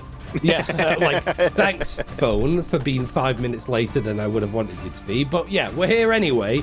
So we are going to be looking a little bit of like Rad versus Alta Zenith. Two teams that have qualified for Ignite no matter what, but we will keep you the scores for Lunex and Crownfall as that game is going on. Of course, you can watch that game in-game yourself, as well as all of the other various watch parties that are going on from other talent members, but also people like... a good boy Line Pro that is, the coach of Team Heretics that is watching along with stuff. So no doubt there's going to be a lot of people that are going to be involved in Ignite. Looking to see who that final team is going to be attending with them. Shout out to all the watch parties that are going on. We know it's very exciting building up all these teams for Ignite, and of course finding our newest MRC champions. And the winner of this matchup will be moving on to those grand finals in order to compete for their share of that prize pool. And like you mentioned, it is exciting. We finally get to cast Alta Zenith after avoiding them for the entire broadcast days. So we finally get to jump on in. This team has yet to drop a single map in the entirety of this Marvel Rivals Championship, as we start off with a very quick Daredevil ban, as is the Gambit, but it's going to be a Mantis and a Venom Protect. It's so interesting to see which teams prioritize the Venom so much. Yeah, Rocket has been banned out. Very quick bans as well. Like, both these teams are very sure on what they want to be removing and taking out. Whether it's because this is what I imagine. You're Rad, you go to Alta Zenith and go, the only time that we're going to play up against each other is either we both lose games that we're probably not going to lose, or when we're in the upper bracket where we've both qualified. Do you want to just scrim a bunch this week? And so maybe it is just a case of both these teams have been playing against each other because they're on opposite sides of the brackets until it really started to matter, and went on from then on out. So maybe there is a familiarity with these two teams. You're looking at a good bunch of different players that have been on rosters together, but it is like a lot of the stage 2 teams. I was going to say tier 2, but no. Stage 2 teams of Ignite, I'd say. You see the Invisible Woman getting locked in here for Alter Zenith, protecting that. So now they have a solid setup for either a triple strategist or a simple double. Invisible Woman is more than capable of keeping a solid healing output for herself, allowing Mantis to get some solid damage output, especially if you're going with more of a dive-heavy composition. And they still have the opportunity open to go for something like an Adam if they wish. Final ban for Rad as they lose access to the Cloak and Dagger. Yeah, a lot of strategists being hit towards the end of this draft. Rad have the chance to actually take out the Elsa right at the end, which, I don't know, with the way that the draft was going, you sort of feel like it's one of those ones of like, we're going to leave Elsa open. Yeah. We can both play it. We both slot it in wherever. And it's like, haha, fools! Now we've screwed over both of our teams and we have to try and... But no, it's more the case of like, you do have stuff like the Bucky that is really good on this map. Whoops has been terrific on it. Smash Dares really making Phoenix Jean Grey work nicely. And I guess Rad actually wanted to make the triple strategist work, not really putting too much focus on the Adam Warlock in the draft itself. Yeah. But with stuff like the Invisible Woman and the Mantis, really does lean into being a very good game for Adam. We have an almost exact mirror composition here, with both teams having everything identical except for Team Captain potentially going to be bringing us that Deadpool if they make it out of spawn with it. And we have Lugia Goat going to be playing that Venom again, if these are the characters that they do decide to leave spawn with. Welcome to game number 1 of this best of 5 series, but in our upper bracket here, this will decide which team moves on to the grand final. The loser will make their way down to the lower bracket to play against the winner of Ludex versus Crownfall. We'll see who comes out ahead. On that subject, before we get into this fight, because we're not casting that game now, who do you think is winning? We can actually put a little bit of a prediction onto that one. I think my money is probably on Lunex, but I think it's going to 5 games, and I think it's going to overtime in most of them. Really? I'd say 4 games at most, but for Lunex, they just, yeah. It's interesting with, like, the fact that they both sort of won their last games pretty decisively, that's potentially could be a blessing or a curse. But for this one, both these guys, Alter Zenith, having a pretty easy day thus far, having a good break. Rad's having to sweat it out a little bit as we watched him earlier. Lugia's performance on the Deadpool Vanguard was one of the sort of top things to look at. But Team Captain, somebody that was mad that we didn't watch his team at all, the first thing we see of him is getting eliminated. He does get taken down. Bubble comes on out to try and block off some of that healing output. This is going to be a rough game to be a healer, with the strategist getting zoned away by Groot Walls and that fluffy unicorn shield, making it very difficult to heal people like that Groot in the front line. Rosa is taken down. Reminder, Alter Zenith have yet to even lose a map so far in this entire Marvel Rivals Championship, but Rad have taken a solid lead already. Yeah, I mean, I would say with the asterisk of, like, Rad's side of the bracket was very much more competitive, but, like, more experienced teams. But Alter Zenith, like, still had to beat you. Like, it doesn't matter who you play. You still have to sort of go through them, whether they are, like, new faces or more experienced. So Alter Zenith making it count as and when they can, but Rad are going to feel pretty good on how this fight is going. Also, a lot of Groot action, with it's been such a prominent ban for these major games that we've been playing. Seeing the Ducky and Rosa play it out, you've got the invisible boundaries all set, and Rad's 6 ultimates, just waiting to have Alter Zenith make the first move. In comes the push on in from Lugia Goat, trying to get onto the backline already, dropping the ban hammer to try and prevent them from getting a lot of healing output by punishing them. Straggling Prison comes on in, ends up Inferno, gets blocked by the Groot Wall, but it's not enough. As Smash Nest picks up a double here, and this is a huge win for Rad, but Alter Zenith are looking to keep this fight going, as Karmic Revival will return everyone to the field. It's a great ultimate, but you haven't got control of the point, so it might just be like delaying more and more time for Rad. Big explosions as the ultimates are coming through, but all of the sustain from the strategists in play means that nobody's been eliminated, which yet again is just going to suit Rad to just delay this fight longer and longer. It's gone from 40% to 70% off the back of the ultimate being used from the counter revival, and then all of the strategist stuff coming out to follow. Alter Zenith don't have anything else to work with ultimate-wise. They're just going to have to try and farm stuff up again. And even if they do team wipe Rad, there's a counter revival on the other side for MASH. Rad holding it all the way to 84, 85, looking for a full 99 as Alter Zenith just can't seem to touch the objective at this point. They can't seem to flip this. They keep losing people one by one. Rosa forced to go to Strange so early just for a chance of being able to get back to the point, but the team's about to be incredibly staggered as Lugia Goat is chasing them back, but they can't even reach. Portal got used. We heard the sound effect. They don't touch. So now Alter Zenith are 1 point down and don't have Portal. yeah, just a weird fight in how it all went down. That's the problem when you're running like the Adam comps on maps like this. When you do have convoy maps with payloads, it can be a lot more like you gain and lose control fairly easily. But on maps like this, it was a great ultimate from Seventro. Like, don't get me wrong, it was like 4 people being brought back. But when you don't have control of the point, if you're right, it's just like, okay, we out-sustain this. There's nothing threatening because you are running triple strategist. Yeah, Jean Grey is strong, but she's not like Elsa strong that she can pull everybody out of position, lead it into like a couple of picks. It just felt like Alta Zenith didn't have enough actual like threshold breaking ability to actually scare Rad. Especially when you got stuff like a Soul Bond that could just spread out that damage a little bit more. Also, another thing to sort of highlight is that you have got some phase plays from Stage 2. My favorite team from Stage 2. You've got Smashness playing up against Rosa and Zeven Sefu. I think was a sub, potentially, for them then. So you have got, like, players from Chop being on different teams, but also phase. Unsigned squads that did a lot of damage up into, well, in this case, all of them able to do the same kind of damage in Stage 1 of this year.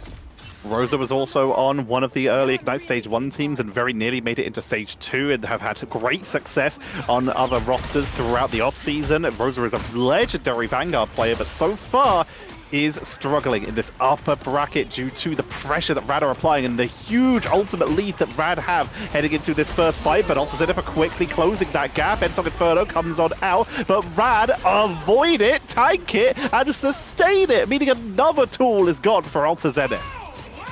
Team captain is going to bring out the ultimate. You sort of mentioned players with that experience. He hasn't played at like the tier 1 level since Twisted Minds in the Invitational. Not from a lack of trying. Like now he's going to be in with the big boys. And the ultimate has maybe given Alta Zenith a way in, but it's still like a trade up in either side. The progression of the point has been halted and either team has hold of it. And Camera Revival actually used quite early from Seventro, but nobody got eliminated. Putting on a little bit more pressure. Rosa's taken down. The revive has expired. The boundary buying some more time. Mash finally has to use their Karmic Revival. Brings back 1, 2, 3. Keeps the pressure on. And once again, it looks like Rad may be able to flip this, but Alta Zenith are still on the point. They pulled back a bit. They have control, but they are still losing team captain. They're still a little bit outnumbered. They're trying to delay it, build as much charge as they can, having to sacrifice their bodies here to just get a couple more percentage points. Yeah, but now it's like they try to hold it off, maybe just go down a little bit later in that fight for the stall, and then they lose the point, and then they get cut off by all of the group walls. Which means that there's a little bit more charge for Rad to build off of this, and a bit more time to try to set up exactly where they want to be holding this. Yeah, I don't know if I just read it wrong. It seemed like Seventro used the ultimate and brought nobody back in the process, or whether that was just like a UI thing of like seeing the end of it. But so much is happening. It was crazy. Mash got a lot more value in comparison, but Mash is going to go down. Life Cocoon means that he's going to find a different spot to play in from, but he doesn't have the actual Camera Revival handy. Invisible Boundaries had to be used to really just protect this backline from Rad from the ongoing threat that is coming in, especially with the damage that Whoops was able to do there. He could have very easily taken out Crazy Kitty. And so Inferno into the hallway, takes out Whoops. Smashness is able to take that duel. Retreats back a little bit. Karmic Revival going to be coming on out this time from Seventro to keep this fight going. Currently in favor of Rad, but losing Smashness there with everyone revived for Alta Zenith. It looks like they may be able to get a counter flip, forcing Rad to back on up. But there's so much delay coming in here as Ducky continues to hold. Mash is at 90% to a Karmic Revival of their own. Smashness on their way back from spawn. Beautiful Cosmic Cluster from Seventro, though, will once again get another number on the board. Karmic Revival's at the ready, just in time to bring back Vertigo with 4 seconds left. Another pickup onto Ducky. The revive brings that back too. And Wops is really padding stats here, but these revives will keep bringing him back.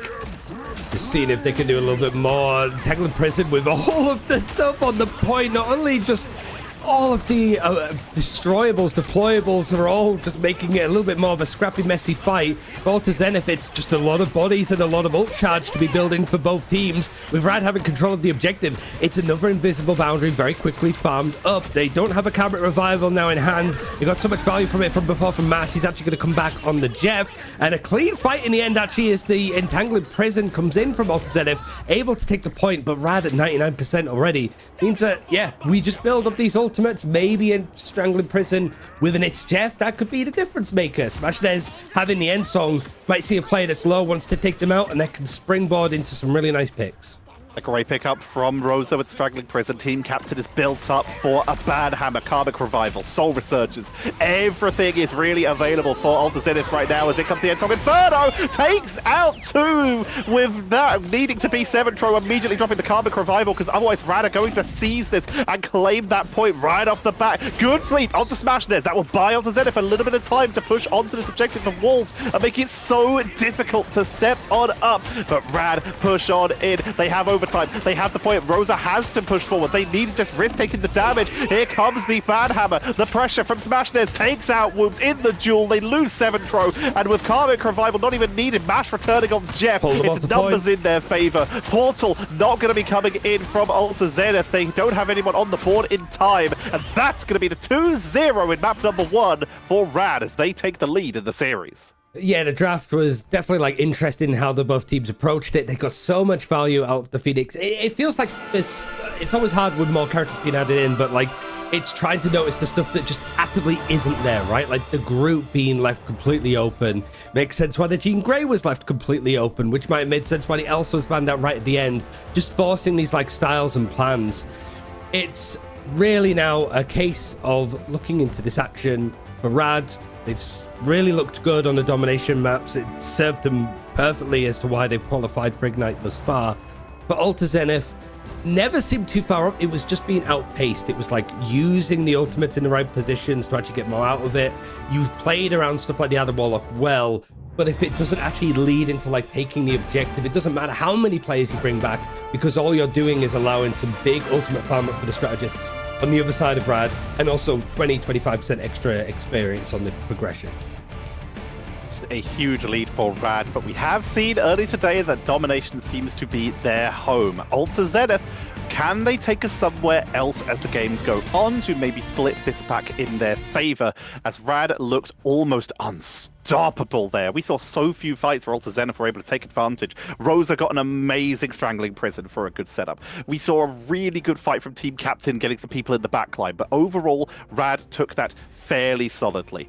Where will Alter Zenith take us to see if they can flip this back in their favor, or will Rad continue to extend their lead and get closer to those grand finals? We're going to be heading to a quick break, and when we return, we'll be heading into map number 2.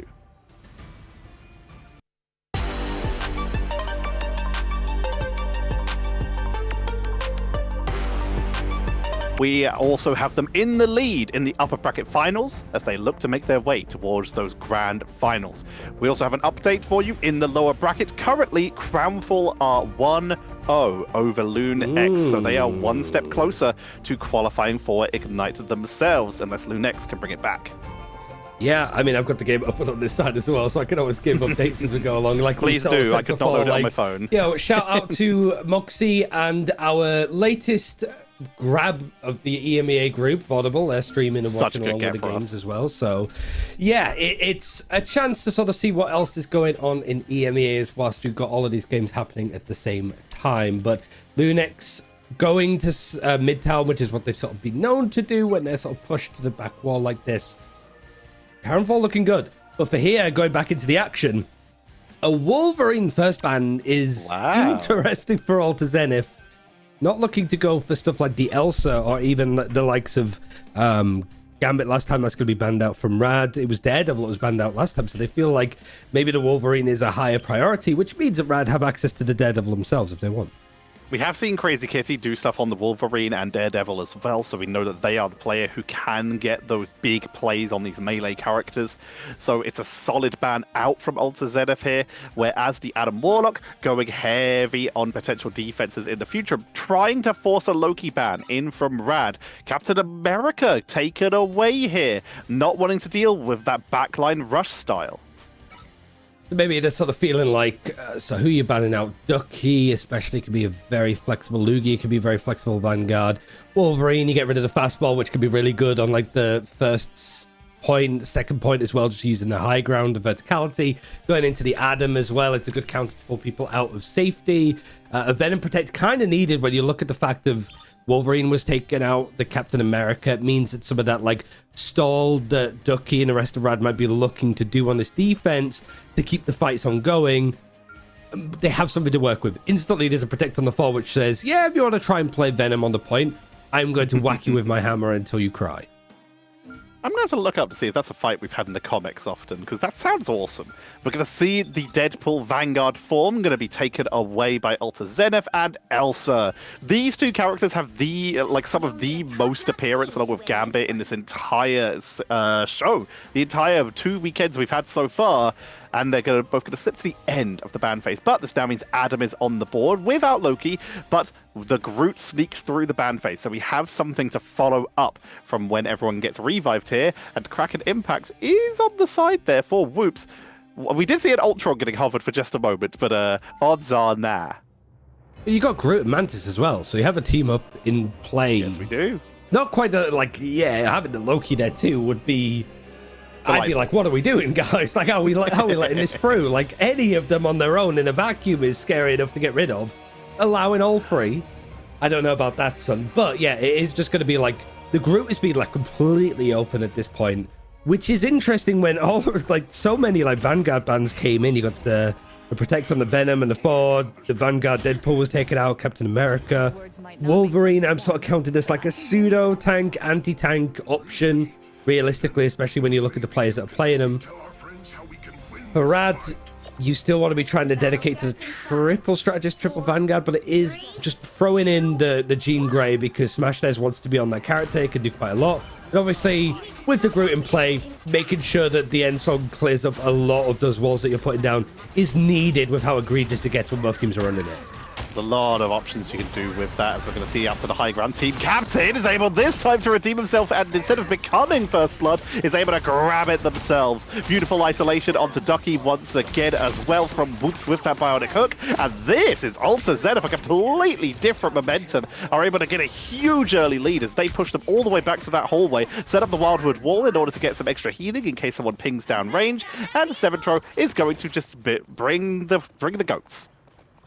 Bring the goats. I mean, there's plenty in the server already. But I do like this sort of change that we're seeing away from the triple Vanguard. Like Emma Frost, just a lot of the value that she would be seen and used for an objective like this, just completely omitted. Not in play. Wanted to go for the duelist to try to fill in some of the damage that is needed. Is there even going to be a touch? There has to be.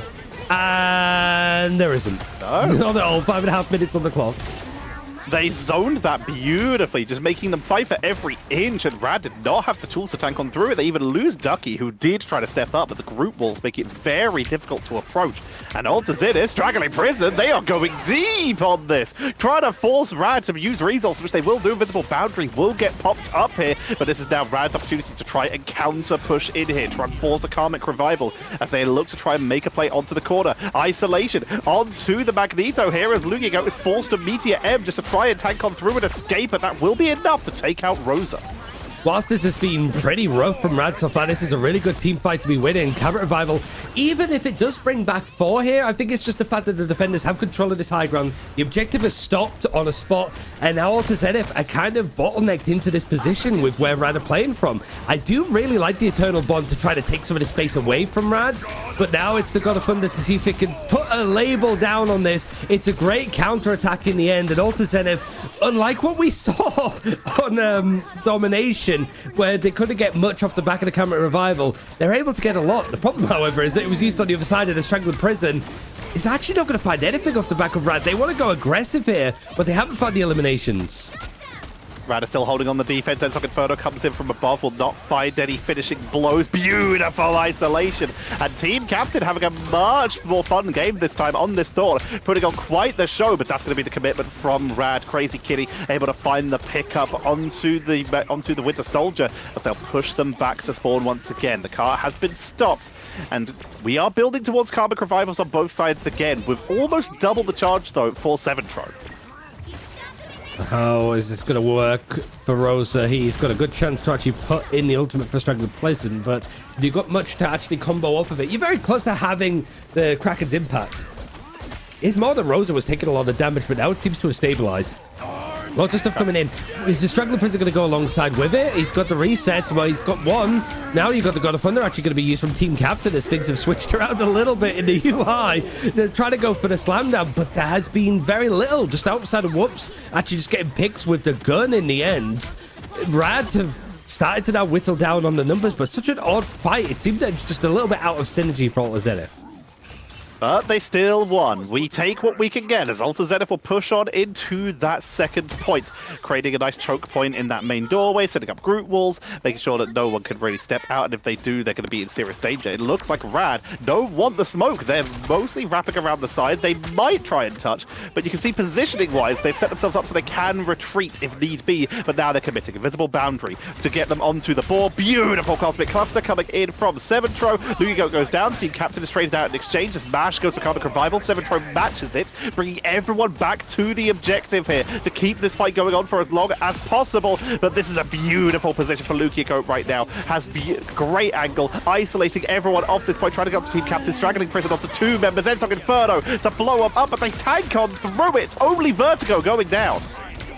It's an absolute scramble. Dog's dinner, I suppose. But at the very least, Rad by a lot more time. It was like 5.5 minutes on the clock. Now it's down to 3.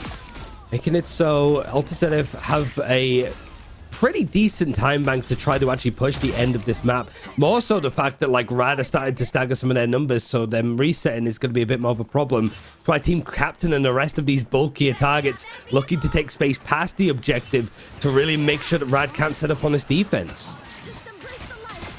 Rad trying to push up though. They've already managed to take that low ground, but Team Captain hovering around the side, into the backline, Lightning Domain, and the God of Thunder, but a great evasion from the members of Rad to avoid getting picked off by that straggling Prison, grabbing 3 members, the walls that are going to try and block it, but the damage is too good, and Ducky pushes on through to create an opening for Rad, as Alta Zenith, they will burn the Eternal Bond to keep this fight going. Seventro returns, as they were the one taken down here with the Cocoon, counter-straggling Prison, Kraken Impact, it's finally comboed together, as they burst on through. Alta Zenith trying to wipe Rad off the board. Mash does have Karmic Revival, but they don't have a body as they're sent to the ghost form to try and maybe look for an opportunity, but it might just be better to respawn.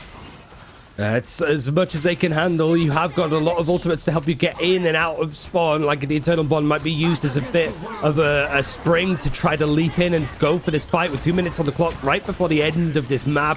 It's a little bit precarious for Rad if they want to be fighting this on Alta Zenith's map choice. You don't have your own Eternal Bond, so you have to give up a little bit of space. Give a lot of respect here whilst the Soul Resurgence is going to go in to go offensive. Straggling Prison is going to shut that momentum straight down. Karmic Revival is going to bring back these players that were lost very quickly. Valhalla, you're going to have to wait to see that a little bit longer as the Karmic Revival for Alta Zenith is going to keep this fight going a little bit longer. Mash, however, has it in hand too, but it feels that Rad are still quite happy to be winning out, getting the picks, not needed to over-dedicate with anything more. They'd rather save ultimates. They got the momentum. They've got the time. 1 minute and 30 seconds for Alta Zenith. So you need to make sure you keep some tools in the back pocket, or Alta Zenith will just get one more flip and win this out. Rosa built up to their own straggling Prison. God of Thunder almost at the ready. Kraken Impact almost at the ready. And that's what got Alta Zenith this far. They just need one good combo. They can burn 2 of those tools and then save the last one for the Karmic Revival.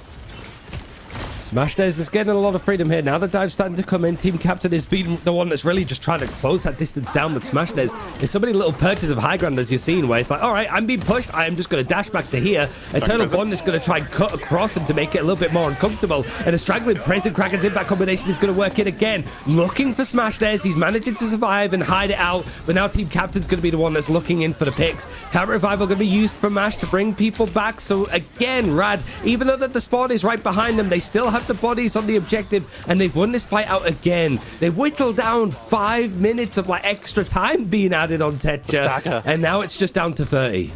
The stagger is huge. They know a portal's coming, so they're literally just letting Thor get delayed, finish him off right at the end because there's no time for him to come back now. Instead, we're not seeing portal. Alta Zenith, so smart. They swap off Strange, so everyone else can run, and the team captain can portal in to reinforce when they need Beaver. God of Thunder into the backline to try and take them out. Takes Whoops onto the stun. Overtime in 4 seconds. Beautiful dash through. Vertigo takes out Rose in the main front line, which means no one's touching. Portal doesn't reach, and that's going to be 2 points, 103 meters for Alta Zenith. That's Rad move to attack. Maybe if you're Alta Zenith, you're going, we had so much time, we could have maybe finished out the map. But honestly, getting it that far with how problematic first and second can be in their own right, feels like you've pretty much done that. It really was just Alta Zenith winning the first point of Yggdrasil uncontested. Rad got completely shoved back. couldn't play around like the triple strategist, double vanguard, and then just smash theirs. They did stabilize a lot more as they went through, but still, that was probably not the kind of mistakes that you want to be making at this level. Makes sense why Alta Zenith have picked this map. But now flipping it around, I would absolutely love to see Crazy Kitty on the Ultron. It was one of his go heroes.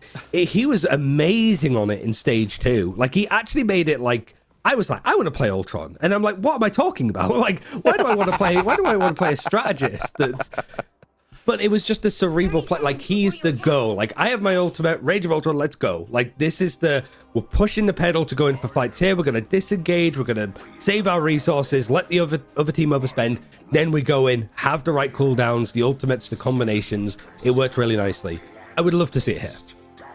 We're going to see another 2-1-3 setup for the defense here. It looks like a lot of teams are moving away from the 3-0-3, bringing in a single duelist to get a lot of that carry, especially with Mantis on the board to keep that damage output going. Going to start to push up onto the board, and Crazy Kitty will be rolling out with that Ultron. That's a hit scan character with solid damage output, the ability to burst backliners if anyone gets caught out of position, a quick charging ultimate because they can just ping onto Vanguards. This could be a pretty high pickup for Rad if they can start to land those shots and find an opening.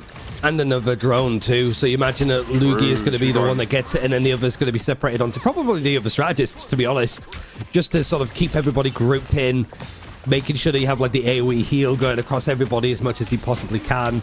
But now for Rad, they end up losing a lot of that backline already. Like, Rad is just going to have to sort of reset here a little bit when you lose out on the Mantis. But it's so, I think also the Ultron is a really good pick when there's just so many walls on the ground from both the Groots. There's just too much stuff on the floor. So Crazy Kitty's like, I'm just going to elect to ignore this, and I'm going to fly in the sky. Yeah, they should just go over them. If we're struggling with that, I might as well just pick you from behind. Here comes the Rage of Ultron right off the bat, trying to take out the backliners, forcing out the phase to try and get away. Beautiful choke point, grabs 2, straggling prison, and Rad absolutely wombo that. We're going to lose Seventro. They have the Karmic Revival. He drops it point blank in their face. The absolute bravery. I can't say the other word I was about to say. They push on in. The invisible boundary coming out for the sustain counter, straggling prison into the backline, but it's blocked out by the wall, preventing the Kraken impact.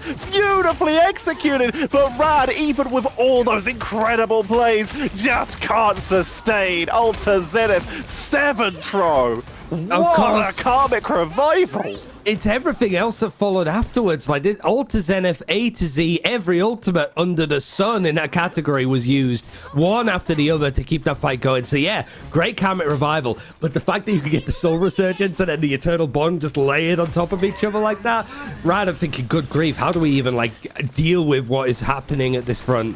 You've got the dive still trying to come in off the play. Another Rage of Ultron being built up pretty quickly from Crazy Kitty. But the lethality is missing again. It feels like it's just not enough to actually go in without them. It's just Smash Dares that has to be the damage dealer. Lugia has found the pick, though. The dive was in the right spot with the Soul Resurgence and then the Feast of the Abyss. But can you actually block off the Alta Zenith as they want to go in for these fights? They don't have the ultimates because they just used everything. And now Lugia is finding that space and freedom. Team captain looking for the portal, but it's too late. Point's been taken, and everyone else is getting wiped in the main room. That is going to be a huge pickup for Rad as they look to see if they can catch anyone who was trying to make their way to the point. And the question is, did team captain get the portal off and then swap? Or were they able to hold off and be patient? Because if there's no portal, that's a lot of reinforced potential taken away. Whereas Rad, they still have Straggling Prison, they still have the Ultron, Rage of Ultron here. They are built to just keep the momentum going and not give Alta Zenith a chance to reinforce. Just the Groots taking chunks out of each other. I missed it. I think I just need to sort of like brainless Bruce. Lugia just absolutely carves down on people off the back of the Straggler Prison. That's why there was a bit of a lull there. It was just a calm before the storm as both the Groots were hoping to get their ultimates online. But as soon as Ducky grabbed it, he threw it down, and just as that seed pulled into the ground, rooted everybody, Lugia was on top of that too. Splendid work from Rad. Finally getting stuff going, but just not at the same pace that Alta Zenith was setting. You don't need to beat their time, you just need to beat their distance. 103 meters on the final point. Could not see anything during that, but the Insult Inferno comes out the entire time anyway. Here's the thing. Coming in from Team Captain to lock him in place. Straggling Prison, Kraken, Impact, everything, and the kitchen sink from the side of Alter Zenith, and they repel Rad beautifully here. It really, like, okay, so I've realized that the majority of these, like, compositions, even though there's a lot of different characters in play, it's basically, does your ultimate make you look at the ground and press left click? You're in. Clobbering Time, Straggling Prison, even like Eternal Bond to an extent, Karmic Revival, Kraken's Impact, Feast of the Abyss. Like, there's just so much, like, we are concentrating all of this healing, CC damage, whatever it would be in this area of the point. It's a good cleanup of 3 picks in favor of Rad, but the Karmic Revival is going to turn us 3 into 5 into 0. But it's whether Alter Zenith could actually keep things hold. The fact doesn't give up a lot of space here to try and keep on to the objective. And now Rage of Ultron is hoping to be enough for the Straggling Prison. Lugia is on top of it again. But is there just a chance for Alter Zenith to buy a bit more time for something like a portal? It's not looking likely. But a Clobbering Time is so close for Team Captain, but he gets picked off. There just wasn't enough time. Out of all the people who got karmically revived, it was not Monarch. They did not get Madness back, so they took that fight in a 6 versus 5 with a desperate attempt to try and hold it. But Rad, they took the numbers. They were able to isolate Monarch when they arrived back into the fight, while already being able to take down a couple members of the side of Alter Zenith. This is Rad looking strong right now, giving not a single inch and taking every advantage in their favor. Straggling Prison, though, available for Rosa, as is the Clobbering Time. This is Alter Zenith's time to get a quick wombo and then get the preferable position. Just if they could get that before Vertigo gets the invisible boundary, because that would be a pretty major thing. You got Soul Resurgence, but that might be like, if I try and go in for the aggressive play of the Soul Resurgence, then it's just going to be a Straggling Prison used as a response. Very early end song that is going to force out the Soul Resurgence and the Straggling Prison on the other side. So 2 strategist ultimates get put on top of each other. I don't think it's going to matter in this case. This would be a bit of an egregious problem, but you do have a Rage of Ultron pretty much ready for Crazy Kitty to go in if they want to be offensive or need a little bit more sustenance. But it's the fact that we're seeing Rad have to back off completely. 2 minutes on the clock. They try to re-engage off the Feast of the Abyss, and Lugia leaping in, and he catches 2. Wow. That's such a perfect riposte from him, and Rad actually turned this fight into their favor again. You know what? That's a well-deserved nap, Lugia. You didn't get the final pickup, but that's well-deserved. You deserve to sleep after getting a play like that. And Rad continue the momentum. What's left for Alter Zenith? Team Captain's on the Angela. They need people who can get to the point fast and be mobile on it. With Captain America banned away, you look at Angela. Rage of Ultron coming into the backline to try and take out the Winter Soldier off the board early. Prevent Kraken Impact. Karmic Revival has to come out from Seventro to make sure they have the tools. Once again, Monarch is going to be brought back off to the side, but this is a big group up here for the side of Alter Zenith, meaning that Rad are trying to capitalize. Straggling Prison onto everyone. Oh my God, beautifully done. Lugia with the capitalization and the capital exclamation point from Rad to burst through the last defending members of Alter Zenith and a burn up for style points as Rad are able to beat the distance and extend their lead. Ultron 100% win rate so far.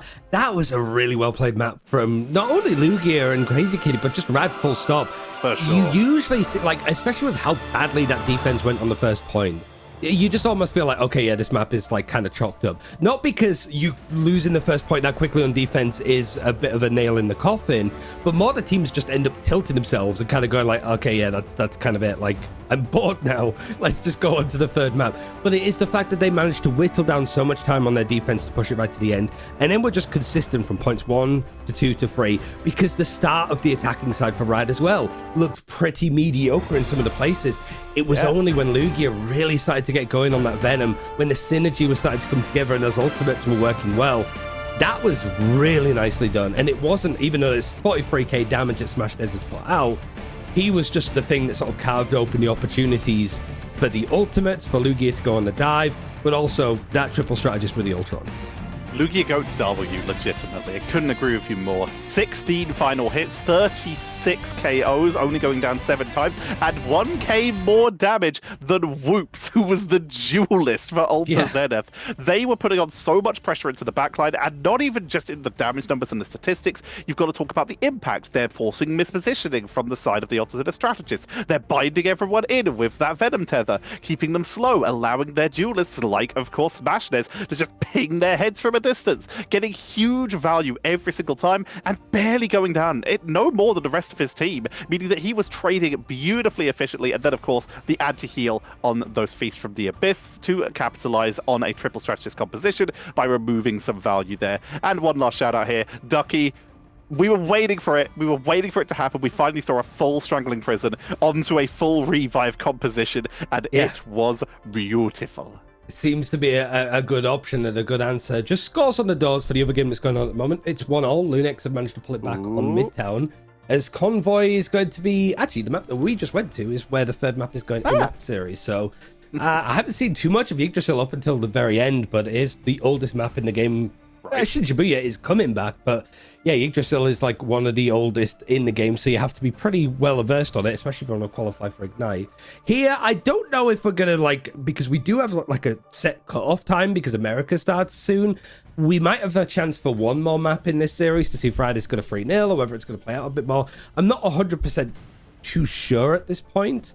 But it does. I have enjoyed this. I think Alta Zenith have like struggled here and being the worst ones. We are going to go for a break and sort of finish out a couple more maps of this series, I do believe.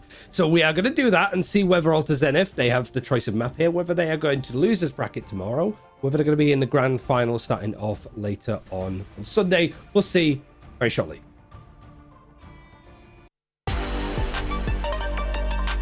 Championship for Season 6. Almost said Ignite. We've been talking a lot about Ignite today. That's on me. But Alta Zenith, they are in a position where they can still do it. It's not a foregone conclusion. The reverse sweep is possible, but that's what they need to do. And they're going to take us to Midtown to try and do it. Yeah, see what the scores is actually for the other game. I don't think there's any update. I didn't have it open. I had the Marvel Rival stream open, which I know what game we're doing and what map we're on because we're the ones that are casting. Yeah, I mean, it's okay. So Crownfall got to the second point and third point on Yggdrasil. Lunex just starting on their attacking side, so we'll see how that goes. Here, though, it's another convoy map as Alta Zenith hoping to try and make this game mode work. There is another first ban onto Wolverine, and much like before, the Gambit ban is going to follow.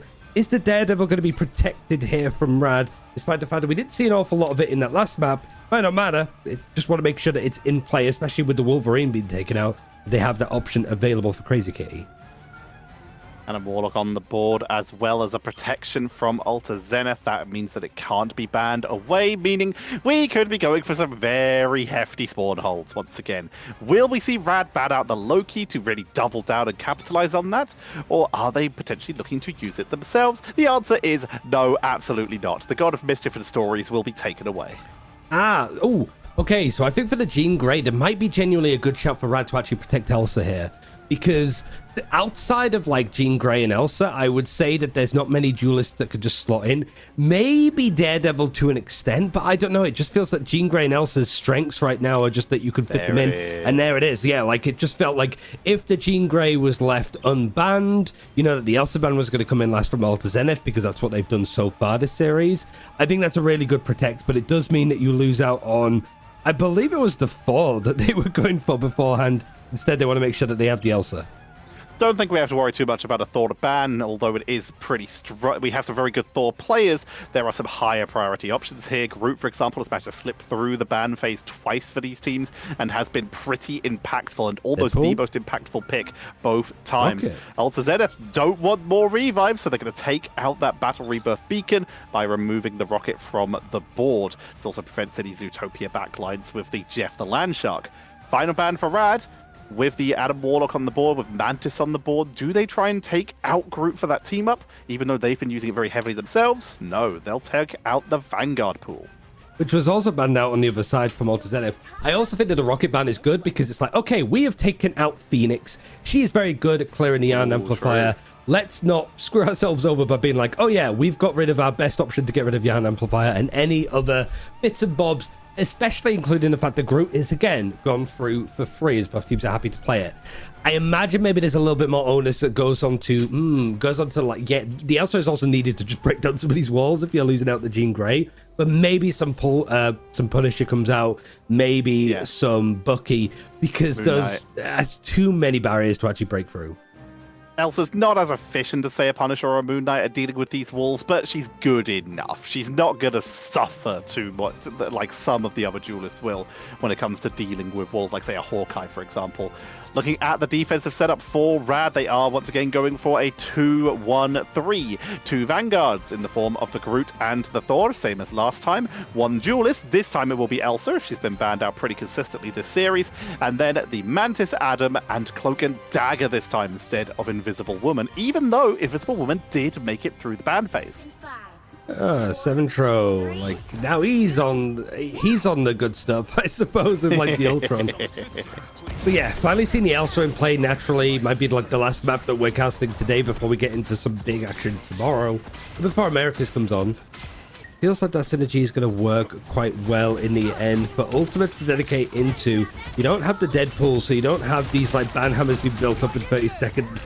But look at that bullying that came in from the offensive side of Whoops. Tried to really push Rad into these awkward crossfires, but it has meant that the healing output from Rad has been spread out a little bit more. Nobody's built up towards their ultimate on that side. He's just trying to get a gauge on how this is working, because Lugia has found that pick over onto the Invisible Woman on this attack. Takes a lot of damage, but it's able to wrap around the corner. In the meantime, Team Captain is doing the same in the backline. Takes out the Adam, which is huge, forcing that Cocoon to come on out, meaning that Mash is extremely vulnerable.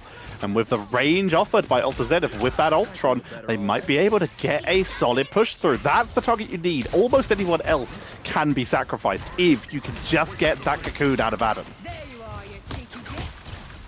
See if they can be pushed back a little bit more. Some of the Groot shields to just stop people from farming up whatever they need. I do like the Rage of Ultron being used first, and then the Apex Predator cutting right through the hallway, actually, all the way towards the end. You've got Team Captain that was following along with the Glowtrox, I think, to see if he could be the one to put people to bed. But Soul Resurgence is going to be used on the other side. Outside of that, it was a Strangling Prisoner, now an Apex Predator of their own. Mash has built up the Cameric Revival, but nobody's been eliminated, and he's actually taking a good chunk of damage. He needs to make sure that he's not going to be the first one that goes down. Tanks through it, barely stays upright. Ducky might not be so lucky. Drop low. Healing output does come in, and lack of numbers for Alta Zenith will buy Rad a little bit more time. Lot of damage coming in from Alta Zenith right now. This Ultron is really getting them some good value. Eternal Bond will be the first to get pulled out here. God of Thunder. Rosa takes out Crazy Kitty in the backline, meaning Rad Mash might have to pull the trigger. Invisible Boundary coming on out from Exo. If you're going to revive, you've got to do it now, just in time. The last possible second to bring back Crazy Kitty and give time for everyone else to drop a little bit lower as well. Vertigo and Lugia will return, meaning they can keep this fight going. Strangling Prison into the backline to take them down. Dive coming in. God of Thunder right on top for another triple. Make it a quad for the side of Rad. Alta Zenith are routed again. Used a lot, though, 4 ultimates for Rad to keep it alive, but Alta Zenith might need to switch up some stuff themselves. Have you got a combination that can work with a Strangling Prisoner? Soul Resurgence might just allow the damage and the sustained high-tempo play. Maybe even just the Apex Predator in of itself from Whoops might be able to find something. So now it's Rad having to give up a little bit more space than they'd be comfortable with, but they have bought 3 minutes out of the 4 that's been allocated. And now they're going to try going for this fight off their own. Soul Resurgence, this Apex Predator was used from Whoops. No eliminations. A little bit more uncomfortable when people pulled out of position, but a Strangling Prison's now going to try and go in. Apex Predator used from Smash Des this time, but it is Crazy Kitty that goes down in the fray. Vertigo is very close to having an Eternal Bond, but they go down. They were hunted down from Seventro, and now the eliminations coming in. Crazy Kitty preemptively switching over towards the Strange, but it's looking really tight on the timing. Portal will likely make it to the point in time, but everyone's going to be potentially a little bit staggered. Portal comes on out just in time for Smashness to respawn, but they are staggered out through the doorway. Great isolation, taking the Groot off the fight, picking him off early. That is a huge pickup, removing Ducky, which is going to prevent those walls from coming down. God of Thunder from top takes out Lugia once again, and Rad, even with this defense, they are getting picked off, but the revive from Nash. Vertigo goes down, revived once again, the Invisible Boundary expiring, and Seventron throw on their own. Adam may have to pull the trigger if they're not careful here as they try to make their way back up to the point. Overtime is active. It's all about keeping Sevatron alive. Immediate Karmic Revival to make sure they can keep what's in this fight, to make sure that they have the extra damage output from that Apex Predator, which comes on out to isolate Strange. Immediate follow-up from the Thor. Counter Apex Predator under the wall from Smash to try and grab anyone, but Smashness takes a huge pot shot for Sevatron. Ooh, Straggler Prison was used, though, as AltaZenith for trying to throw whatever they have to see if they can make this work. It's not going to be enough, though. Soul Resurgence is going to push back these defenders, but the space is more than plenty for Smashness to keep doing that damage from distance. You've got Team Captain trying to use the terrain as much of Midtown as Central Park as they could use. New York is going to have to be the way to actually get forward if you want to go up against Smashness. They're setting this down. Eye of Agamotto was used from Crazy Kitty, but it's not really allowed any stuns, not any picks in the end. Eternal Bond now for Vertigo to really put this one to bed on this defense to full hold it, but the invisible boundary and a God of Thunder siloed on top of each other might mean that the picks are going the other way. It seems that Mash has actually forced out the Camp Revival, really worried about just the beating that they've been taking, that they just want to get it out early and see if they can just keep it alive. There's so little time left on the overtime wick in favor for AltaZenith, as Smashness is now finding that space. Sevatro's portaling back in to try and buy time as overtime's ticking off the board. Monarch buying a little bit of extra time with that Soul Resurgence. They come on out through underneath the walls, but they have bodies on the board once again. They're staggered, but they are here. No revives available for Mash. They're only at 40%. Soul Resurgence onto Lugia. Monarch drops in the backline, picked off by Smashness. They're picking them one by one. Eye of Agamotto in the portal doorway, picking them off, and that's a hold by Rad. Oh, really well played from Crazy Kitty there. As soon as he got the ultimate, found a good window, and it's more the fact that he has his other Vanguard to be able to get the picks off there on Gru. What a long, laborious fight, but Rad GG. It's not even just around the Adam Warlock, just the typical Karmic Revival. I'm just going to res everybody. It was really good Soul Resurgences, the way that Vertigo was able to get some big ultimates with the Eternal Bond, and just the sustain of how they wanted to take those fights. Smashness in and out of those engagements, really finding those moments to just take off the heads clean off from AltaZenith whilst they were trying to find like the offensive plays. Didn't quite work. Last chance for AltaZenith if they want to be going into the grand final straight away tomorrow. They're not playing for elimination. They're not playing for their lives. They're going to be content with how today has gone. But it's whether they can actually pick up a map against Rad, who are looking to go into tomorrow as cleanly as possible. Riskiest start from Team Captain, starting off on the Strange. Let's talk about pros and cons. Pros, you can build up towards an Eye of Agamotto, and Strange actually has really solid damage output, so it could be a great first hold character. Cons, you are reliant on basically you going down first if your team wants to portal back urgently, because no one else can swap to Strange if you're already on it. It's a gamble, but it's one that many teams have taken and paid off. It is not 100% the best choice to do one or the other. Rad, starting off from the Namor, looking to see if they can deal with any flanks and keep some pressure onto that high ground. Yeah, I've seen a little less Namor last couple of hours, but yeah, Smashness is going to be the one to sort of pull it through. That Crazy Kitty. Ooh, I mean, I think that was one of the major areas that like maybe other teams had them sort of pinned down, is that they weren't able to sort of play this in the same way that Lunix were, but talking about it, Rad ended up winning out that series in the end anyway. Whoops, great pick, great movement to get up on the high ground, engage, get the fight, disengage as and when, and Team Captain stay like going on the Strange early on, taking a good amount of damage even with the Aegis to be able to try to like protect some of the stuff that's coming in damage wise. Now Rad's seeing if they can enable a pick, really. So AltaZenith are holding on well but haven't built up the ult. It's up to the high ground. Beautiful pick up onto Smashness, punishing them from stepping up here. A little bit of counter pressure from Lugia, but not enough to finish off Whoops, as they'll be able to pull back down here. Crazy Kitty building up a lot of ult charge already at that Apex Predator. Could drop it right here to see if they can get him. A lot of people in the straight line. Instead, trying to focus onto Adam Warlock. Take them out earlier. Pop the cocoon. Won't be able to do so. So Resurgence for Monarch to keep the fight going. A straggling Prison comes on out into the Apex Predator for an attempt at a blow-up. Explosive damage. Whoops, it's been so good on this Elsa on this like defensive half. Might be a pretty good line to draw in the sand. Not half the time has been used yet, but near enough. And so for Rad, it's like, okay, we used Apex Predator ourselves. We used Eternal Bond, didn't get much for it. Even Straggling Prison, like big stuff to be used. I hope to build it up just in time before Alta Zenith can get some of their bigger stuff on available that they just used as well. But it's just like the picks in the neutral that Rad was so good at getting before that seem to be missing here, just with how like narrow this pathway is. The amount of healing and sustain, spreading out the damage and stuff like Soul Bond. Really does feel like it's going to be hard for Rad to find an opening. But you're looking at Crazy Kitty, and he's found himself too. Crazy Kitty able to grab 2, but here comes the Karmic Revival, bringing back 4 members. Oh, the Proteus over the wall, catches Whoops on the revive, and that could not have been a better target. There's still the risk of Team Captain getting that Eye of Agamotto, which has been held, leaping onto the backline, but wiped out immediately by Lugiago, meaning there's no more follow-up. And Alta Zenith, they're losing members one by one. There's the finish line. That's all that lies between Rad and the Grand Finals. Eye of Agamotto, I guess it would be. Straggling Prison also finds very little. Rad just disengaging, giving themselves a minute to try to fight this. And the Straggling Prison and Soul Resurgence pretty much don't get anything, as Rad weren't really engaging in that fight. Eternal Bond is now going to be used to really close the distance down on his backline, but Vertigo goes a little bit too deep, gets taken out from Seventro, and the Invisible Boundary is just going to allow them a bit of a moment, some respite, but they push past it. They want to try and fight this as much as they can. Whilst we do have the Epic Predator used on both sides, Invisible Boundary is going to be used from Mash, and a God of Thunder on top, not quite stacking them on top of each other, but catching them just on the exit. Lugia is perfect on 4.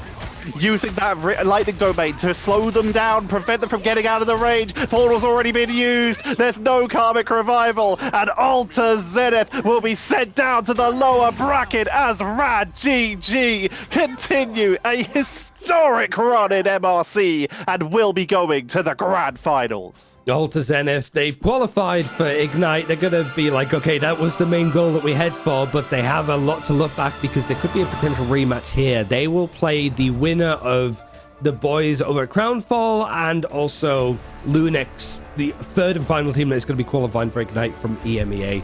Whereas Rad is going to be in the Grand Finals, sat ready and waiting to see who their opponent is going to be. So for Rad, for an organization, you're happy. You've qualified for Ignite. You're looking the strongest team out of these squads that we're seeing playing here that haven't been invited partner-wise.